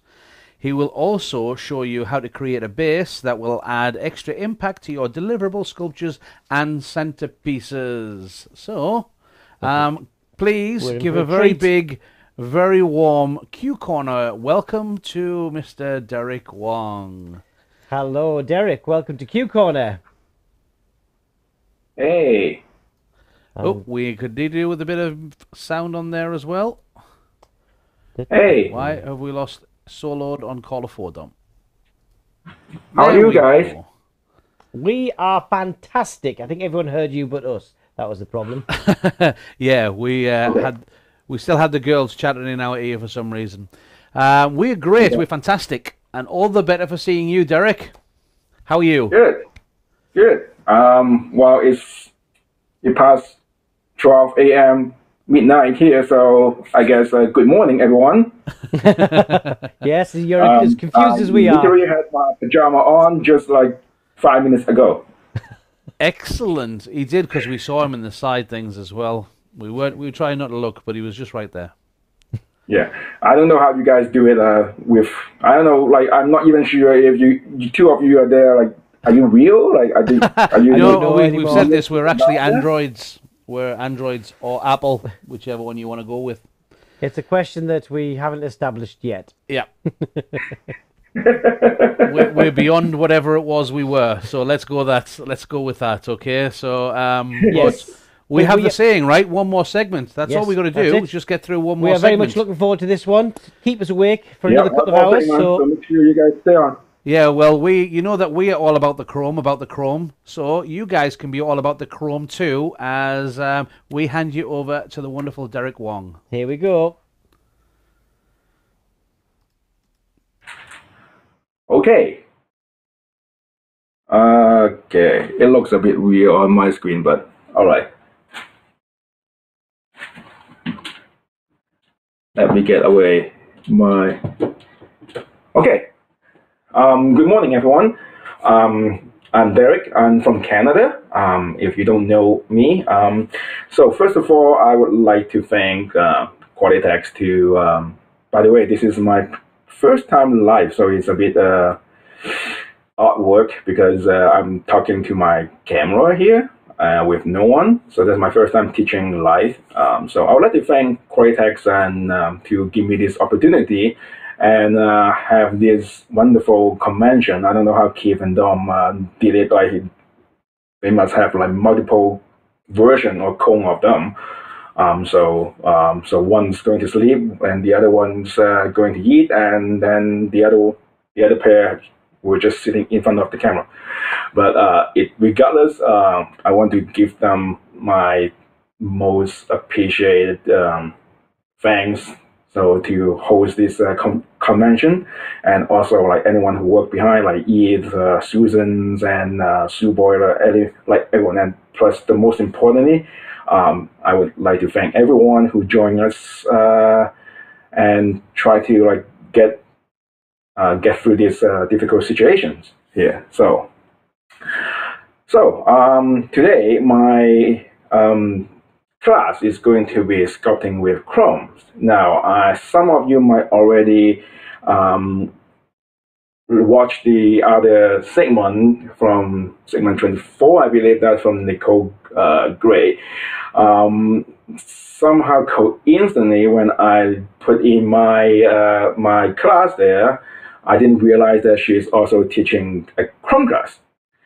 And I didn't even know, I have no idea she's also teaching a Chrome mouse, which I'm going to teach. But it's a different version. So if you were in Nicole's class, she mentioned that she saw my mouse or mini mouse that is for a sculpture. That's for the medium sculpture competition in Twist and Shout back in 2000 and what year is it? 2019, last year. So I thought that is going to be a good chance for me to teach you guys this design. Just a little bit of myself. I live in Canada. My business name is called Twisted Invasions. So you can follow me on Facebook and Instagram. I start as a twister back in 2011 as a hobbyist. I saw someone do balloon twisting in a birthday party, and that's how I got and I was standing there watching, and that's how I got hooked onto balloon. I saw what he can do. It's like, wow, that's pretty amazing. So, and then in 2 years after, in 2013, that's how I start my business, and I also got my CBA on the same year. So, right now my business is like I'm 1/3 of balloon twisting. I do like line works, birthday parties, and events and stuff, and I also do a lot of decorations and like events, decorations, and I also do deliverable. Actually, deliverable is now one of my favorite things to do because my deliverable is not just a bouquet or a columns, but most of the time, my client wants something big, like they want a big superhero sculpture for their birthday, and they couldn't find anyone to make it, and I'm the one who can do it for them. So that is pretty much my niche, and about 1% of my business or my time, I help Alex and Ellie to blow up balloons and tie balloons when they need when Alex need a few balloons to be blow up. Okay, so but that's about just for. By the way, Alex and Ellie, they are about half hour from where I am. So, and I have no problem with my internet. So it's definitely something to do with them. All right. So we do have internet in Canada. Okay. Cool. So let me first show you. Instead of showing you a lot of designs, because by segment 64, I'm sure there are already a lot of design have been shown to you, and so instead of showing you a lot of design, I'm going to show you like this one major one, and it looks like this. If you haven't seen my my pictures on the website, and this is a replica of my competition piece, my medium competition piece from Twist and Shell. So, and I consider this a deliverable design, and it's all done with chrome. All right. So before I go on to talk about, so I want to talk about while I'm walk you through how to do it. I want to talk about how like the process, how I come up with the idea and what I use. Why I'm doing this. So that's the way I like to teach, because I don't just want you to memorize all the steps, but instead I want you to understand why I'm doing it. So the next time you can either use your own way, or you can reproduce it by not really memorizing every step, because I'm a person with really bad memory. So one of the problem when I find like I'm not a big guy, I'm not big into balloon tutorial, because I don't have a good memory. I cannot memorize steps and things like things like that. By the way, I don't have my phone with me because it's really distracting. So so if you have any question, if you can save it to the end, because I'm not looking on the comments at this point, because I got multiple screen and they have time delays and it really confused me. Okay? All right. So before I go on to talk about this sculpture, so if you haven't checked the website, I have the product list. So basically what you need is Chrome Gold 350, and those are the Chrome heart here, and you need a quick link to your Chrome Gold, okay? So make sure you go grab those. Okay, if you don't, you should call your qualatex reps and see if they have any. But actually, no, you don't. But since I don't think anyone will have access to the private reserve, which doesn't exist yet. So we are back to using the Chrome 7-inch. So this entire Minnie Mouse is done with a single color chrome with the 7-inch round and 260. So whatever is out with is available. Now I'm going to show you how to do the Minnie Mouse first, and then I'm going to show you how to do the base. Okay, and this base you can use it for not just this sculpture. You can use it for many other sculpture. Now, if we still have time, then I have one more mini sculpture to show, which also is in Chrome, is this tiny bear here. Now, again, this is all made out of Chrome RAM, and I will talk about it, like if we have time, I will talk about it, how I come up with this design, because as a twister, we don't always get what we want to create. So, especially in this situation, we only have 260 and the rounds for the chromes. So, I have to come up with a ways I can manipulate the balloon into the way that it looks like what it is. Okay? So, let's, without further ado, let me start with this sculpture. Okay, now the product we need is a bunch of chrome round, 7-inch. I count this one is we need 13 of those. You may need a bit more, depends on if you pop it. But also when I'm creating a sculpture or a design, I mix a lot of decor technique, not just twisting. Like most of people or a lot of balloon artists now, they want to mix twisting technique into decor, but I like to mix it both because from what I will, we are all balloon artists. Okay, that's like, because our client, they don't care. Like if I can make a balloon dog, I can make I can build a balloon arch. Okay. Or if I can do a bouquet of helium balloons, I can make a bouquet of flowers. Okay, because I'm doing balloons.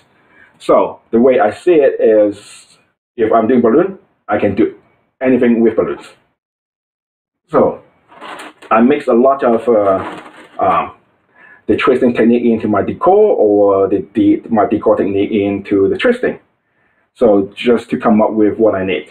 And so instead of, I could be called a deco twister or a twister decorator. Either way. All right. So let's start with the mini. Now, when I make my design, this design I came up this design when I was preparing a class for capital conventions, one of the conventions with entertainers. And at that time, we did not even have the 7-inch. We only have the 11-inch and the 260. So I want to come up with something. Well, I actually want to teach my base, but I want to come up with something to match my base. So and we only have access to the 11-inch and the 260 and the 260 chrome. So I have to come up with a way to build my sculpture with only those two sides. And now they have 7-inch, even better. All right, sorry, I talk too much. Okay, so I always start with the head. Now, first, I'm going to use 2 7-inch gold. And I use my hand pump because I find that when manipulate the round balloons, it's easier to use the hand pump, so I can do the size by count how many pumps. Perfect decor technique. 1, 2, 3. 3. Okay. Now I'm not tying it. And get another one, so I'm just hold on to it. Don't tie it yet. do another one, 3 count. 1, 2, 3. Now I'm going to tie these 2 balloons and make a duplex or make a pair. So when I'm tying it now, before you tie it, I'm tying it, but I'm tying it so it's close to the nozzle. So this way, now you can see the balloon is heavily under-inflated, but I still got a lot of neck to use because I tie it really close to the nozzle. So I'm tying a pair, okay? Now I'm going to squeeze these 2 balloons. Now, because when I create my head, I start with the top. So I always come up with the eyes and the cheek, like the big, like I want to do the face structure first. So I will have the eyes, hold it closer. So I would want to create my eyes looks like this and my cheek, okay? But my main point is trying to get the shape of my eyes. Now the only way, and 260 is not thick enough because they're not thick enough. So the way that I create my eyes, my bigger eyes, is to use the round. And in order to make the round long, that's how I make it. So I tie it right to the nozzle, close to the nozzle, and then squeeze the air. Now my chrome 7-inch become more like a long eggplant shape, okay? And this part of your balloons is the perfect 350 chrome right here. So I do one twist, okay? So now I have my 350 chrome, and then I have another round chrome here. And I repeat the same on this one. So I twist, I hold it, okay? And I do the same. So on this side, I also twist the same size. So I want to match the first one. So I will have the 2, like similar to 350, and then the round right here. And then I'm twisting this together.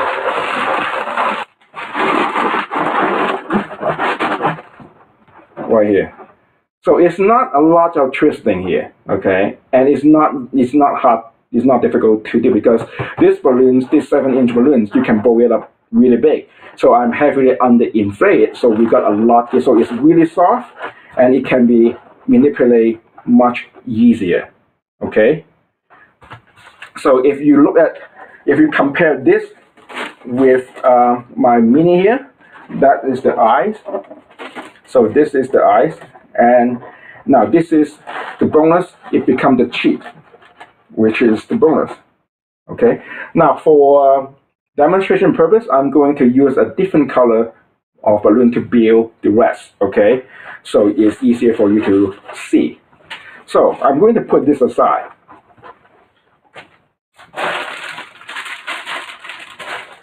Now I'm going to grab another 7-inch round. Like most of this sculpture is built with round balloons. So don't be surprised that I use a lot of rounds here. So another 7-inch, again, 3 pumps. 1, 2, 3. And this time you don't have to tie it too close.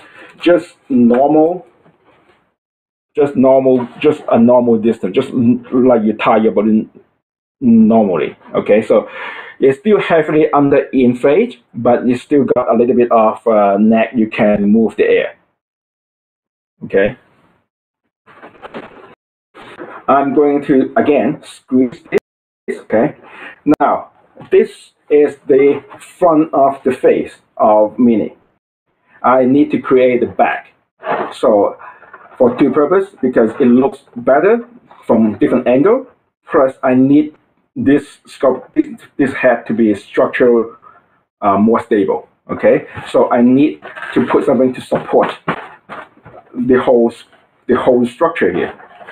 So I use another 7-inch. Now this one, if you look at the back of the sculpture, this silver is actually going to be this balloon right here. Okay.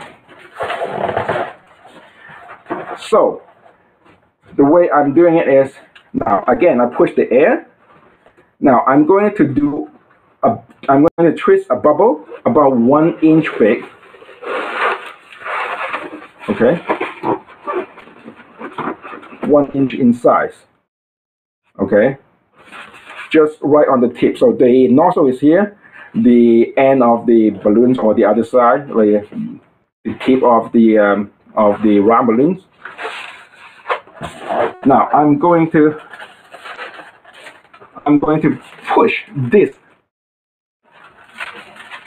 through the gap here. Okay.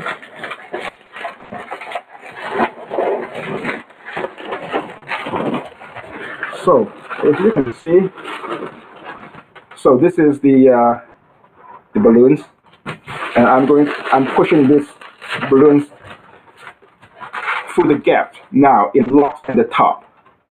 Okay, and I'm just twisting it a few times. Okay. Now I'm creating an attachment point on the top right here, on Minnie's forehead, while I'm using my face as reference. Okay.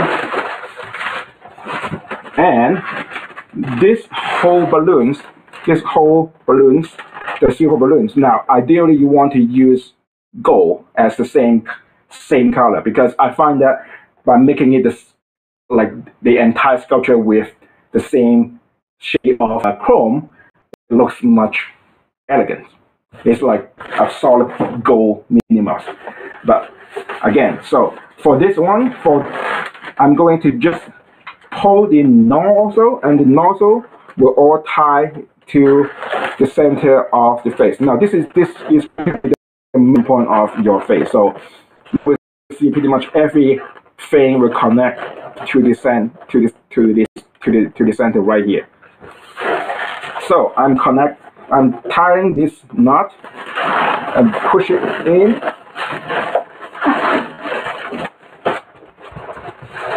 Like that. So it will look about like this. Now it doesn't matter. Don't mind that this one is sticking out, because we are going to cover it up anyway. All right.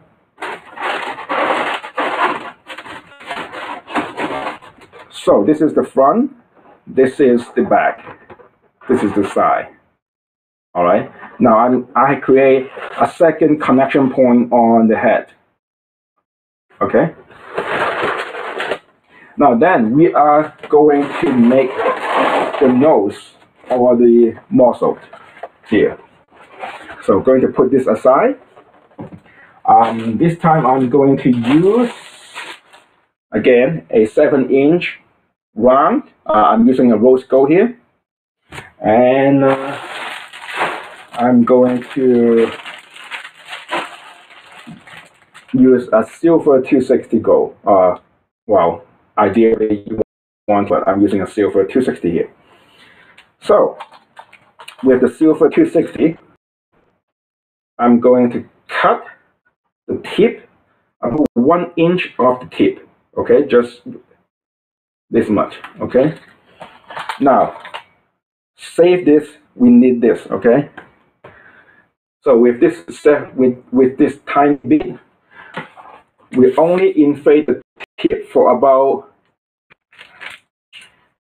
half an inch to an inch. So this much, and then we tie it close to the knot here. We tie it to the bubble here. Okay. Now you get about 3 times, because we want to make the knot really big. We're going to use this knot like for late next. Okay, so we want to tie it like 3 times.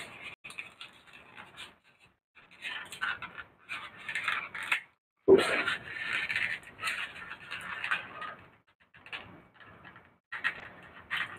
Okay.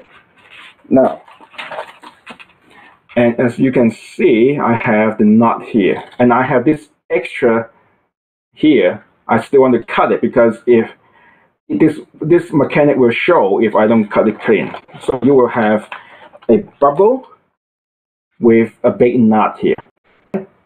Now, grab the 7-inch, inflate it. It doesn't matter. Just inflate it. Now we want to inflate it to stretch it, and then we let the air go. So we just want to stretch it. Now we want to turn it inside out. Okay, you turn it inside out, and we're going to put this. This is going to be her nose. Okay, we're going to put the nose inside. Okay, now if you look at her nose, it's actually a piece. This piece attached onto a 7-inch. So again, I have a sample here. So that is her nose here. So this is the nose. It's actually attached onto the 7-inch on the inside of the 7-inch. So you can pull, separate them, and you don't see any mechanic here because it's inside. All right, it's really easy to do. Now, you don't have to do it this way. I can show you the other way, which a simple marriage twist, okay, or a tulip twist. But I found this way it worth the extra effort if you want your client to, like, if you want your sculpture looks super clean, super nice. We'll show you why. Okay, so this way. Now I'm going to put this inside.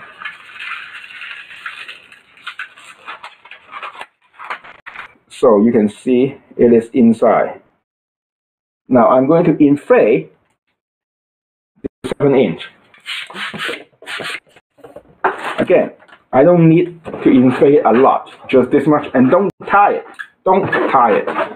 Okay. Now we want to mark the spot where we want to tie the nose on, because well, this is the out. This is actually the inside of your 7-inch. Okay.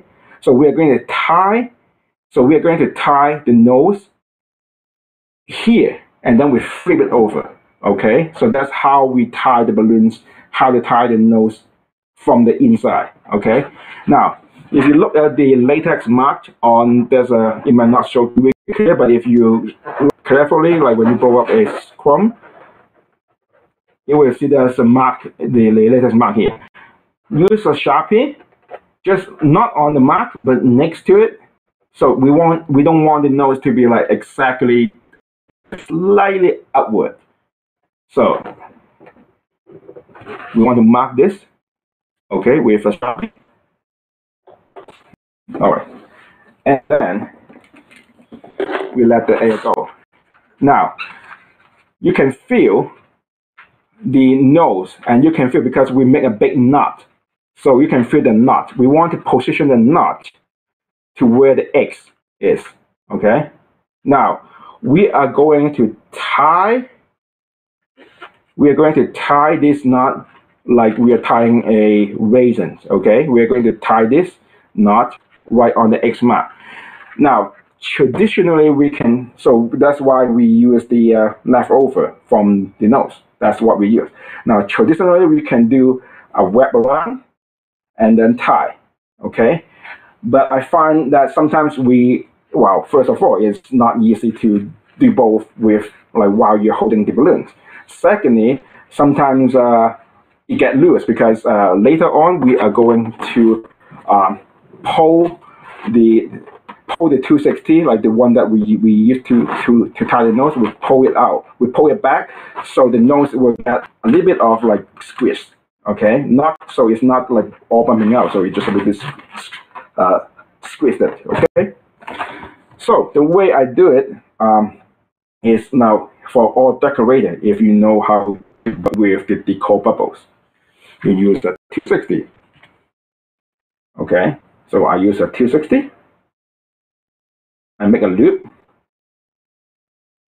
Okay, I make a loop. Now, those who know how to tie a decor bubble, you know what I'm about to do. So I use my two fingers, go around, and now and join to, okay, bring them together. Now I'm creating a loop here. Okay, I don't know how what this knot called. If you know, put it on the comments here. I don't know what's the name now. So this is the way decorator tie the decor bubbles. So I'm holding on this part and using my, sorry, I'm holding on this part with my pinky and my ring finger, and I use my thumb and my index finger to hold the loop. So here I'm grabbing, I grab the knot here, I grab the knot here, and then I just simply pull. I don't have to tie, I don't have to twist anything. So now it's all secured. Lex knock. Okay, great, thanks. Sorry, my phone is too small, but yes, but that's the way how. Now the good thing about this knot is the more you pull it, the tighter the knot will be. So it's really difficult to get loose. Okay, now so we have the nose tie onto the round. I'm going to flip it over inside out. Now you have the nose tie onto the 7-inch from the inside. You can see. All right. Now hold on to this 260 because we are inflating the 7-inch round. We don't want the 7-inch round to go too big. Okay, we want to have it pull back a little bit, so it gives us a little bit of a squeezed shape. So we hold on to it. Again, this one is going to be 3 pumps.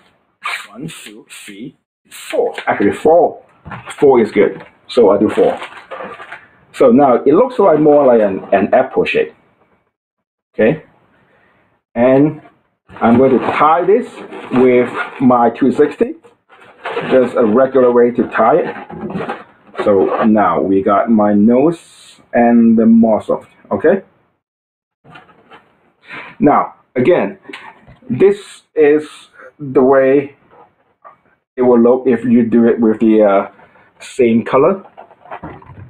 Now again, I mentioned that you don't need to do it this way because most of Twister, or if you want to do a safe time, you can do a 260 and then you do a tulip twist and then you grab hold on the other side and tie it.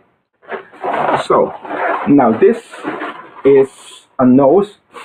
Use the tulip twist or the push in or the marriage twist or whatever you want to name. It works. It looks good too. However, if you compare both shape, okay. Now the one with the tulip twist is a bit flat, okay. But if you look at the actual character, their nose is a bit more sticking out. So and it looks cute. It looks a bit more cute, like without a flat nose. So I guess you understand what I'm saying. Okay, so that is the difference. So again, if you want to save time, yes, a tulip twist works perfectly fine. It just I just like the way this one looked. All right. So we have the nose and the muzzle, and we have the face. Now, before we attach the nose, we need to do one more thing. Okay, grab a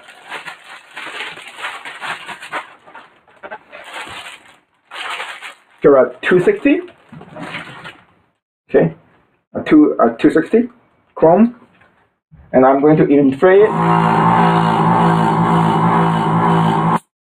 to about, we got about 4-finger tail, okay? Alright, so this 260 is going to be, now again I'm looking look at the back of my Mini. So the 260 is going to be this part here. Now this is going to be the main structure holding the gears. Also, it's going to be a back support right in the center. And it also serves as the lower lips right here, the lower lips. Okay, so with the 260, we start off with about a 2-inch loop twist. So it's not really a pin twist, it's more like a loop twist, but it's a bigger, like it's a tiny loop twist. Alright. Now the loop twist is going to be the back support right in the center, right here. This is what this loop twist is. So I'm going to tie this all into this connection point here. This is going to be the main connection point of the head. So I'm going to twist this in.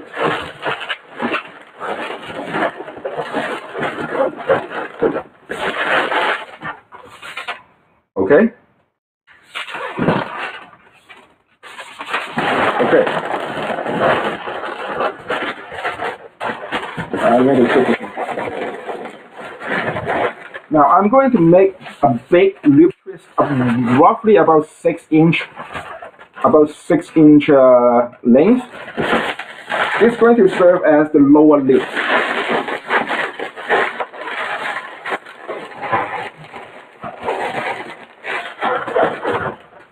So you will have this big loop twist and this tiny loop here. Okay. Now just for your information, with this head structure, you don't, instead of making a Minnie Mouse, you also got you can also make a bird face. Cute, right? Okay. So there are so many. So you're not necessary to use this only for Minnie Mouse, because this technique it can be done with. You can create a lot of different design with this technique. All right. So I'm going to put this right here. Now I'm going to use this 260 to create the side of the face, which is this part here. All right. So normally I want this to go around and attach to the top connection point, like to the bubble right here. Before we do that, we need to add a second attachment point or another attachment point, which is for the ears. So it's going to be roughly around this much. Okay, I hope you can see it. So I will do a twist here, and we are going to make a 1-inch pinch twist. All right, just like that. And then 1.5 bubble, and so we can attach this onto the top. Okay, we can attach this onto the top right here. Now we are going to duplicate the same thing here. We're going to duplicate this on this side. Okay, so a 1.5-inch bubble. Okay, a 1-inch or 1-inch pinch twist, and then we are going to go back around this side and back to the connection point here. So from here back to here. All right.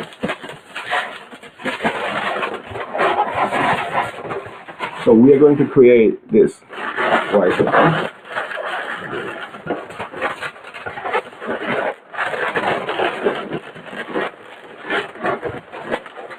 So you will see it. Now this is going to be the extra. We can cut it off.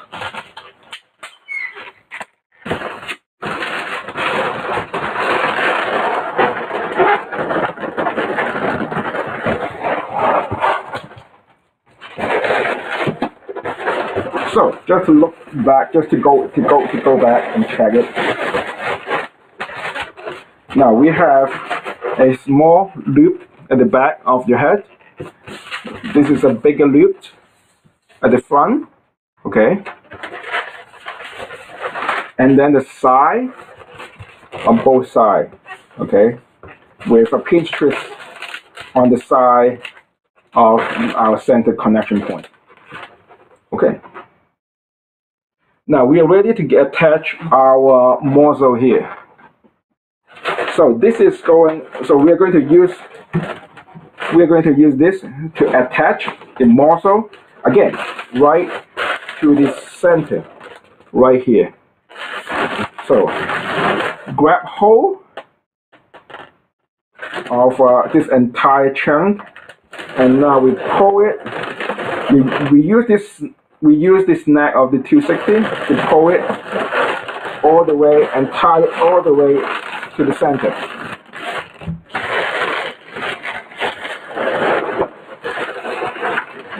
Okay, and we can cut all the, and then we can cut the extra of this 260. Like once you wrap it around a few times.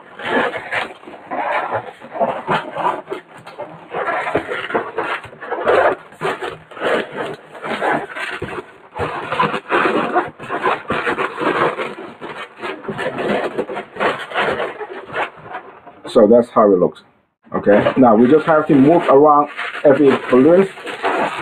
Now for the lower lips, I'm going to slightly bend it so it kind of curve in, and we move the head.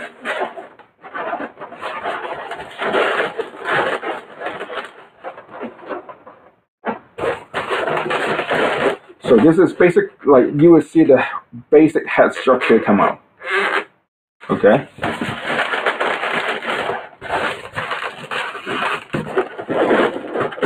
All right. Now we are going to finish it. We're going to finish the details of the head. Now we need to cover up all this mechanic here. So we're going to add another 260 just to go around. Right here. So this is the one. This is the one to go around the eyes. Okay. So I'm going to use again for demonstration purpose. I'm going to use a different color. Okay.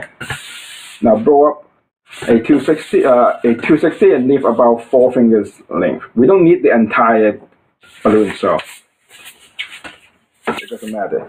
Okay. Awesome. So we again on the nozzle here, we attach it right to the middle, right to the center where everything connected.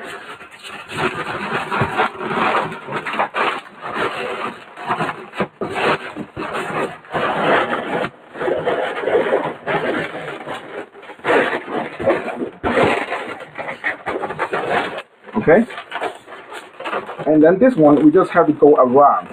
We just have to go around and make a big loop around the eyes. All right.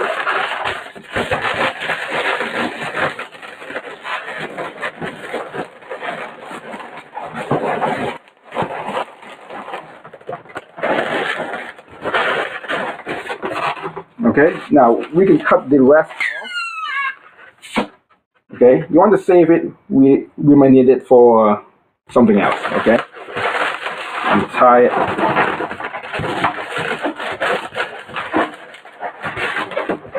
Okay, we are almost there.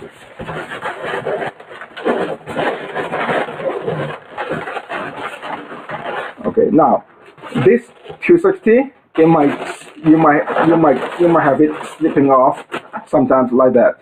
Let's try. Just push it back.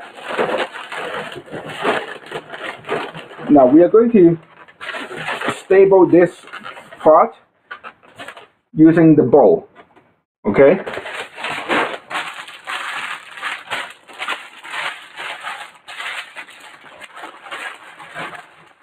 So I'm using another Chrome 260 here. We just need halfway. Okay, so it's going to be a simple bowl. It's going to be a 1-inch pinch strip.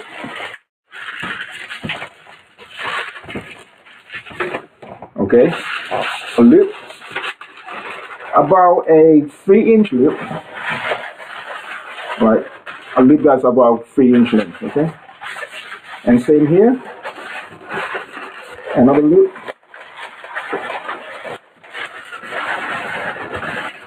So we just make a simple bowl. Okay. Now I like to open the loop up, so it got a bit of shapes here. Now again, we cut the rest, but we want to leave the extra. Now, but make sure you still have good amount of snack here, okay? Because we're going to push this tail through here and tie it onto the connection point right here. So push it.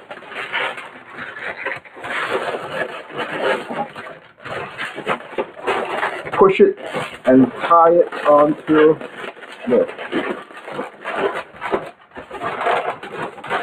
So now you have the bowl right here. All right. Okay. Now my lower lips is a bit too long, but you can adjust it later, like when you create it. Okay. Now grab one of the extra piece. Now we are going to do the eyeballs here. Okay, because we want to make a solid chrome color. So the eyeball is a little touch. Like instead of using a Sharpie, use a match color eyeball. And just makes it looks like more like a statues. Okay, so we just need a tiny bit. We just need a little bit from the snack, like from the extra balloons or from the scrap. Okay, tie it.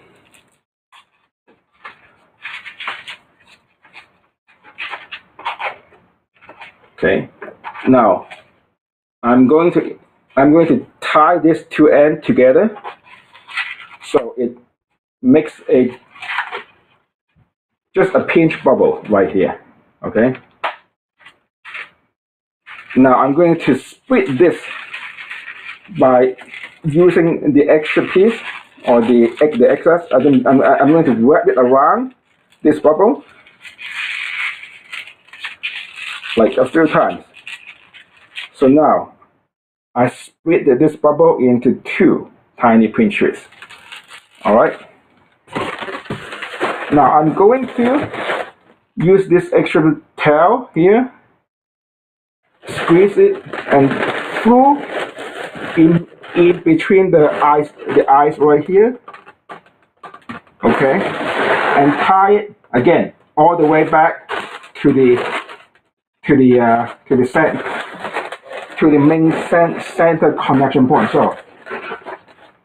So with this, I'm going to push this tail through. Now I'm trying to grab it from the back. I'm trying to grab the tail.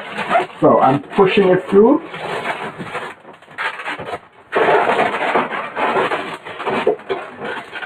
So you can. So I'm wrapping it on the other side. Now I'm going to wrap this tail back to the center, and I can cut it off.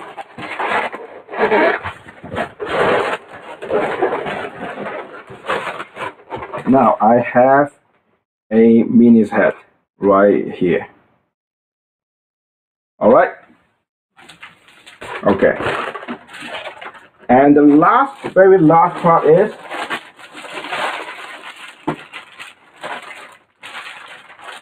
the ears. So I need two 7-inch round. Now this time, 2 pumps. 1, 2. Now we want to squeeze all the air to make this 7-inch looks like really round, and we tie it really close to the bubble. Okay, this one we want to tie it really close to the bubble. Same with the other.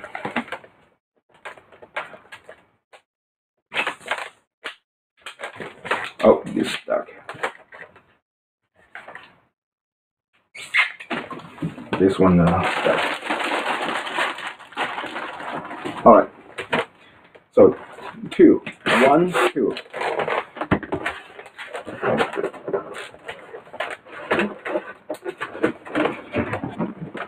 So 2 of them. We are going to tie it onto the 2 pinch twists on the side. All right.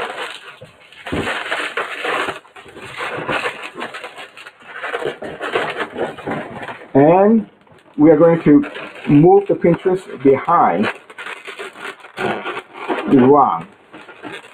Okay, we want to hide the nozzle as well. So we want to have the rung and the pinch twist behind the rung right here. So at the front, it looks like the ears.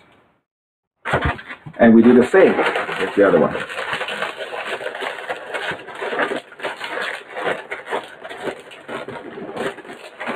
Again, so we do the same here. So the pinch twist is at the back of the ear, so it supports the ear to push the ear to the front. All right. Okay, so we got the head.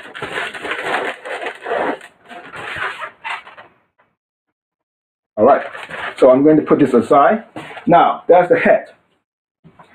I'm going to do the body and the dress, okay?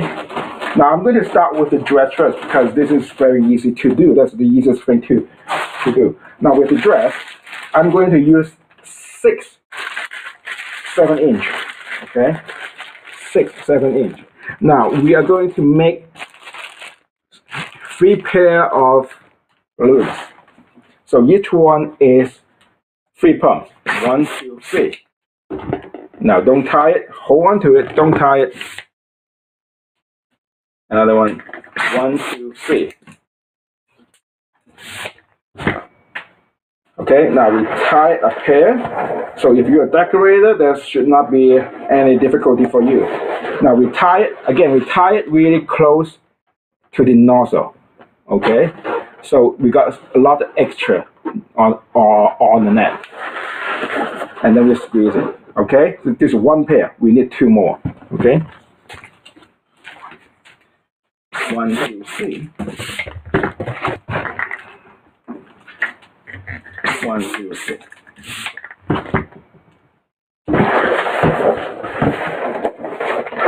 Tie it. Squeeze. Second pair. So we need 6 of them. 3 pairs.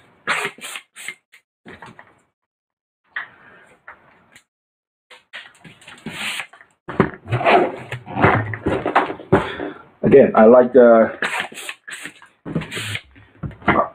teaching using the runs because I can tell people how to count how many pumps. It's easy. So we are trying to make, we have 3 pairs now. So we are going to make a 6 balloon cluster. Okay? So we are just going to twist all of them, all 6 of them, together. Now you have a 6-petal flower with 7-inch round balloons. All right. Now we want to make it like a dress shape. So instead of having them flat, we actually want to make it looks like a dome or like an umbrella. The way I do it is by attaching a 260. So grab a 260 chrome.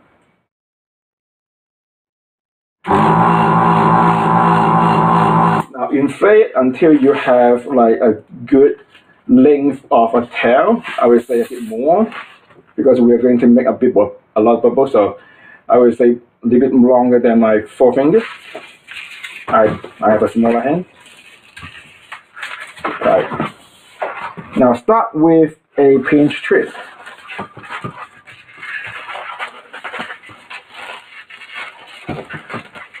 Now, if you're not familiar with twisting, this is pretty much only the most difficult part for you. Okay, so we got pinch twist. We got a lot of pinches. So grab one of the bubbles. We are going to make a tiny bubble about a 1 inch wide at the tip of each one. So, okay. So, and then we use this pinch twist to lock this in place. Okay. Now we make a 4-inch bubble, a 3 to 4 inch bubble,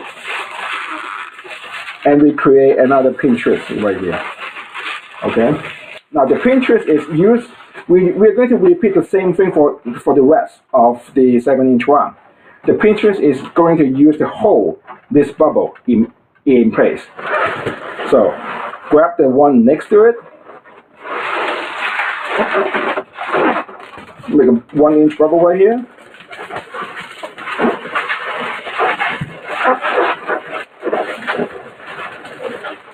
So we got 2 balloons connected right here. Repeat it with the rest. So 4-inch bubble, pinch it.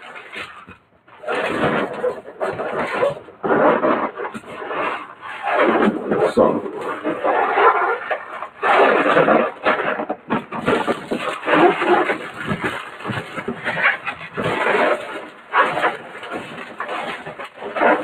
all right. It's okay if it got loose, you just put it back. So we keep doing it.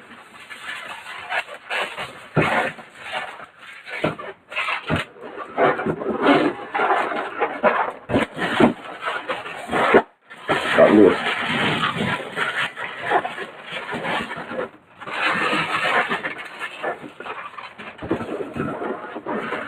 By the way, this sculpture here, unfortunately, I did not win anything, but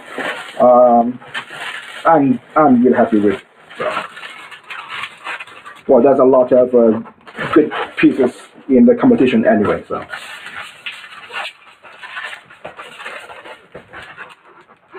So again,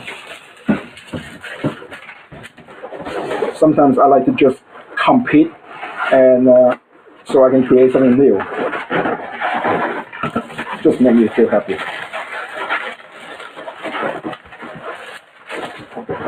All right, so one last one.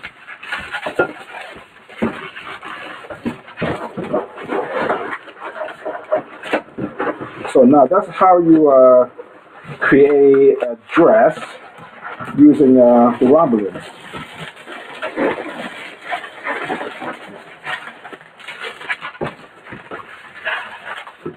So if you have any sculpture you need to make a dress quick, this is how you can do it, and it looks awesome. So now this is how it looks. It can be a flower if you put it upside down, or if you stick a 260 in the middle, it can be an umbrella. So it's up to you. But in this case, I'm going to use as a dress. Okay, this is going to be the dress. Now we are going to make the body, and the body is another 7-inch. Again, 3 pumps. 1, 2, 3. Now we don't need to tie it too close, but we still want to have enough neck. Now we don't tie it too close because we are going to knit this part too. Okay, so tie just regularly with some extra piece right here. Okay, this balloon is heavily under inflate, so you can do a lot of things with it. So we are going to squeeze it. So now you got a pear shape. Okay. Again, we are going to make a bubble, a bigger one at the tip. Now we are going to push this bubble inside the dress onto the other side. Okay, so we are going to slide this between the gap, and then we slide everything back to the center. So this balloons here is going to be right at the center of all the of the dress. Okay. Now, if you look at the inside, you will see the bottom part of the balloons right here.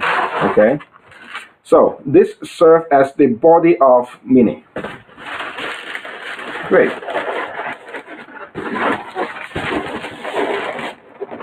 Okay, so far?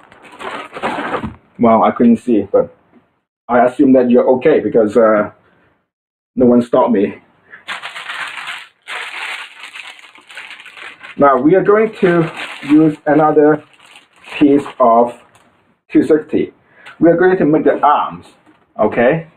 And the arms also attach with the collars, okay? So this is going to be an attachment. It serves as an attachment and also the structure piece right here.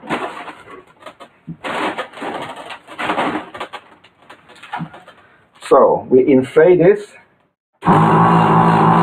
Again, we don't need a lot of them, so we inflate it with a lot of tails. We only need about this much. Okay, I'm going to do a simple line. We cut the nozzle off. I'm going to just make a simple 3 bubble hand. So it's 1 bubble, 2 bubbles, 3 bubbles, 3 bubbles, and then we tie it. It's like we are trying to make a balloon dog right here, the head of the balloon dog. So this is going to look like the thumb and the hands. Okay, if you want to be sure, you can push this bubble through this 2 bubble to lock it. Okay, I'm not going to do it at this point, but you can. Now, leave about 6 inch. That will be the arm of Minnie, and we're going to make 2 pinch twists. 2 1-inch pinch twists.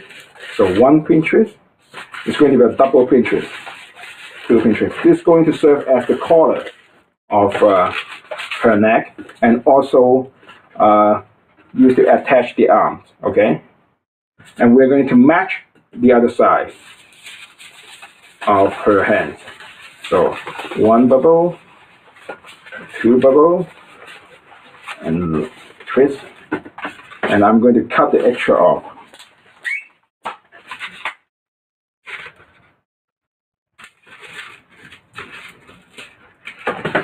Now, if you find anything is too difficult, if you have any questions and I don't have time to answer you, feel free to message me. You can find me on Facebook. Now this one, I'm going to push it. I'm going to push this bubble in through the loop. So this way they won't come loose. So feel free to message me on Facebook, Derek Wong. I might not add you as my friend because I have a rule on Facebook for myself. But you can still send me a message and I'm happy to answer to you. But if you come to me, if you see me in any convention, feel free to come over and say, hey, I want to add you as my friend, then I'm happy to do so.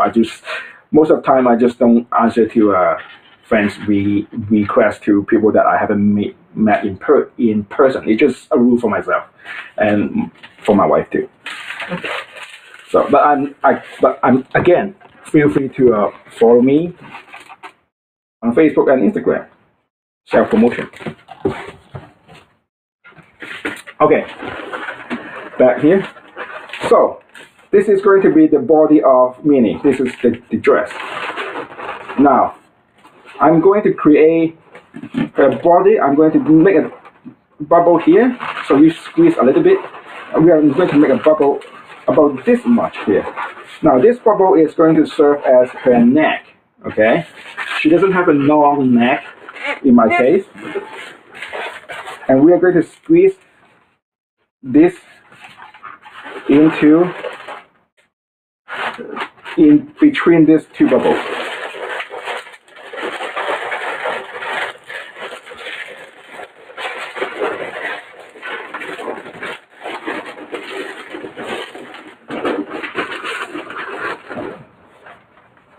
So it holds it in place. All right. Now, one last part is grab one of these scrap. We're going to finish it with her bell.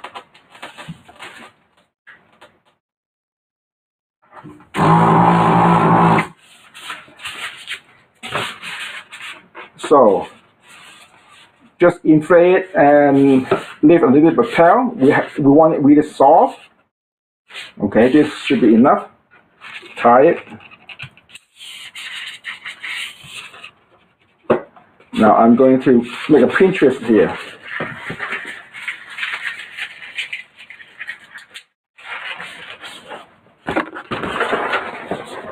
By the way, my first convention is WBC 2014. That's my first balloon convention. It's intimidating, crazy. But if you have a chance to go to the next one, 2011 or after that, I haven't missed one. So I went to 3 different world balloon convention, plus Twist and Show, and I went to float here. So, but WBC, if you haven't been there, you need to be there. Okay, sorry, I talked too much again. So we are going to wrap this around in between the body and the dress. So wrap around. So we want to make it really snug. So we have a pin twist here. We just tie these two pieces together. Okay. So now we got a bell. Again, it serves two purposes. It serves as a bell, and it also makes the body more stable. Okay. So I'm going to finish it with another pin twist.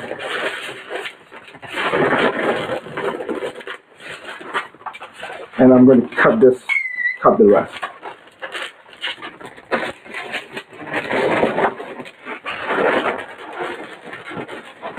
All right. So that finished the dress and the body. Now we're going to use this to attach to her head, which is right this. Now we're going to use this,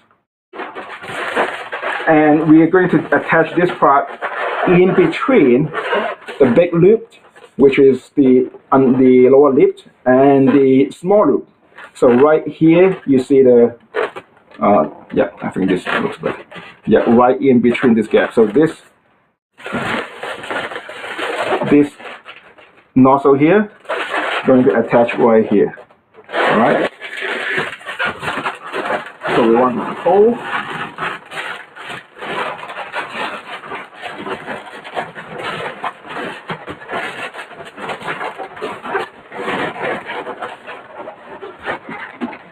And here you have a mini. Now it looks a little bit odd with all different color, but it should. I want to do it so it shows you all different part of the balloon.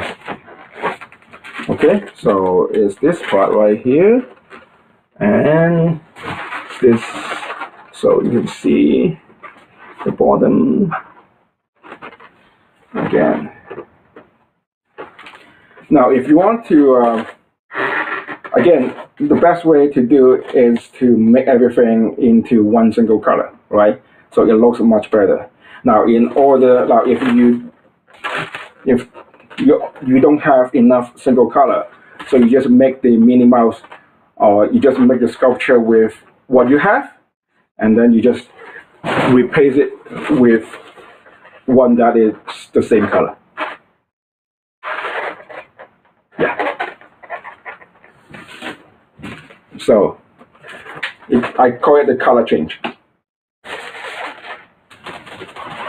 Now, so this one I pre-make it with copper color, copper chrome, and this is because I recently just got some copper's 7-inch round, and this is the chrome gold. So I think the copper even looks better. So, but all right. So this is the Minnie Mouse right here. I hope you guys like it. I'm going to put it right here for now.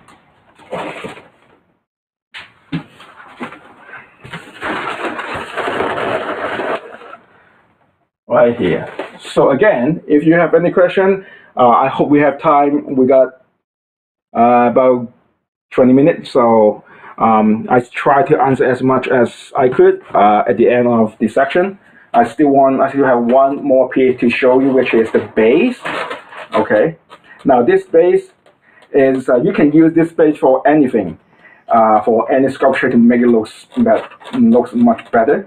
Okay, and the idea of this base is coming from now the very popular organic design. So again, I try is inspired by the decor side of the balloons. Okay, but I replace it with flowers.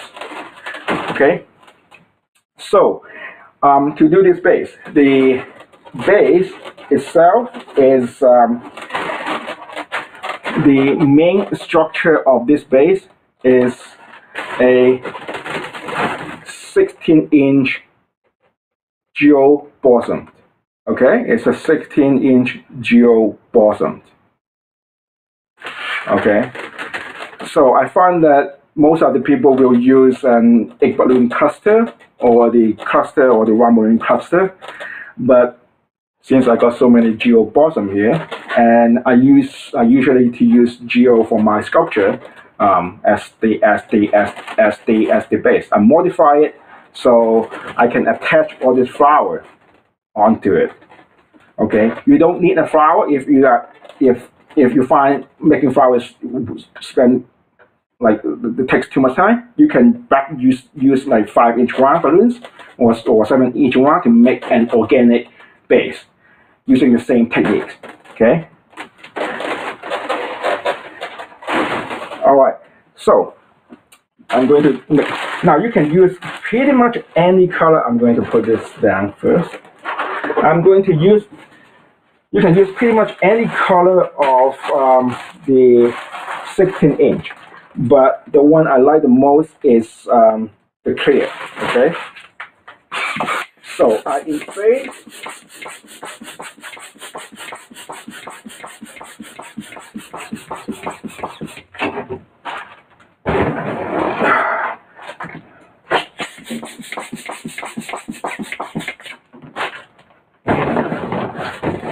Okay, so I inflate the 16-inch geo.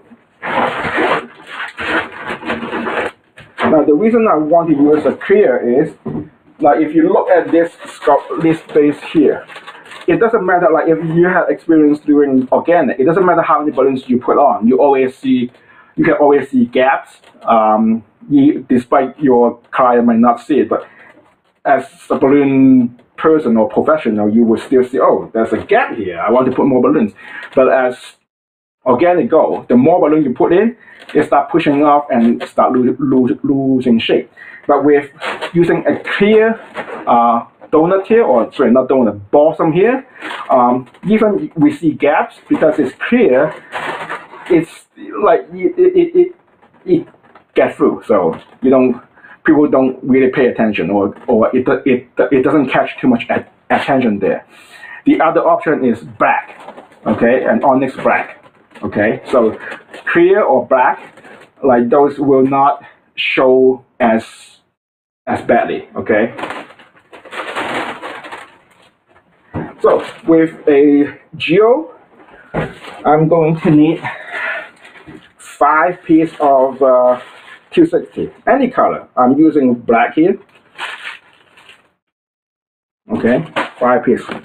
So what I'm going to do, I'm going to create attachment point to attach those flowers there. So I'm going to grab So basically, like for each, I don't know how this called, but in between those two loops, you have this bump here, okay, or not bump. You have this not bump here. It's perfect.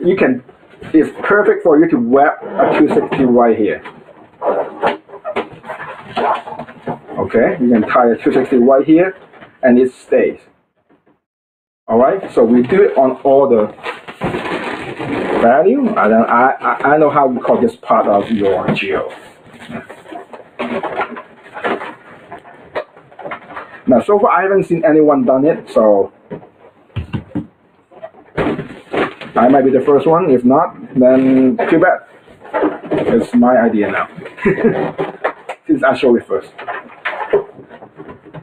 All right.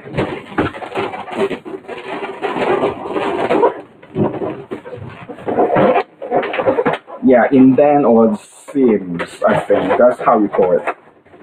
Okay. And I need one more.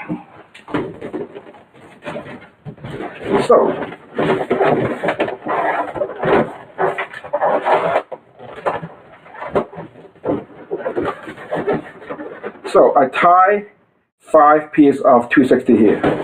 Now you can cut the extra off, or you can simply move them to the center hole, so it's hidden. Or you can just cut them and move them at the to the center hole, so it's even more hidden.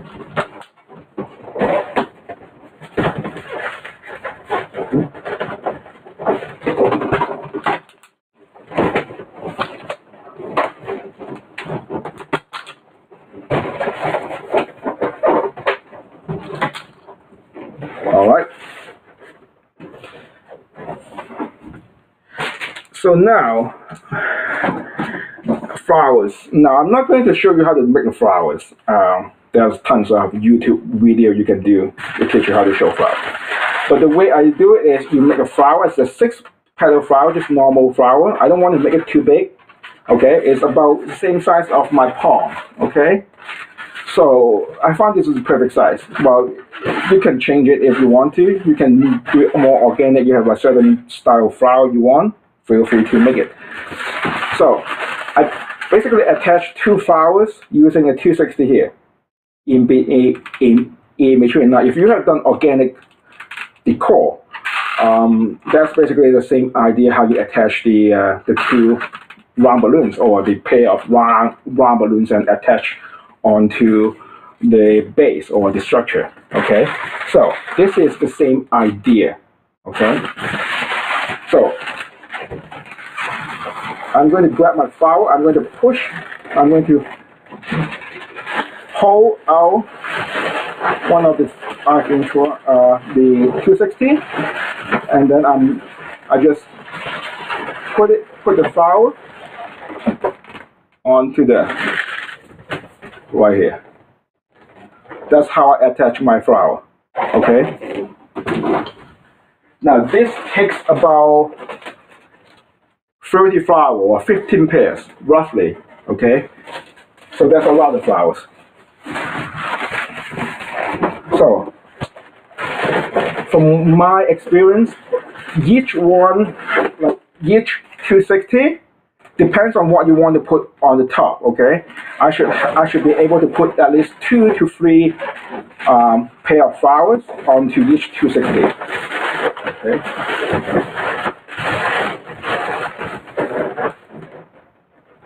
Alright, so I'll just keep attaching the flowers.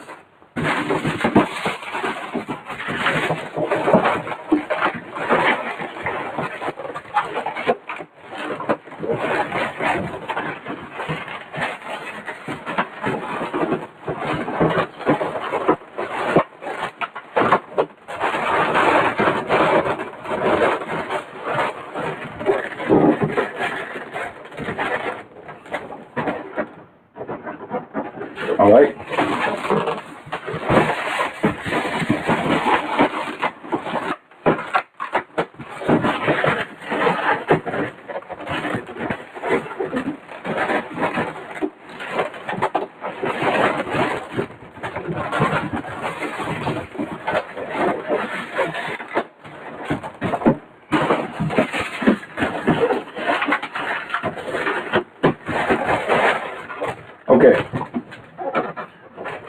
I have 2 pairs of flowers on each 260. Okay. Now you will still see some gaps in between. So that's now I'm going to put another pair. So I'm going to add more. I'm just going to attach a pair onto one of the flower. Okay. And squeeze this in to cover the gap. So now the trick here is you try to move the flower around so they are all staying, because just like organic balloon, like organic decor, the more balloons you put in, they will start pushing each other out. Okay, so the trick is try to hide the gaps while you don't want the balloons to push each other away. Okay, so you don't want to show more gaps. Okay, so I don't recommend to put too many pairs, just enough to cover that it doesn't show the gap too obvious. Okay.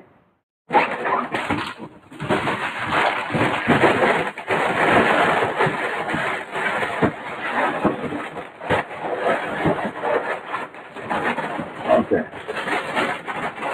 So you get the idea. Now I can start adding more. Okay. I can start adding more flowers on, but I'm going to stop right here because you get the idea. Like all I have to do next is just to add more flowers. Now I want to show you just a few of the benefits why using the geo is pretty cool as the base, because now I got a geo, so I can attach all this flower or round balloons, whatever pair you want. Okay, but I still got a hole in the center, and with that I can put a sand weight. Okay, I can put a sand weight right here and then attach, and then all I need is to tie a 260 to the center right here and tie it to the sand weight. So it holds. That's how I tie my mini knot. It holds really snug. So this is the sand weight. Now if I pull it out, it's attached with a 260. Okay, but with the sand weight, I can just put it there, and it is heavy enough. So you can do it. You can use it as a deliverable or a centerpiece. Now the other cool thing is you can make a bunch of this, and when you get a lot lamp or get one of those clear plastic pole. And because I don't have a big trucks and I don't have big rooms to build my sculpture or to build my centerpiece most of the time, so you can build the base, and then when you're at the venue, you can slide it in and drop it onto the onto your knot lamp or onto your pole right here. Okay. So I hope I show you enough. Like it's a bit rough on this one, but you get the idea of how I create the flower base. Okay. Again, it's not necessarily flowers. You can do all kind of.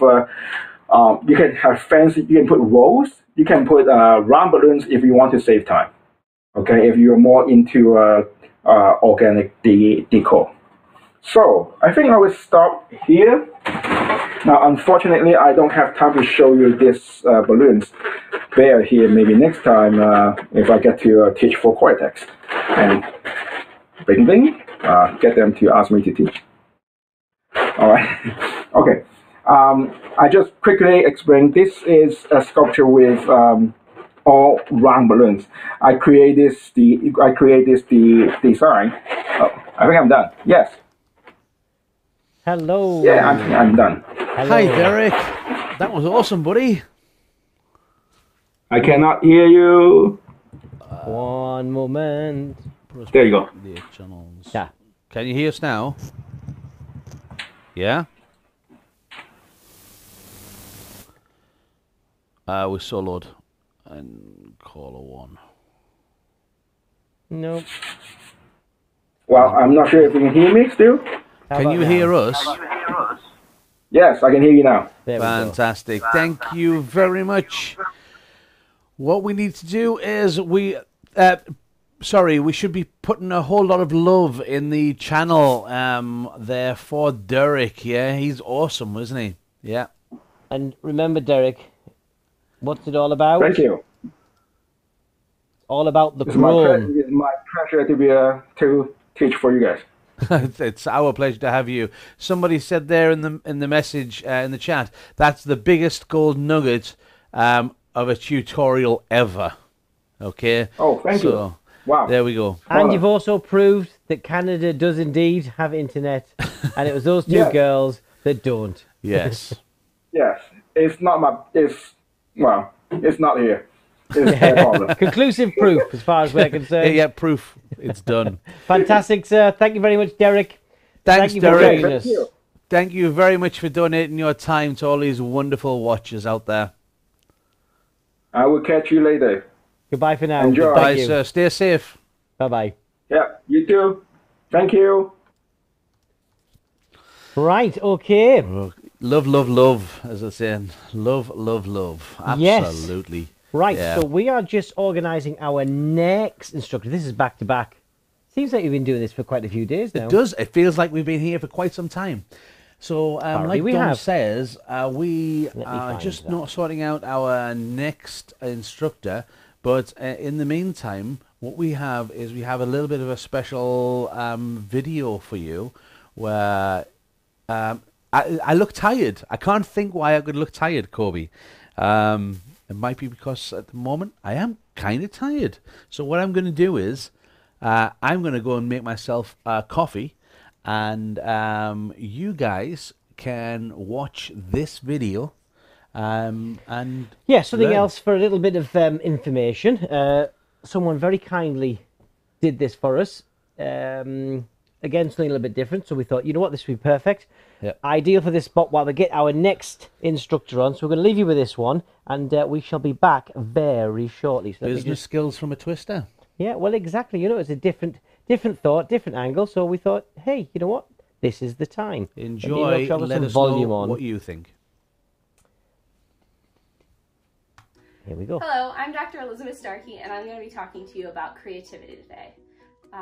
So I'm coming to you from my balloon studio, which has now turned into my teaching studio as I have come into teaching from home and my job for Penn State. I've been twisting balloons for about 20 years, and I am a professor of engineering design at Penn State, and these two things go hand in hand when I look at my research and what I do as a balloon twister when I think about creativity. So I'm going to be talking to you guys about how to bring creativity into your balloon designs today by talking about some tools that you can use to help you be more creative and come up with new designs. So when we try to come up with ideas, we might become really fixated on an idea because we see an example of something and we can't get that out of our head. This design fixation, or a blind adherence to a limited set of ideas, can really hinder us when we're trying to come up with new creative solutions and come up with something that's really going to wow our customers. So there's a few different techniques that I use in engineering design that can be applied to balloon design. There's brainstorming, which you probably have heard of. There's product dissection, or things like C-sketch, which you may not have heard of as much, but I'm going to focus today on Scamper. Scamper stands for substitute, combine, adapt, modify, put to another use, eliminate, and reverse. So it's an acronym for a bunch of different ways that you can change up your ideas in order to make something new. Take a minute to think about how you might be using Scamper already in your design.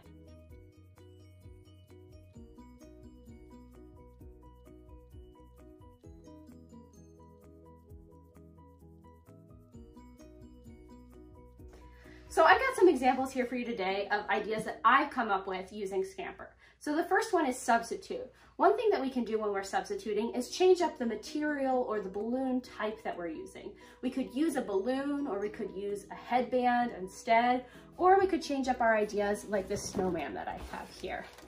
So this snowman uses a heart on the bottom, but I could change it up and use a quick link on the bottom so that I can put it on a bracelet. Or if I don't have any hearts available, I might just use a round. So these are 3 different ways that I can create something that looks almost the same using slightly different balloons, whatever I have in my kit at the time. Another thing that I can do is combine. So when I'm combining, I might take 2 balloons and make them into one. So take 2 designs and combine them to make them into one design, like this Tiger King that I have here. So if any of you have seen the Tiger King craze that's been going around Netflix, now you have a Tiger King with a crown and a tiger put together. When we think about adapt, we might be changing from a different domain into the balloon domain. So when we think about adapting, I typically think about floral design, for instance. So when I made my fantasy flowers, I took a lot of inspiration from floral design, where I came up with flowers that look like something that's in a different domain, and I put them together in arrangement like I would in floral design. So we take a lot of design elements from floral design when we're looking at balloons. That's one way we can use the adapt method. The next thing we can do is modify. So one really easy way to modify is to create something supersized, like this ninja here.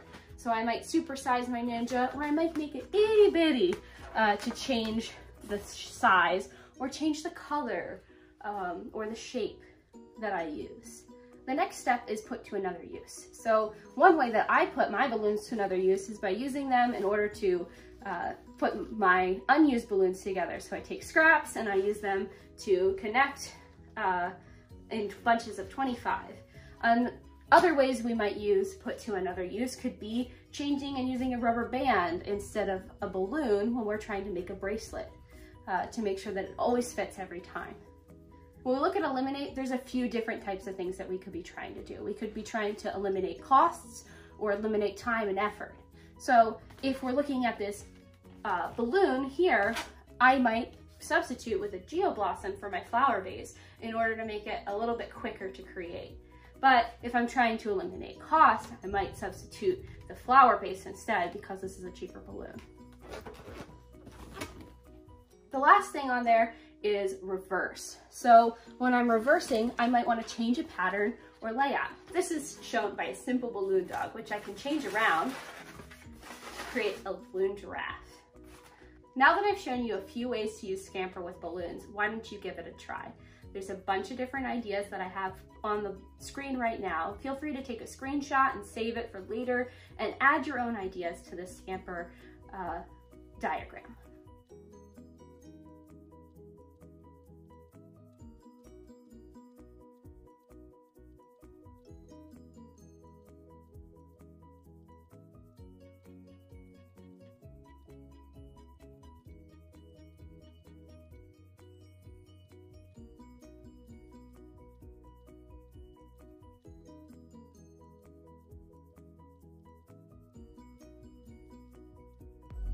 Hi, I'm Sue Bowler and I like to present to you the Premium Twin Gas Sizer.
Hi.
Hi, I'm Sue Bowler, and I'd like to present to you the Premium Micro Air Inflator.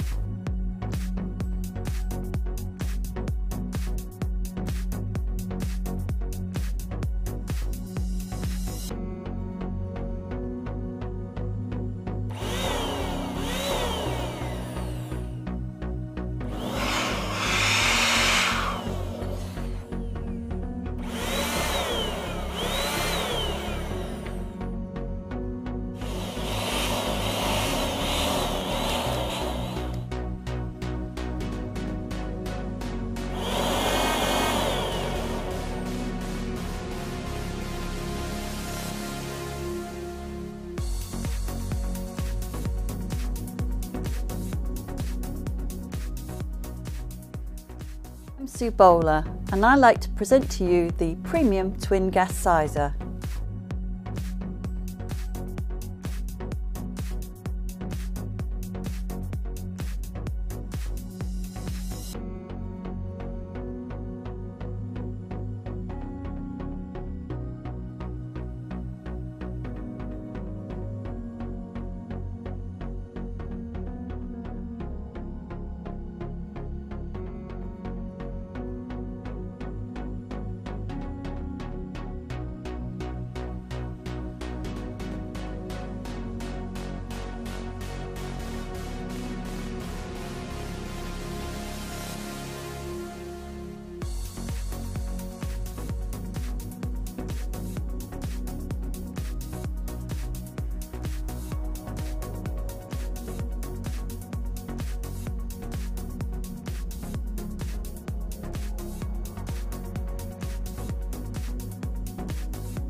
Hi, I'm Sue Bowler, and I'd like to present to you the Premium Micro Air Inflator.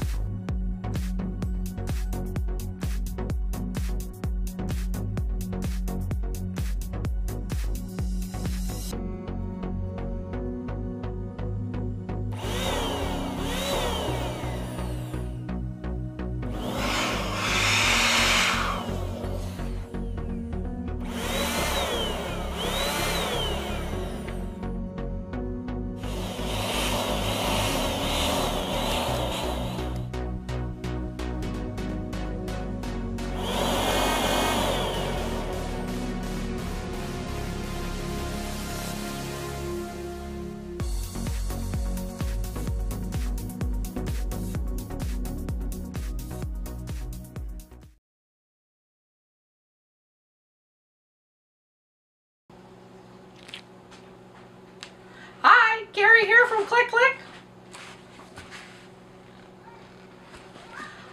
I want to just show you how to make a garland arch. So first I'm going to choose my magnet that I'm going to use. We sell super click magnets. They hold up to 10 pounds. They come in black and white. We sell regular magnets. Regular click magnets come in black and white, and they hold up to 5 pounds each. There is mini click magnets. They hold up to 3 pounds each. It won't be good for a loop line arch, but on smaller applications, they'll be perfect. There's round reds. These hold up to 20 pounds. Now, the reason they're red, called round reds, is inside you'll see a little round circle. And that's how you know it holds up to 20 pounds. If you want the 10 pound, they're blue round click magnets. We also have the wall click magnet. Now, the wall click magnet is to hold things vertically, and it will hold up to 8 pounds.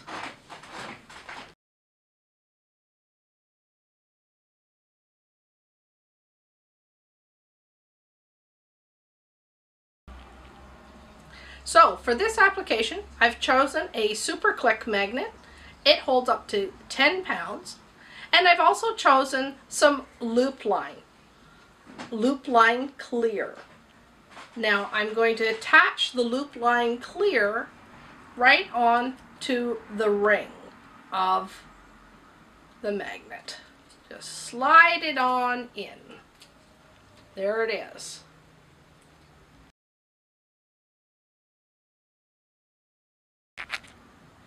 So now that I have my click super magnets on my loop line, I'm now going to hang it up so that I can work at a comfortable height. Watch!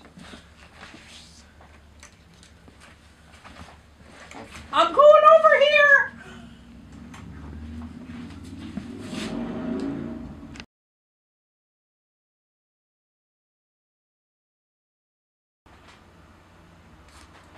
So I've chosen North Star letters, and I'm going to attach it to the loop line with balloon bond. Balloon bond is made by a Click Click. It comes now in sheets. And what you can do is rip it up, tear it up, or just use scissors. And I'm going to cut them into little strips like that and put them on the balloon. I'll show you. Okay, now you're going to take your balloon bond and you're going to attach it to the tabs on your letter. Now, you want to be cautious about making sure there isn't any UPC symbols or stickers on the front side. Can you see that sticker? You want to make sure it's on the back side. So this is the side we're going to put it on this side. So just Click Click makes it really easy. All you have to do is peel and stick. Right, like that. Do it on both tabs. So now we're going to place the T on the loop line. Leave the paper on your tab. When you place it through the loop line, that's when you remove the paper, and then just fold it over tightly and it will stay in position.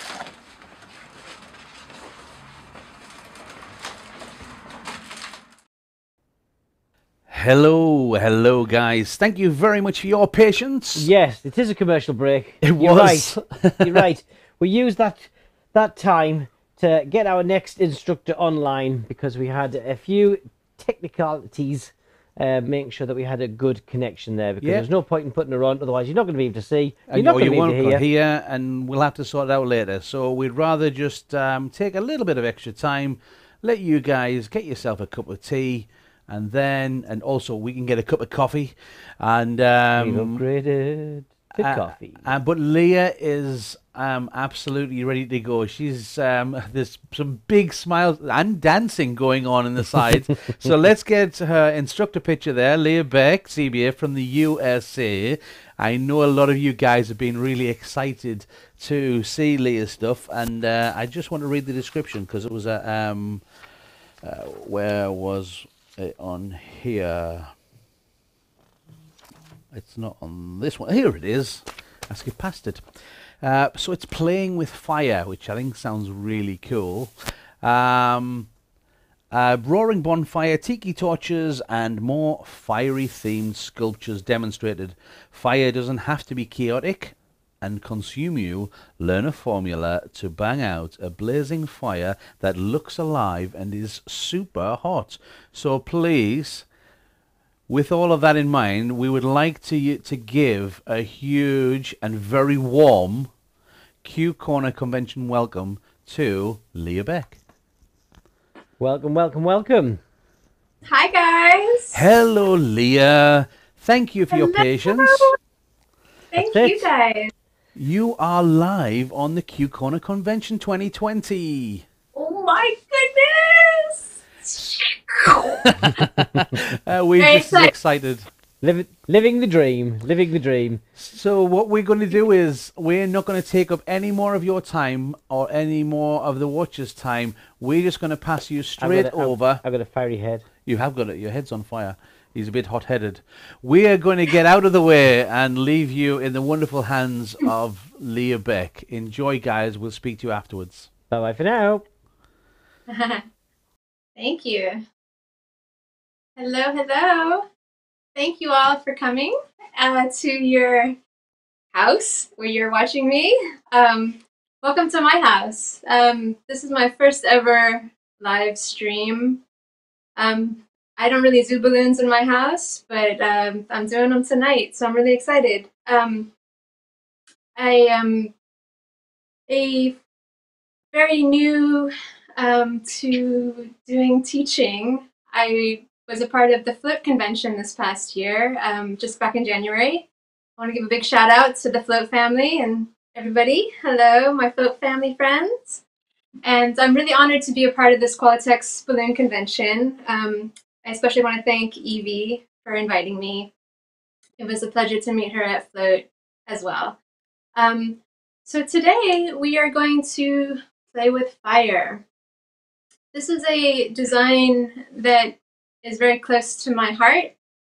I see a lot of fire out there that people have made, and I think there's a lot of room for improvement. I made a fire sort of randomly and ended up being a great formula that I wanted to share with you.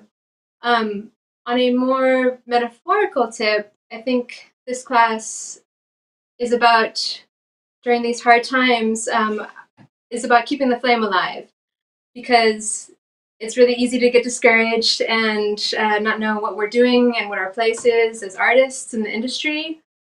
And we don't ever want our fire to go out. It's our passion, and I think it's really important that we feed it, and whatever that means, kindling, and make it grow and keep that fire alive. So that's what I'm going to teach you guys today, is some flaming techniques and ways to apply them to such things as tiki torches and bonfires and other things if we have time. All right, so we are going to start with a small demonstration of the flame, and then we're going to move into a larger, more campfire that's going to have flares, and then we're going to expand even larger to a bonfire. All the colors that you need are basically, we're working with non-round balloons, and we're going to be using basically yellow, orange, and red, and then variations of those colors, such as goldenrod, gold, and that's pretty much it. And 350 Qs, 260 Qs, and 160 Qs. And for those of you who are wondering, I am a part of I Heart Balloon Art. That's my Instagram account. I'm going to take this out to clear some space.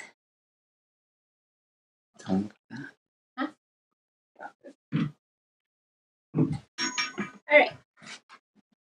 What you're going to need are some basic hand pumps, which I'm sure you guys all have. Basically, we will start with slicing these guys in half. This is going to be the basic tack weave technique. So after you cut them in half, you're going to tie off the ends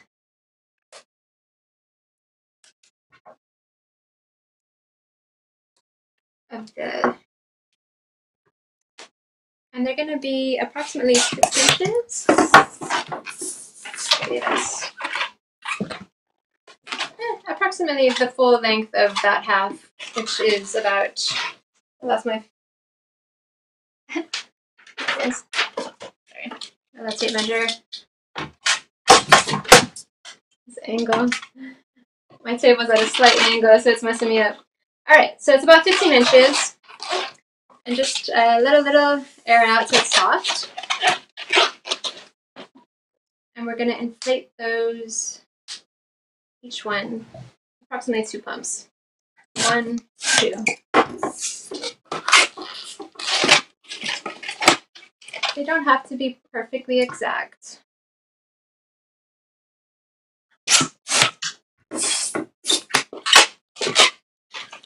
Oftentimes, when you observe a fire, it's really hard for the eye to acknowledge the colors. When you look at a fire, typically there's not red in it. It's usually the smoke that's turning the orange into red. But for purposes of balloons, we're going to definitely use red.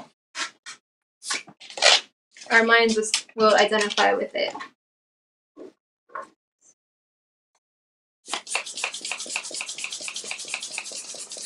Again, these don't have to be super exact.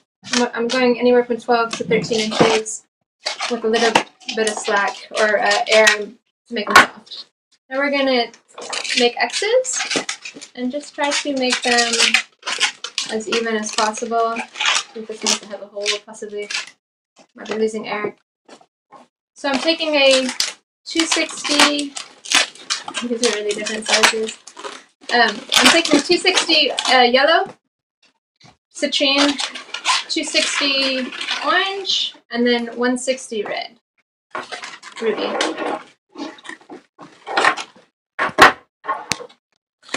We're basically very simply going to stack them on top of each other.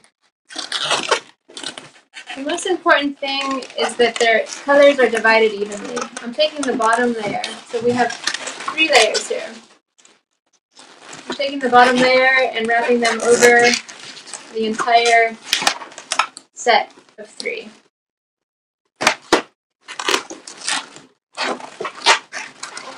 And repeating. We're going to trim all of this excess latex.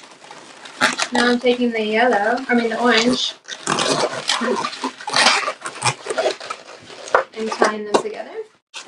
Here's where it gets tricky. So I have the red is to my left. Sorry, the orange is to my left of the red. So that means I have to make sure the orange is to the left of the red on all of these. If you mess up, you can always adjust it.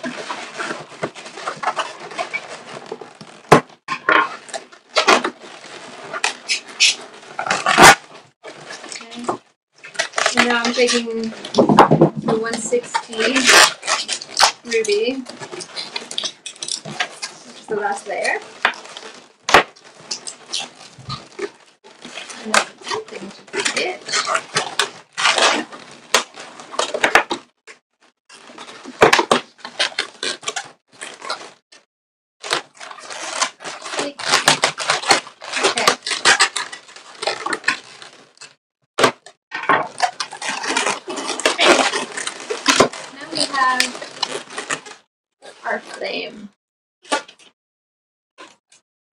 This is a very simple, basic flame that we are going to expand from here.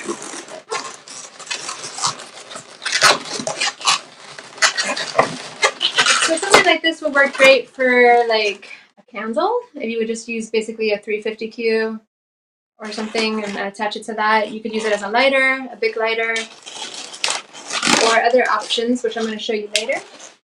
Next, we're going to move on to a larger flame. Okay, so same thing again. Repetition will help you guys learn this. So this time I'm including, I got my three primary colors, red, orange, and yellow, and I'm going to add some goldenrod. These are 160s, sorry, 260 red, orange, and yellow, and then 160 orange, ruby, and yellow. Let's just work with these guys. These are going to be my flares. Thank you, Iris, for translating. What's she translating into? Spanish. Español. Muchas gracias. Muchas gracias. Okay, so I cut these guys in half, and I'm tying them off again.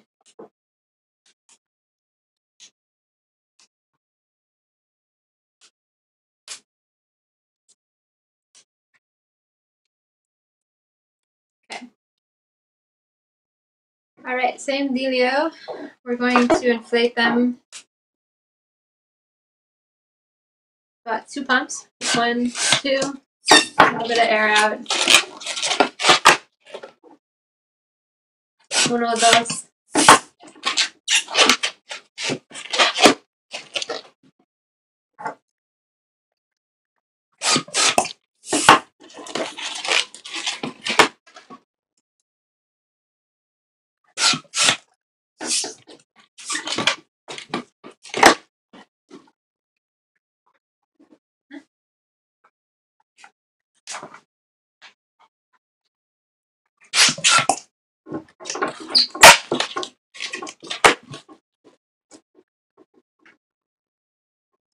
Good morning. So I'm broadcasting live from California, San Francisco Bay Area. No live studio audience, although my friends wanted to come over. We had to, practice social distancing. Still, it would have been awesome. Hopefully some of my friends are watching. Hola! Okay. So the flares are the 160s. These guys are going to be a little bit longer than the 260. So my 260 is about 13 inches, and my 160 is approximately 18 inches. This does not have to be exact, but you do want to leave a little tip. And you don't want to let too much air out of the 160s. The other ones I want soft. 260s I want a little bit soft. The 160s I'd like to be a little bit firmer, fully inflated.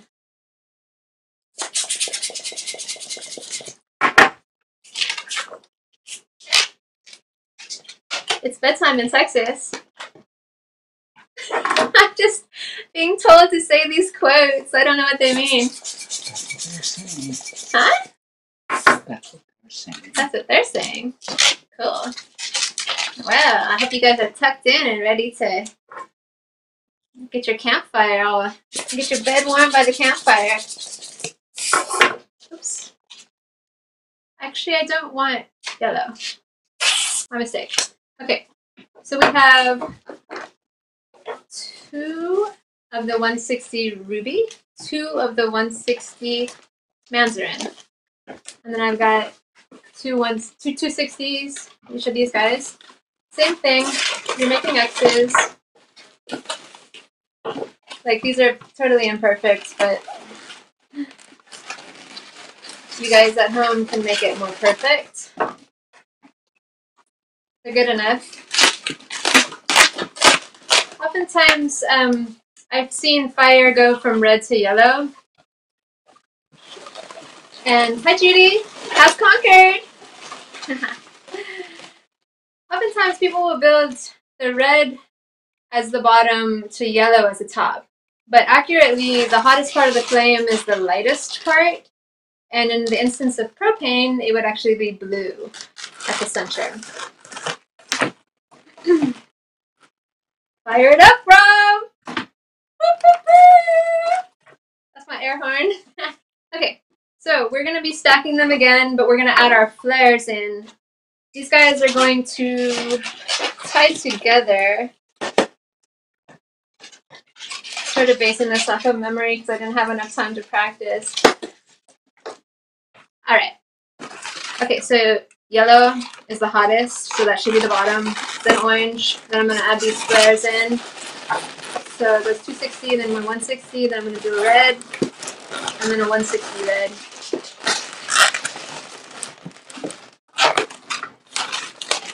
Okay. You can see the layers. So now,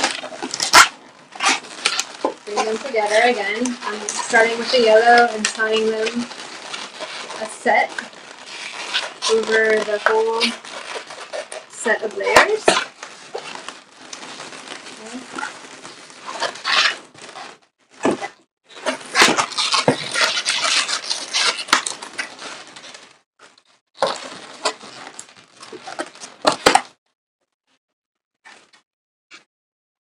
So right now you can kind of see I messed up. I've got two of my oranges going in the same spot, and there's not a 260 orange on this side. If you mess up, you just slip it in and correct it.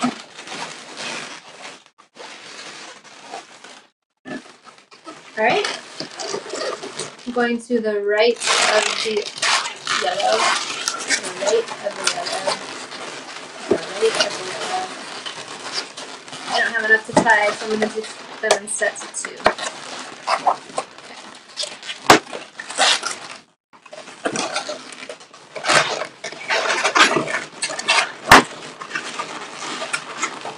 Okay. I'm going to leave my flares out. Just ignore those guys. I'm going to proceed with the red. And it's going to the right of the orange.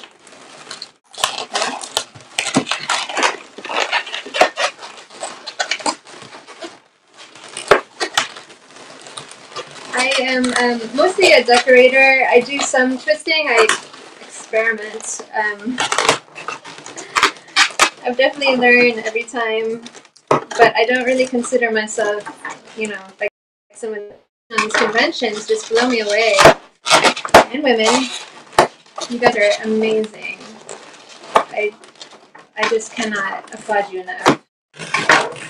To all the twisters out there. Okay, so we have the same concept as before, except I'm using a 260 for the top. So my flares, we're basically going to be taking it and bending and then sort of twisting.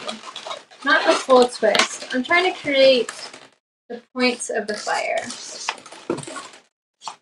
I hope you can see that okay. It's basically just kind of twisting it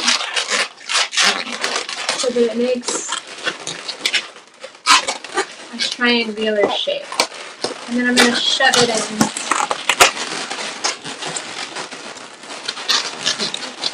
The tension should hold it in place. Hola, Brad. Hola, Gabby. Gabby Balloons. Same thing. Here's where the fire can get a little bit more expressive. And you can certainly add more flares to this, which we're going to expand on. But for this small guy,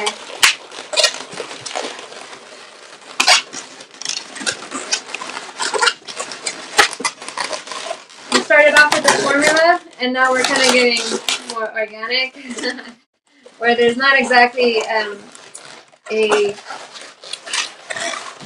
right way to do this. I'm just attempting to weave this back in and tuck it to kind of give, you know, the flares of the fire, basically. Okay.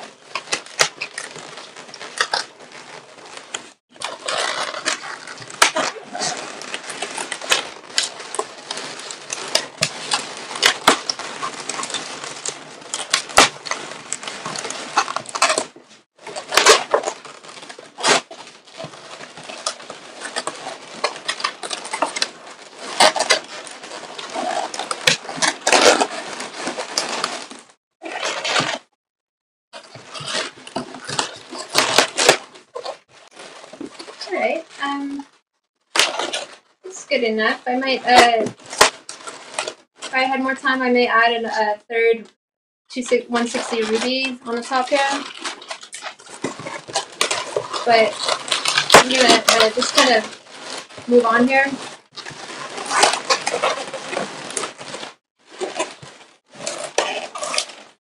Alright, so here's our basic larger flame with the flares. Flame on! Okay, so what I would use this for is a tiki torch, which I'm going to show you next, how to make a tiki torch. And the tiki torch is the base, basically the wicker basket part that holds the fuel that the fire comes out of. So I completely made this design up. It's I hope you like it. Okay, so I'm working with 160 Qs. Unfortunately, I came up with this design after I submitted the product list, so you can use whatever you have. I have I have 4 Lush. These are 160s. I have 4 Mocha Browns, 160s, and then approximately 2 of the chocolate browns. We're going to make 5 rings out of the chocolate brown. They're going to be different sizes. The first ring, there's too many pumps to count.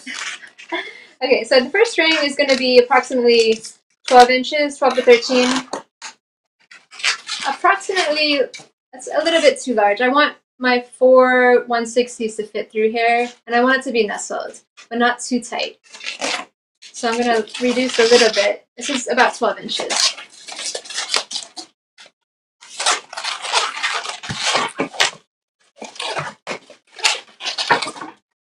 The next ring is going to be slightly smaller.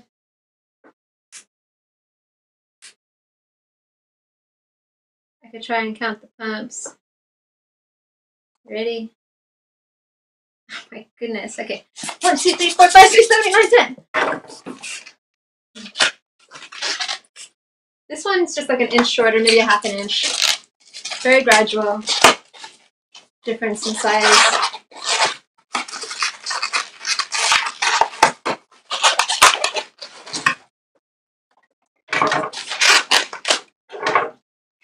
Okay. I might make one in between this size now that I look at it. But I'm making 5 of these guys, so if this doesn't make, I'm going to make the whole thing. So I'll use this as my small guy. This is a small ring, so we're working at 7 inches. I hope it's not too small. Challenging the tie. Okay. Now I'm on to my second 160 chocolate brown. 3, 4, 5, 6, 7, 8. This guy is 10 inches.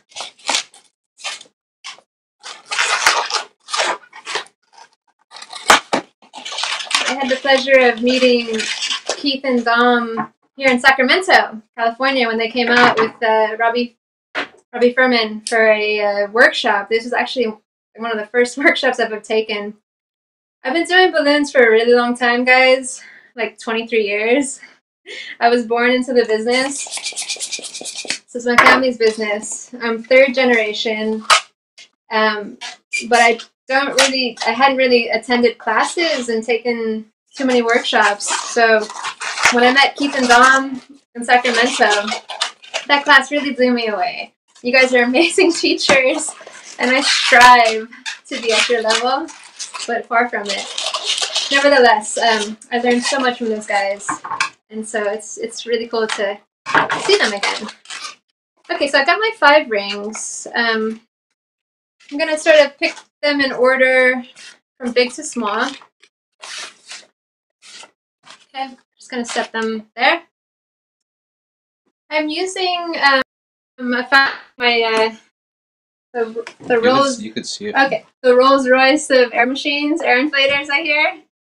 I'm just gonna make it a little faster. So I'm basically inflating my 160s. It needs to be about 30 inches, probably less, but that's fine. So we have 4 of each color in mocha brown and blush. So a total of 8 balloons.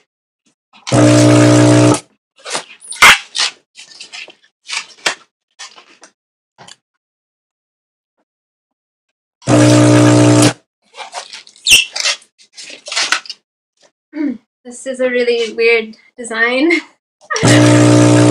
because I basically just I just observed a tiki torch and was like, okay, it's like a wicker basket, but there's not, they don't connect in the same way. How do I come up with my ideas for design? Whew. I love to dream. So usually when I'm lucid dreaming is when I come up with my ideas. Sometime between like 6 a.m. before I wake up. Lately I haven't been getting up until 11 because I ain't got anywhere to be. It's just messing my schedule up. But I wanted to say that Keith and Dom have been like the consistent thing. They've been like the cornerstone in this whole week. Like that's the one consistent thing. I can turn the cue corner on and there they are. I was like, oh, okay, everything's okay. Those guys are on. They're just the best. I mean, I know they're really tired right now, rightfully so. But I've been thinking about them a lot and just really appreciating the job they do. So I tied these together, matching colors. We will start with the blush.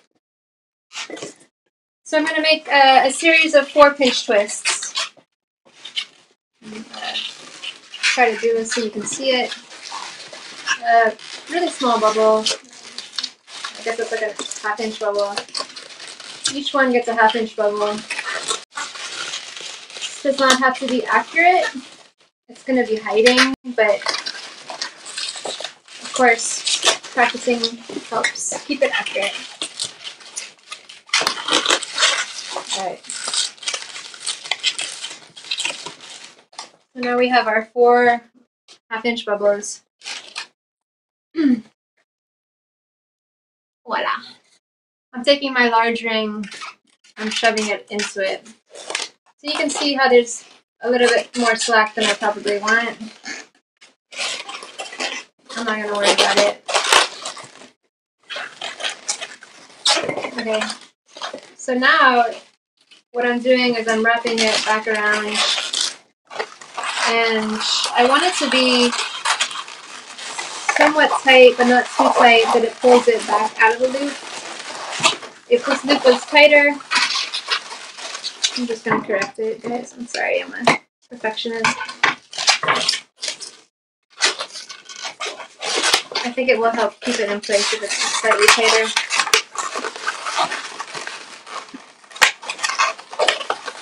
Okay, so I'm basically pulling this through and I'm measuring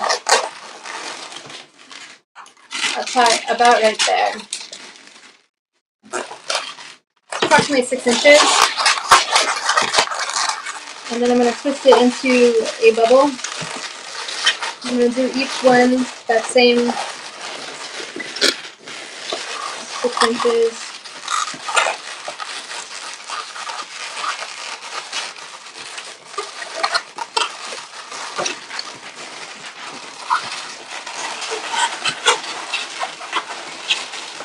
We had created a whole playlist of songs that involve fire.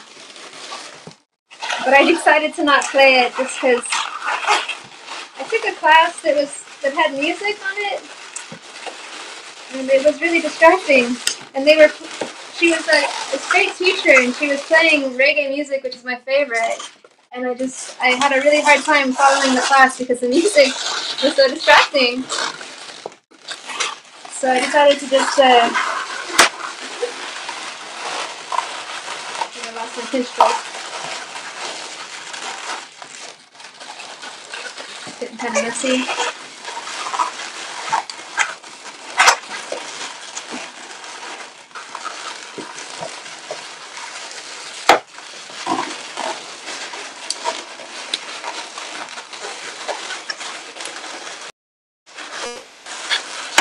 Good.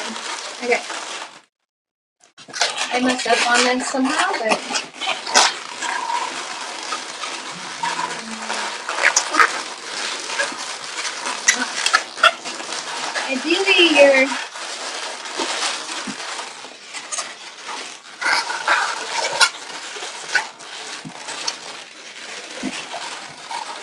ideally your loops are even, which mine are not.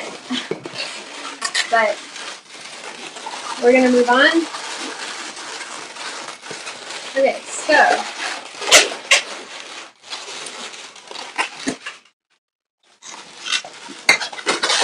we've got the first here. We're gonna grab the mocha browns, and each one is gonna slip through the gaps.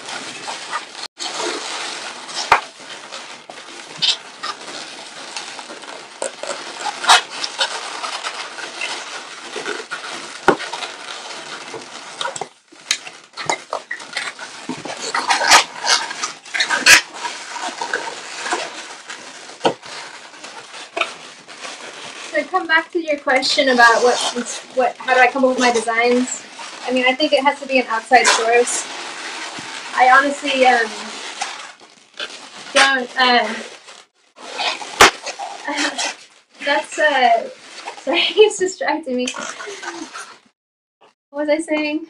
Oh yeah, like I have to have somebody request something from me, and then that's when my true creative juices come. If I just want to do something and spitball, it usually doesn't work out the same way as when somebody else wants something from me. Okay, so we slipped all of the mocha brown through the gaps. Now we're going to take our medium size, or the second largest ring. Show the bottom. Huh? Show the bottom. Oh, sure. Like that? Mm-hmm. This is the top. This is the bottom. I'm gathering all of the blush.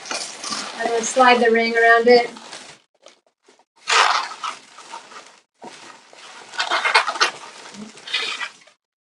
I'm sure there's a faster way to do this. I want to see it closer to the camera. Okay. So now it should get easier from here. There's not really any more twisting involved. We just want to evenly space so that each balloon is between, each mocha brown balloon is between each blush balloon. Now we're doing the third. Show it like all sides really close. Yeah, the front. Okay. Now I'm taking all of the mocha browns and sticking them through that third ring.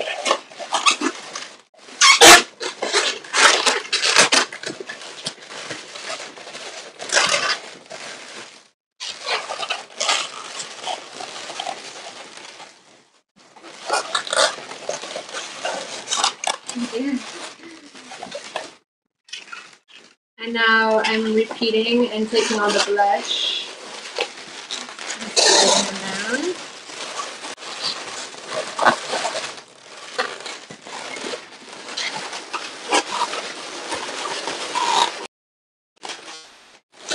So if you guys wanted to make this tighter, I think the rings, the chocolate brown rings would need to be smaller, just slightly. But if you make them too small, then they start to separate.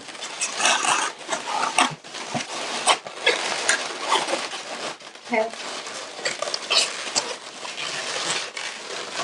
Last ring.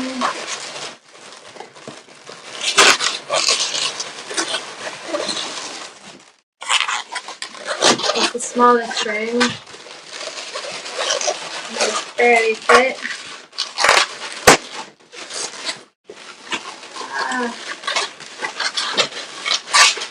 It's almost too small.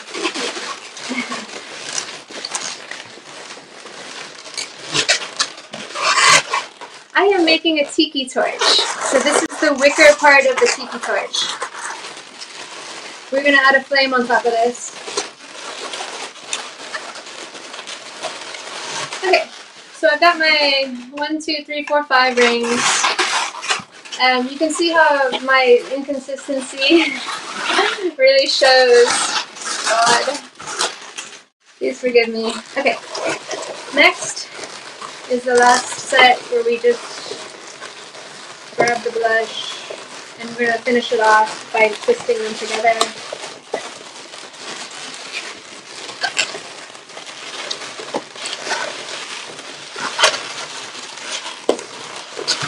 Tighter.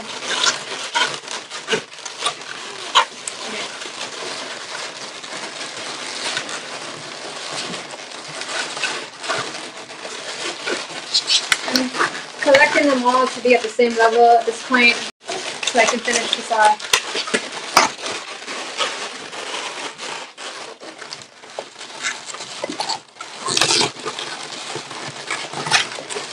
And then I'm choosing the blush to be the end. So I'm just rolling it around, creating little bubbles and sealing it off so that I can trim it.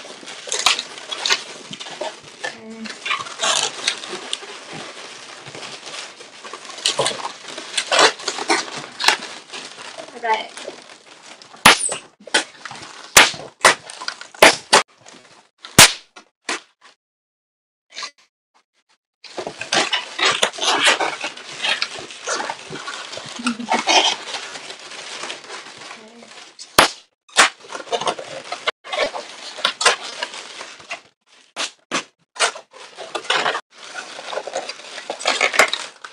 Who said that? Ah, pizza from Australia. Looks like you got the right time. How's it going, girl?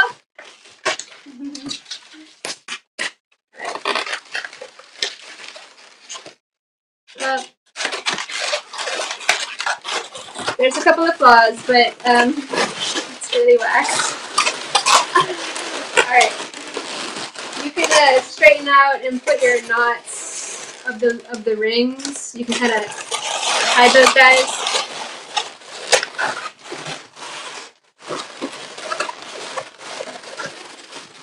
Alright, so here's my tiki torch, the base of it at least. I have a straw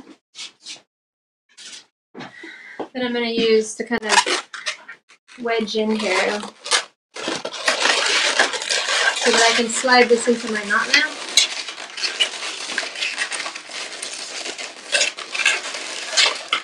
Okay. So I'm going to take my flame and I'm going to use the top of these to tie in to the bottom of the flame. Alternative colors, I mean, if you want to do like bright colors, you can certainly go more tiki colors, like goldenrod and purples and pinks. So alternating. I think I would keep the rings the same color. So then, for the last bit, we're just going to hide, we're going to do a sixth ring. I might do this black, but since I have this mocha brown, actually I'll do black. I got black.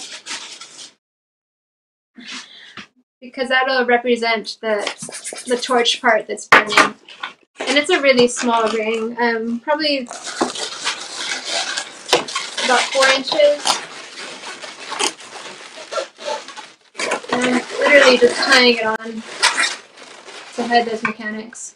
All right, there's my tiki torch. Huh? Bring it in. What do you want? Yeah. Good. Okay. Lower. Pretty loud, I guess.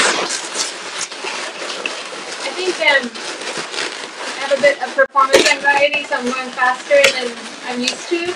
Therefore, my thing's kind of messy. However, you can slide this into a knot lamp, like so.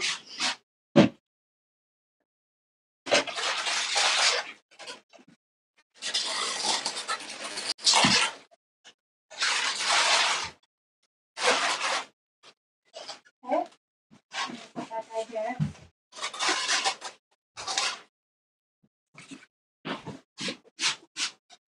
And then I have my other tiki torch on this side. Horse sees a fire-breathing dragon. Yes, you could certainly make a fire-breathing dragon with this technique, for sure. This is a pre-made fire where I had used ivory. Just ivory and goldenrod. Just add this here.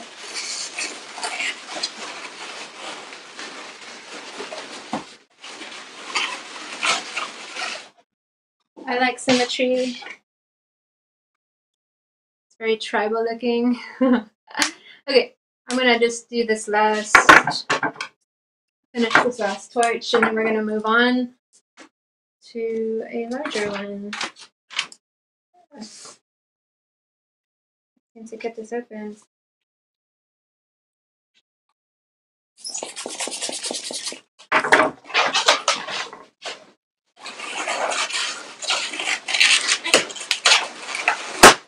If you decided to do fire breathing, which I was actually part of, the skinny yellow stick is a straw, basically. And it's just like a simple plastic straw. It's something that's small and thin that will kind of wedge into the sculpture and slide into a knot lamp. You could probably wedge it into a larger thing. I just didn't think the knot lamp was going to be too fat. So.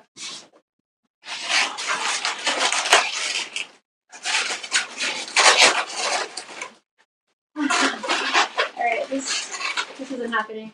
Alright, we'll skip that.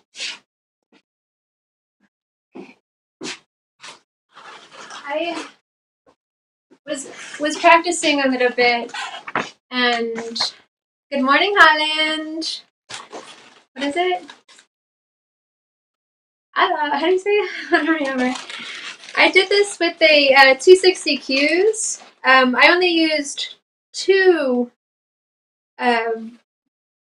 vertical pieces as opposed to 4 with the 160s. And the 160s has 4 pieces, and this has only 2 chrome copper and 2 chrome gold, and then I used black for the rings. I thought this looked a little bit more Olympic-like, which could be more of a torch. You know, you pass it. Where I was also trying to create something that was actually more traditional tiki, like this guy, which is more wooden colors and wicker. So either one works. I just think that if you do the 260 Qs, it's going to be a lot fatter. So you either need to only do 2 vertical versus 4. And then if you do it fatter, you would need a larger flame to match the proportions.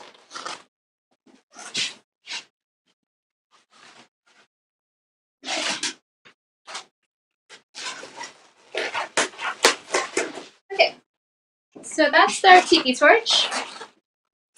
Hope you guys like that one. It was inspired. Very cool. Thank you, Peta. Thank you. Okay, guys. Next up is we're going to do a big bonfire. And I think you can see it in the background, even though you're not supposed to. Excellent. You like the chrome torch, Cubby? Sweet. I'll leave it up for right now. so you can observe it. I had practiced. Yeah, I'm not going to show you this one. My dog got it. Okay, so next up is we're going to do the big bonfire, which you can kind of see in the distance over here. Basically, same concept, larger balloons, more of them. So I'm using 350s, 260s, and then 160s. This is a fire that I did last week. So it's kind of burning out, it's dwindling. However, it still holds up as far as my example goes. This is what we're going to make next. So, what you will need is 6 of each color. So we're going with 6 350 citrine, 6 350 goldenrod, 6 of each, gold, goldenrod, citrine, orange, and red. And then our flares are going to be the 260s, and those are going to be approximately 3 of the orange, 3 of the gold, 3 of the goldenrod, and then we're going to do 160s, which is approximately 3 of each color in the orange, red, and goldenrod. I cheated and did them ahead, you guys. I know it's supposed to be live, but this took me like 40 minutes to inflate, so since you guys can rewatch this video. Hey Rachel! You can follow along. So I've inflated 6 350 citrine, and these guys are 30 inches each, about 30 inches long, or a hand's width the tail. I've tied them together to make a 6-pack. So I've got my yellow. It's gonna get kind of big and crazy. So I'll start off on the table and I might have to end up on the floor.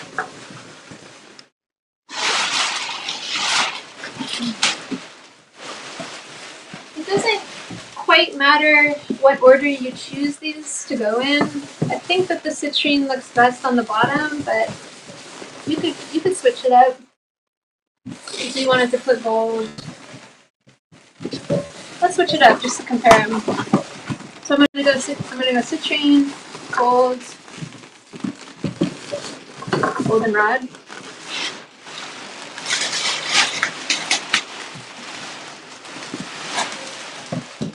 Orange, and red. Okay.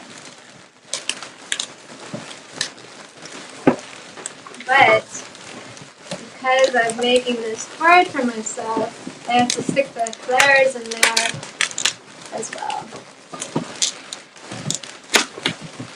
You can add the flares later, which is kind of how I've been doing it, but I thought that it would be a little easier. Wait. You Connor thinks my work is stunning? Say what? Are you sure you're not stunned off this lack of sleep?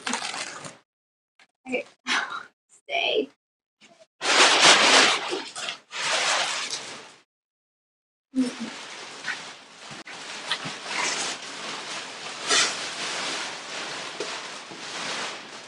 Okay guys, I think I gotta move to the floor.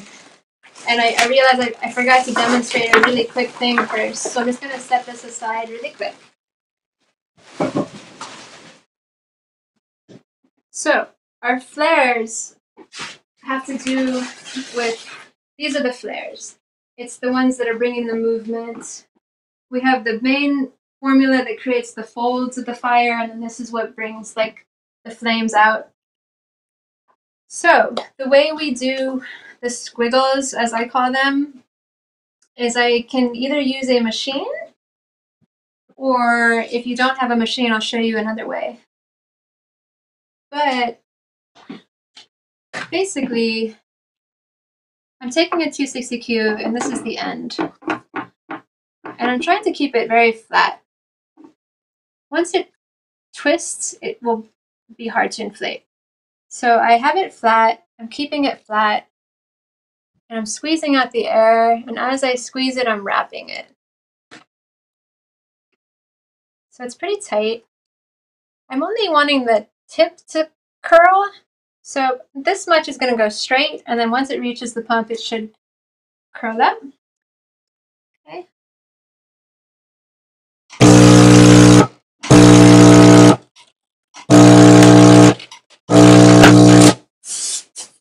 Okay, so there's my little squiggle.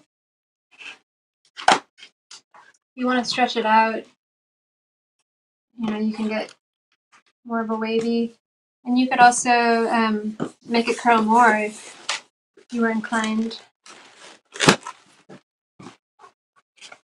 All right, I'll demonstrate that one more time. So sometimes you want to put the neck, well, actually we'll do a 160 because it's harder. So for a 160, you definitely want to put the neck on first and try not to pull too tight. And so in this instance, I'm laying it down and I'm pressing my thumb to hold it in place so it doesn't pop off the machine. And now I'm stretching and I'm trying to, again, keep it very flat and not let it turn or fold. And then when I let go, I can unroll it a bit and then press it. If it does curl on itself, it most likely will pop, but you can correct it if you're paying attention. And sometimes you just gotta start again. So it's just like curling that way. I want it to go up. I just tell it, go up. This one client I was working for, she's like, how do you do those with balloons? I said, oh yeah, these balloons work for me. She said, what? The balloons work for you? Yeah, I don't work for the balloons work for me. If you do not have a machine, I'm going to teach you this technique. It goes back to Linda Bruce. So basically I've taken a tube.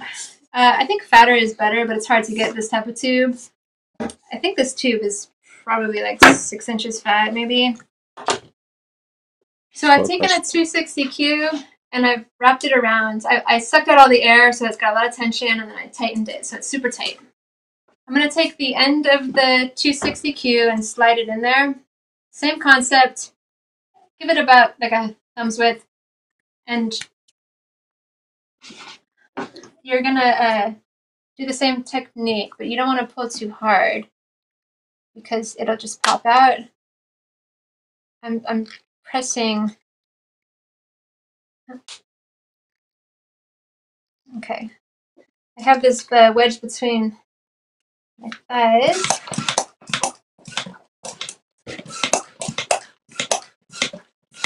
If I had done it tighter, it would have been tighter, but I didn't. If you want to tighten it, you certainly can by, I'm going to tie this off.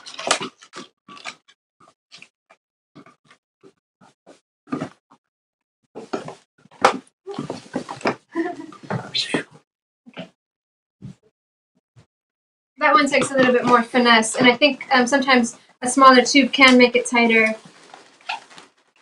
But it's a good alternative if you don't have a machine, although it's very challenging to do. So with the machine, with the hand pump, it's a little bit more warped, and I did not make it long enough. However, you can still tweak it and adjust it, make it how you want. This type of stuff is going to change once you add it to the fire. All right, so these are my flares. We're going to try to weave these into the base of it. I've prepared a bunch of head, and I've tied them together. So I've got my oranges. I've got 4 260 squiggles in orange, 4 goldenrod in orange. Oh, that's 3. and 4 gold. I'm going to try and incorporate these by stacking them in between. I'm skipping yellow because it doesn't need to have a flare. It looks too weird. Okay. Can you see me down here? I'm moving onto the floor for space reasons. I'm going to need a time. So I've got yellow, gold, gold flare, goldenrod flare,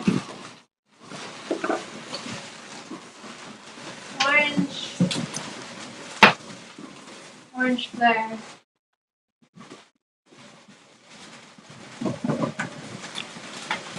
red, and I don't think I tied my red together. I made about 6 red flares, and I'm going to leave some of them out, so I'm going to add them in later. But I will make another group of red here. We'll go with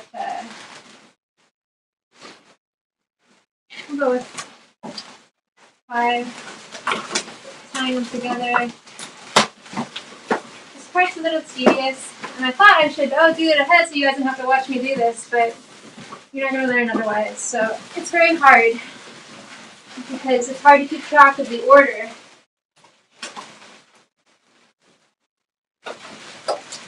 However, it doesn't have, there's a lot of room for error. It doesn't have to be perfect. Okay, so here we are with everything stacked. Okay, start with yellow. At this point, I don't really know what is what just yet. So I'm going to just start tying them together. And it's going to be loose at first.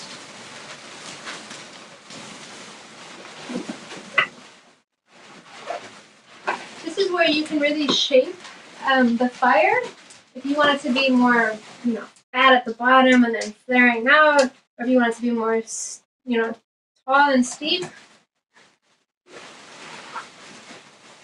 This is where you would sort of determine the width of it.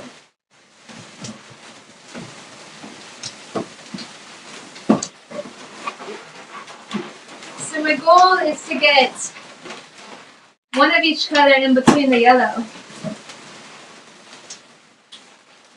which is like a mess right now. So I got 2, 4, 6 colors. So I need to even this out.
Red, golden routing that goes on this side. Okay.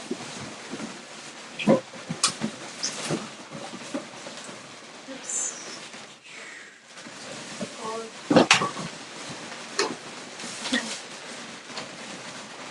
When I taught my first class at Float, I had a snafu happen where I had misplaced a bag and it really kind of messed me up.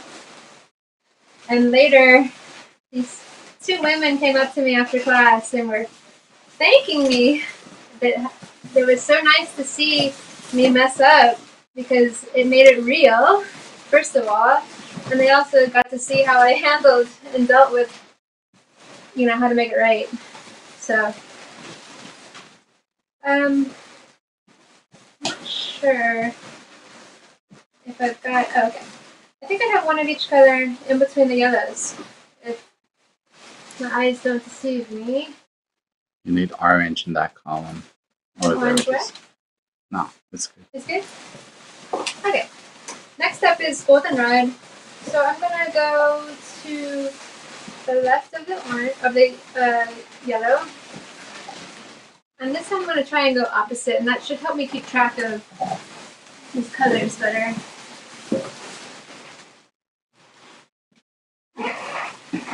Someone says one side has 2 reds. Well, there's some flares. Oh yeah, I see that. I see it right here. I see the red. Okay. You can totally fix it by just sliding it through. Okay. Thank you. So I'm gonna do gold. Golden one.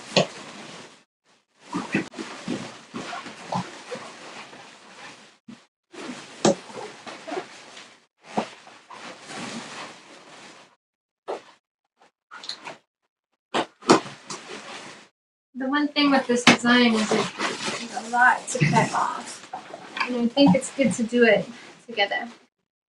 A firebender, nice. I'm gonna trim as I go, but it's really important to make sure your knots are tight, because if they are not, they will pop off when you cut them. Okay.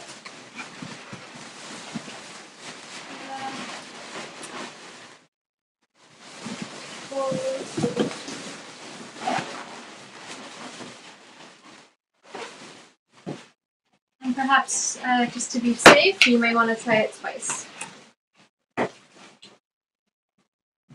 Okay. I have my 6 gold, so I've got my second layer.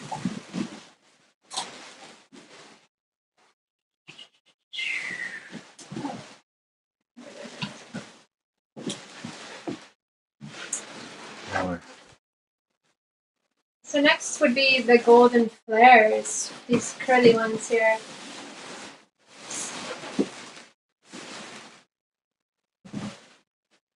You know what? I'm going to leave those out, and we'll come back to those. We'll wrap them in later.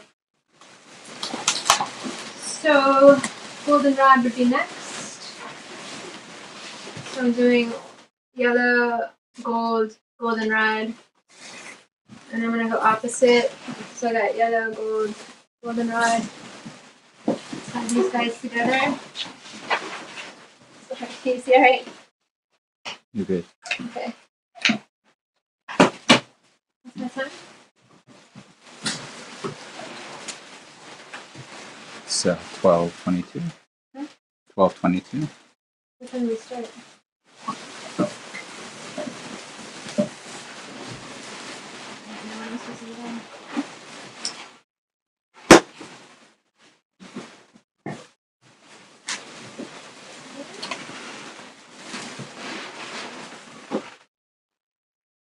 I think we're about now.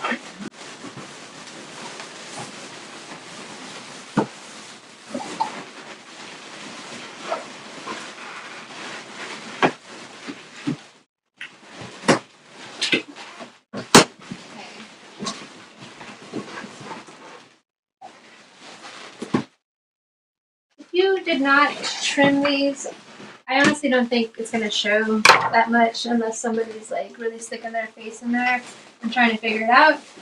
If you don't want people to figure it out, trim your nuts. You don't care. I think you can get away without trimming them. I tend to think it's a good habit to trim them. I always like to hide my mechanics.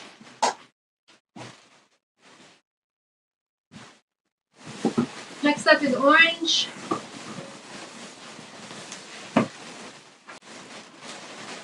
Okay. Again, I'm following the same pattern here. flares are starting to interact with the space. So we'll just work around them.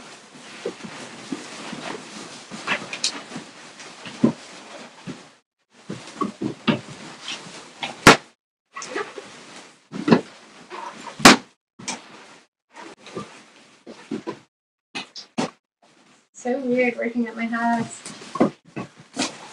My dog's around here somewhere, but hopefully he won't come in here, or else the class is over. He's gonna steal my audience.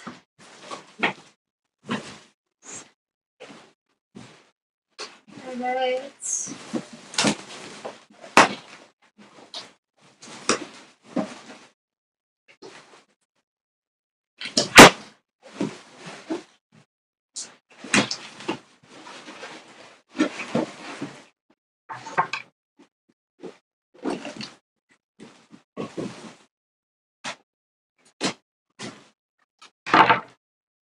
Sweet.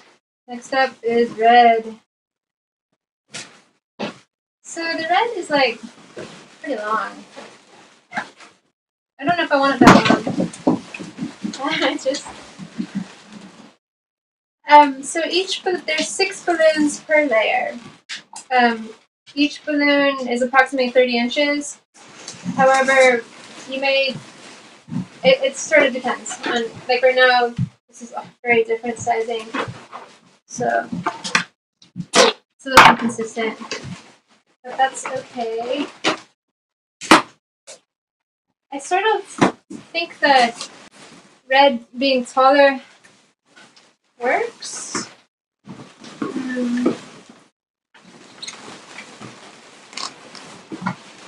It gives it a little bit more, like the flame gets taller and longer.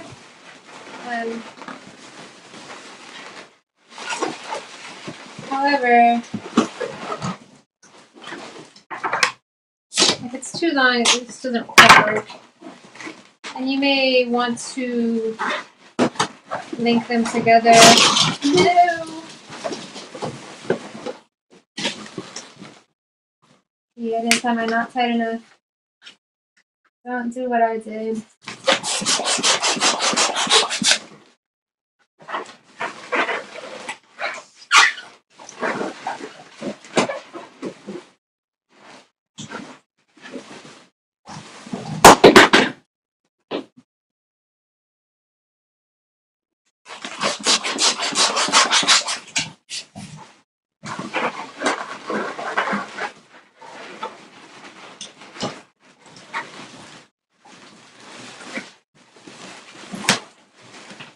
Almost done with the red here.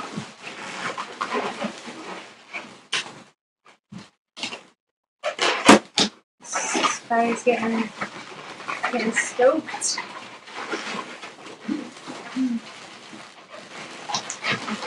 Okay. Bueno. Okay. Here's what we are at so far. So, before we proceed, I want to make the bottom part, which will give us a foundation that we can let it hold up itself, and it'll be a little bit more stable. The bottom portion is round balloons, and I'm going to use my machine. Thought it was the heart you designed. I'm not sure what that means. I'm not sure what you mean by the heart, Sungla. Is it? Sumaya? Which heart? Sure. Okay. So, the base is, it's basically like 11 inches, 9 inches, and then 5 inches. Again, not super accurate. On this size, I'm doing a 20R sizer. The first base, it's going to be 3 tiers of 4 balloons each. The first tier will be sized to 3.0. My sizer is not here, but that's approximately 10 inches. So I'm doing 2 black and then 2 agate for. No, no, the bottom one's all black. My bad.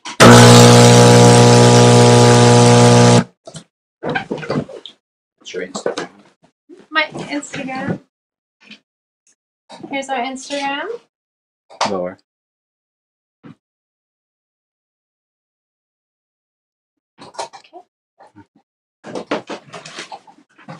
The next size is going to be 2 black and white agate. One of my favorite balloons. It's probably like 8 inches, about 7 to 8 inches.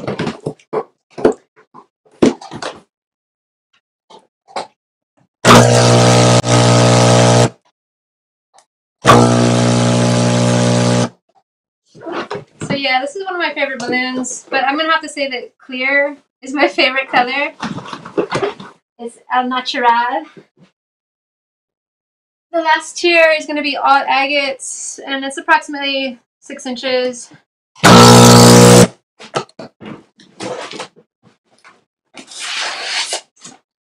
Hueco. Let's see.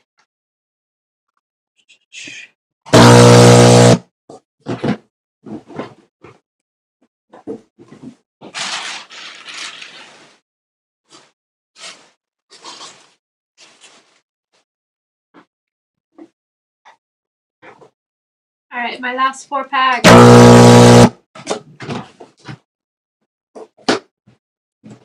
Okay. Where should I stand? Wherever. You're good. On the table side? Oh. I have a scrap piece of monoline that I'm going to use. And it's basically just stacking the 4 packs. So, 4-pack of black, size 10 inches.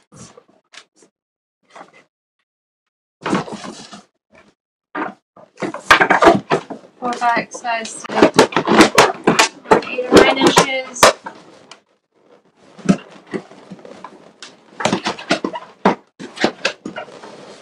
And then weave it back through and tie it off. If I can. There's enough line here. Oh well.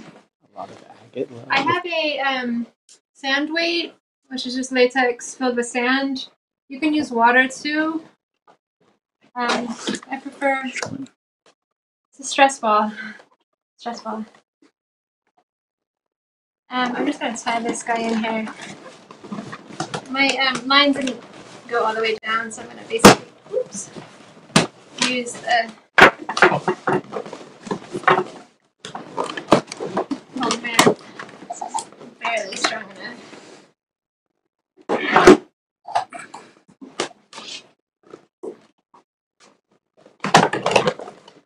Alright, here's my little charcoal thingy that the fire is going to rest on. I will use a uninflated 260Q stretchy. I squeeze the air out so it's nice and strong. And I'm just going to wrap this around, and this is what I'm going to tie the fire. I'm going to loop this 2 to 3 tiers up to the goldenrod layer, to the 3rd layer. Nice and tight. I'm going to try to go equally around, and I'm just going back to that first level on the base and tie it off.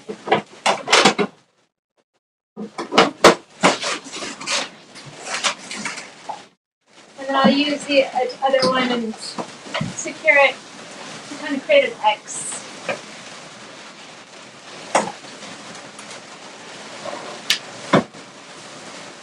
I don't want the fire to move around and tip or turn crooked.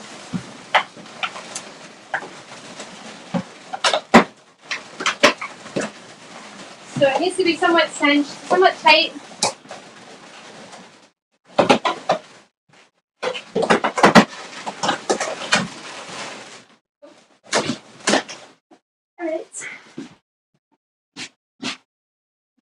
foliage. Can you repeat the size of the base? Hmm? Can you repeat the size of the base? So we have a 4-pack of about 11 inch, 10 inches, a 4-pack of 9 inch, 10 inches, and then a 4-pack about 6 inches, 7 inches. And then it has a weight, a sand weight at the very bottom, so it's pretty stable and heavy. It can still fall over, but you know, depends on the party it's going to. Okay, now we have all of these flares.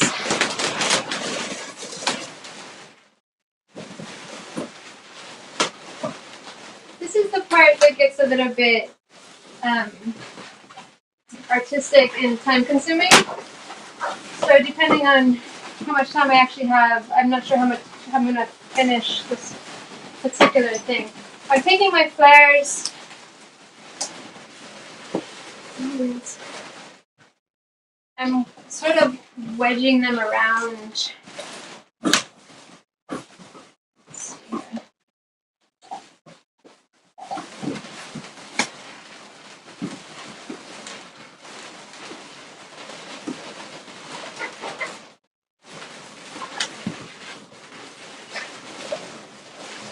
Some of them are going to go under.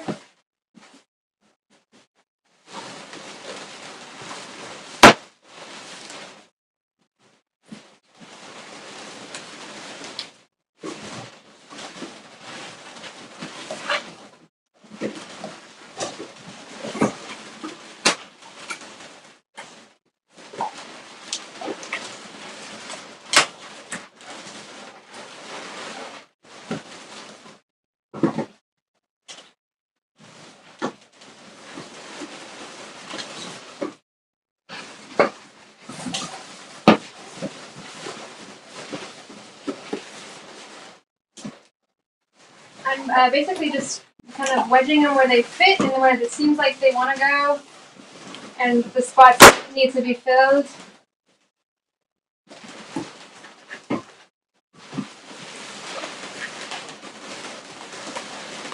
And I've reserved a handful of the red ones to come in, and they're going to be a little bit taller. So sure if my shortcut worked. My shortcut was to add the flares into the weave, and I'm not sure that it's working. It's the first time I've done it this way. So, kind of works, but they seem to be a little bit too short.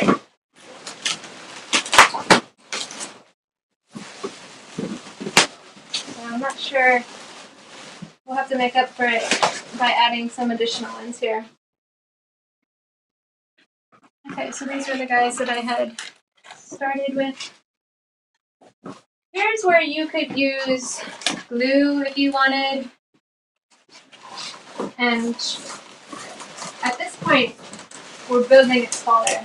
So I'm literally just shoving them in. It's not special. You just don't want them to pop out, obviously. And you don't want them to really be showing the tails.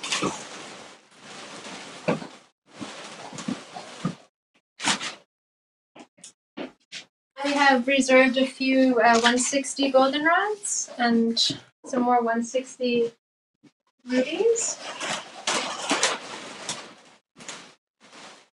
The drawback with just shoving them in, if somebody does come up and goes, oh my god, look at this fight, what? Who knows if anyone's going to do that. You can glue them in, you can tie them in, like after they're tucked, you would tie them in and come around. I think adding some gold up here breaks up the red a bit. The red looks a little strong and it starts to blend together. Okay.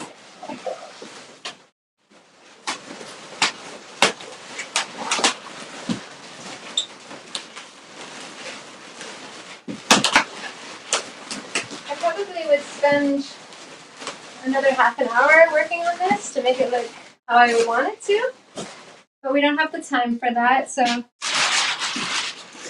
what we'll finish it off with is some more 160 Qs at the very top.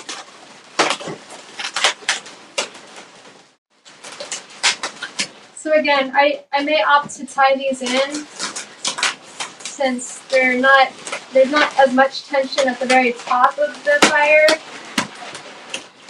in which case I would wrap them around and maybe meet them, do a duplet connecting and tie them together so it doesn't fall out.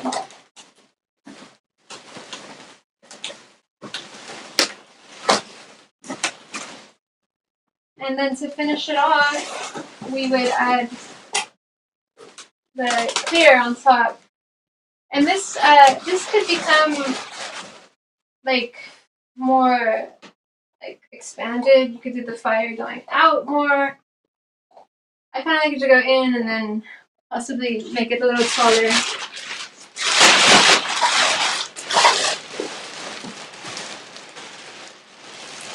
Thank you, Sonia, for liking my wire hanger.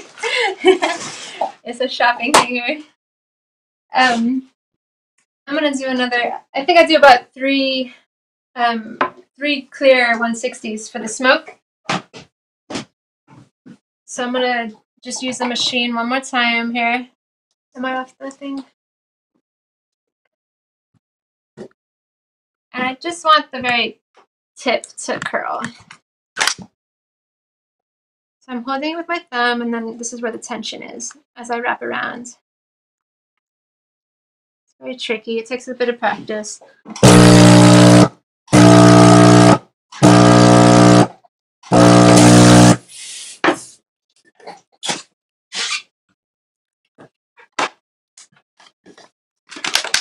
Remember, you make the balloons work for you, how you want them to be.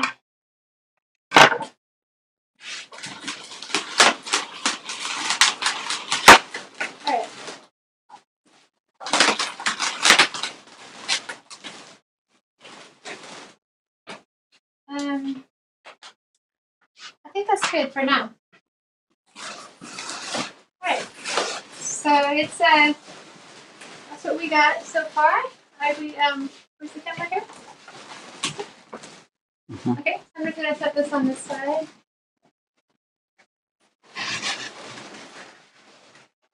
I don't know how much time we have. Oh, here's my other one. Okay.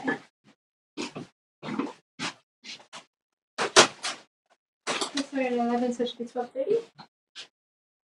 What time is it?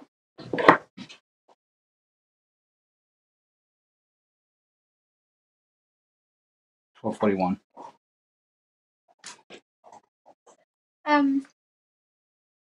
Keith, how much time do we have? Okay. Okay. That's okay. Okay, well, I was planning on making a ring of fire, which was what this is going to be, and that basically is pretty basic. Basically, it's basic. So, I would be taking the flames that I've done ahead and using 260 Qs, rubber bands to tie them in.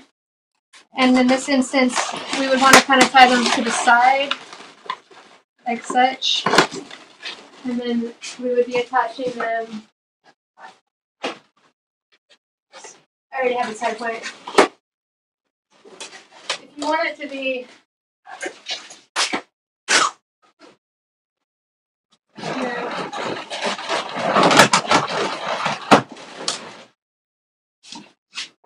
and no, I'm not supposed to use my mouth. It's so counterintuitive. Okay, I have to rewire my brain to not use my mouth. Okay, well, I don't think we have enough time to do this, so I'll basically just do three flames at the top of this ring. Originally, I was planning on creating like a ring of fire going out the top and then a few flames here. And you would do like a big flame, small flame, and then like a little flame. And if you wanted to create, my other plan was to do a cauldron, which was gonna be resting on this base, but I don't have that here. Let's go with this guy.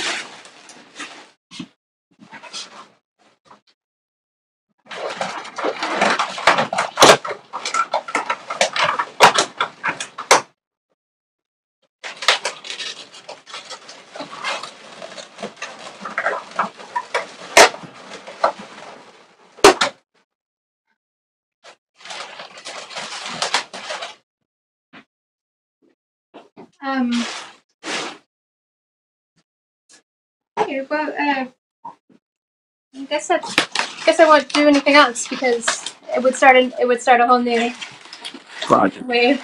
Log on to leabeck.com. If you want, I'll show you on here. I'm sorry. What? Excuse me. Yeah, so Lea, this is what I have a website, leabeck.com, as well as I Heart Balloon Art on Instagram, and you can follow me on those. It also has links to my business page, which is the Balloon Man Online. That's my main business. I Heart Balloon Art is more of my passionate projects, and leabeck.com includes some classes and tutorials from some of the animals I taught at Float. And eventually I'll have a formula for this fire too. So thank you guys. I hope you enjoyed.